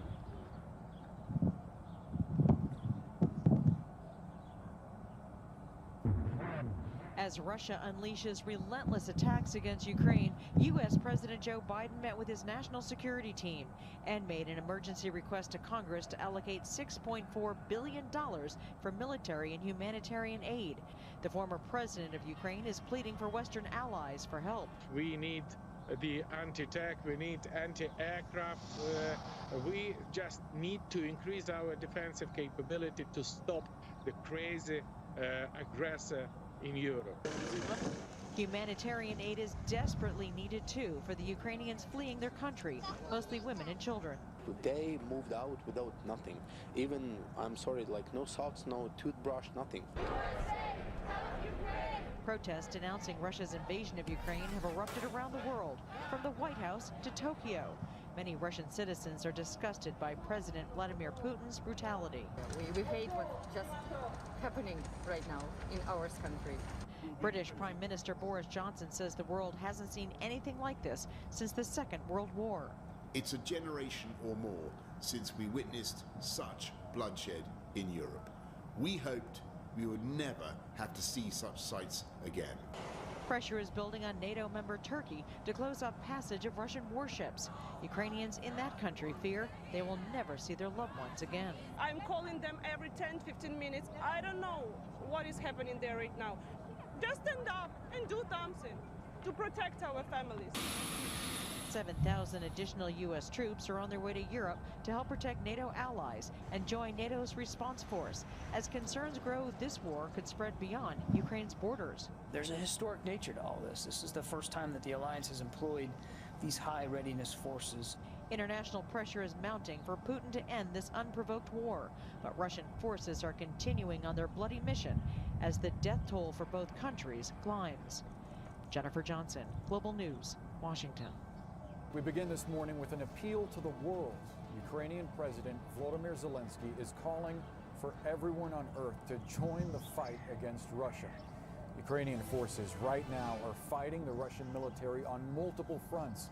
Russian troops have moved into Kyiv, Ukraine's second largest city. People are being told to stay inside their homes because fighting is turned into urban warfare. It's out in the streets. Now, Russia's claimed its attacks are aimed only at military targets, but you've seen the pictures and you see them in front of you now. We've seen damage to neighborhoods, to schools. Ukrainian President Zelensky accusing the Russian army of killing civilians.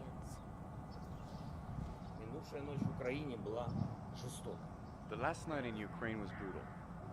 There were shelling again, bombarding of residential areas, civil infrastructure. There is not a single facility in our country that the occupants consider an acceptable target. This morning, Zelensky is rejecting calls to hold peace talks with Russia in Belarus. I mean, he says he is ready to meet with Russians, but he will only do so on neutral ground. In the meantime, the U.S. and its European allies are working on additional measures to slow Russian aggression, agreeing to cut off select Russian banks from SWIFT. That's the Society for Worldwide Interbank Financial Telecommunication. It severely limits their access to the international banking system. Our CNN reporters are covering this story from all angles. Let's begin with Alex Marquardt. He's live for us inside Kyiv. And Alex, fighting has intensified across Ukraine, but from last night, your vantage point, you could see the skies lighting up. And earlier you shared that you were hearing explosions not far from where you're standing right now. Bring us up to speed with the latest on what you're seeing. Yo, Jason, thank you, buddy. Cheers to 9 months. Country, but around this city as well. In just the past hour, there does appear to be an acceleration of the pace up. Yo, by the way, Schwelly, thank you for the 15 months on the Prime. Holy shit. I did not see that. Thank you very much. To the northeast, to the north, and to the west. Most of the explosions that I've heard have been coming from that direction in the northeast, but on the other sides there are at least 4 distinct visible plumes of smoke. Now, this is a city that is essentially under lockdown. There is a curfew until tomorrow morning. You can certainly imagine that it could be extended. So this is a much louder day, if you will, than yesterday. And this comes after last night when we got warnings that there could have been a widespread aerial bombardment by Russian planes over Kyiv. That didn't really materialize, but there were 2 significant explosions just after midnight to the southwest near Kyiv's second biggest airport. The first one resulting in a massive fire. You could see the flames glowing in the clouds above it for hours, and even now, more than 12 hours later, you can still see the smoke from that. And then to the east of Kyiv, in the second biggest city, Kharkiv, the fighting is also intensifying. We know that there are street battles between Russian and Ukrainian forces. The Kharkiv residents are being told to stay inside. That is very close to the Russian border, where our colleague Fred Pleitkin has been seeing rocket fire going out. But the Ukrainian forces do appear to be putting up a good fight. This is day 4 of this invasion. The Russian military is clearly not where they expected to be. There had been some forecasts that perhaps Kyiv could fall in 24 to 48 hours. The Ukrainian military putting up a good fight. Russian personnel are being killed. Their tanks, their weaponry, their trucks are being hurt, are being destroyed rather. Their supply lines are being stretched. They're having difficulties getting things like fuel. But this is clearly an all-out fight for the Ukrainians. President Zelensky dismissing this Russian claim that they are only targeting military installations. He has said that it is clear that they are going after everything. He said last night was brutal. Not a single target that the Russians consider unacceptable. And as a result, Zelensky has issued this call to arms, not just for every Ukrainian who is able to fight, but now also saying that they are creating an international legion so that anybody who wants to come from abroad can also join this fight against Russia. Boris, Christy. Alex Markar, do take good care of you and your crew there. Thank you. Now, he was just mentioning Russian vehicles entering the city of Kharkiv. That's Ukraine's second largest city. Officials are urging residents, stay in shelters. Don't travel anywhere because the fighting is happening in the streets. We want to take you to Kharkiv now, and CNN Prima reporter Daria Stomatova, who appears to be the last foreign TV reporter in that area as this firefight is happening. Daria, you and your cameraman are holed up inside your hotel in a makeshift shelter. Walk us through what you're experiencing and what's happening where you are.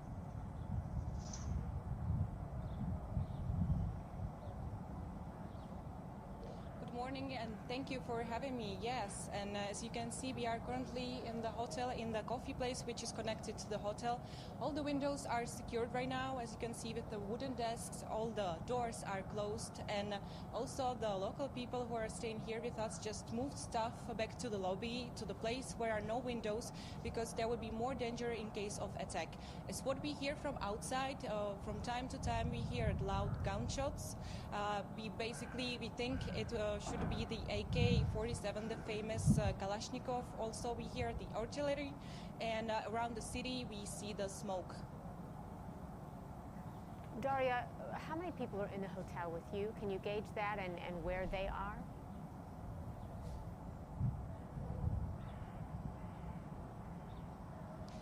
Yeah, there's around 20 people, but of course we cannot show you the whole place because of the security. We don't know if someone is monitoring us or know where we are right now. So basically that's all what I can say right now. Understandably. Daria Stomatova, thank you so much.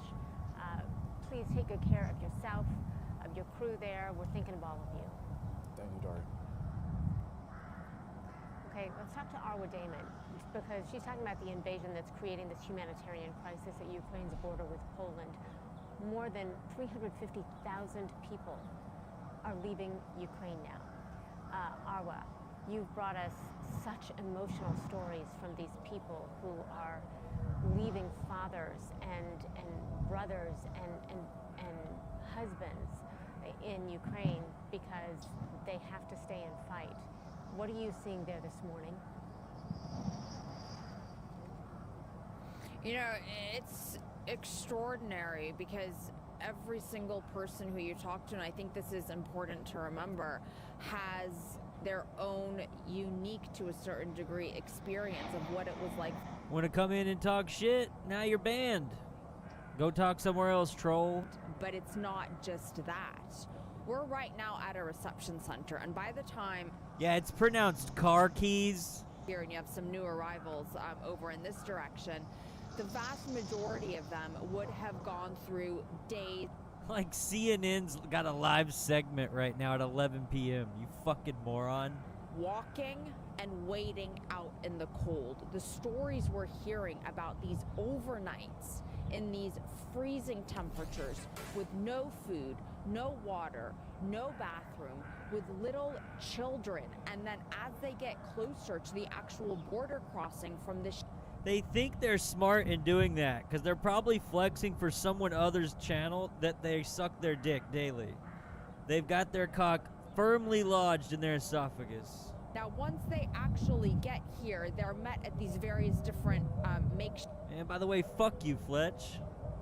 Fuck you. ...by friends. But then you also have this army of volunteers that right now is behind a police line because there are so many of them. And as these buses pull up, they'll hold up signs advertising locations that people who are arriving can get free rides to, locations where they can stay for free. So you do have this big sense of community once you actually hit this side. But none of that makes their experience any less agonizing. We have met sisters, two sisters who left their father behind. We have met wives who are now trying to cope with all of the children who left their husbands behind. Some of whom have told their children, don't worry, daddy is going to be coming, not knowing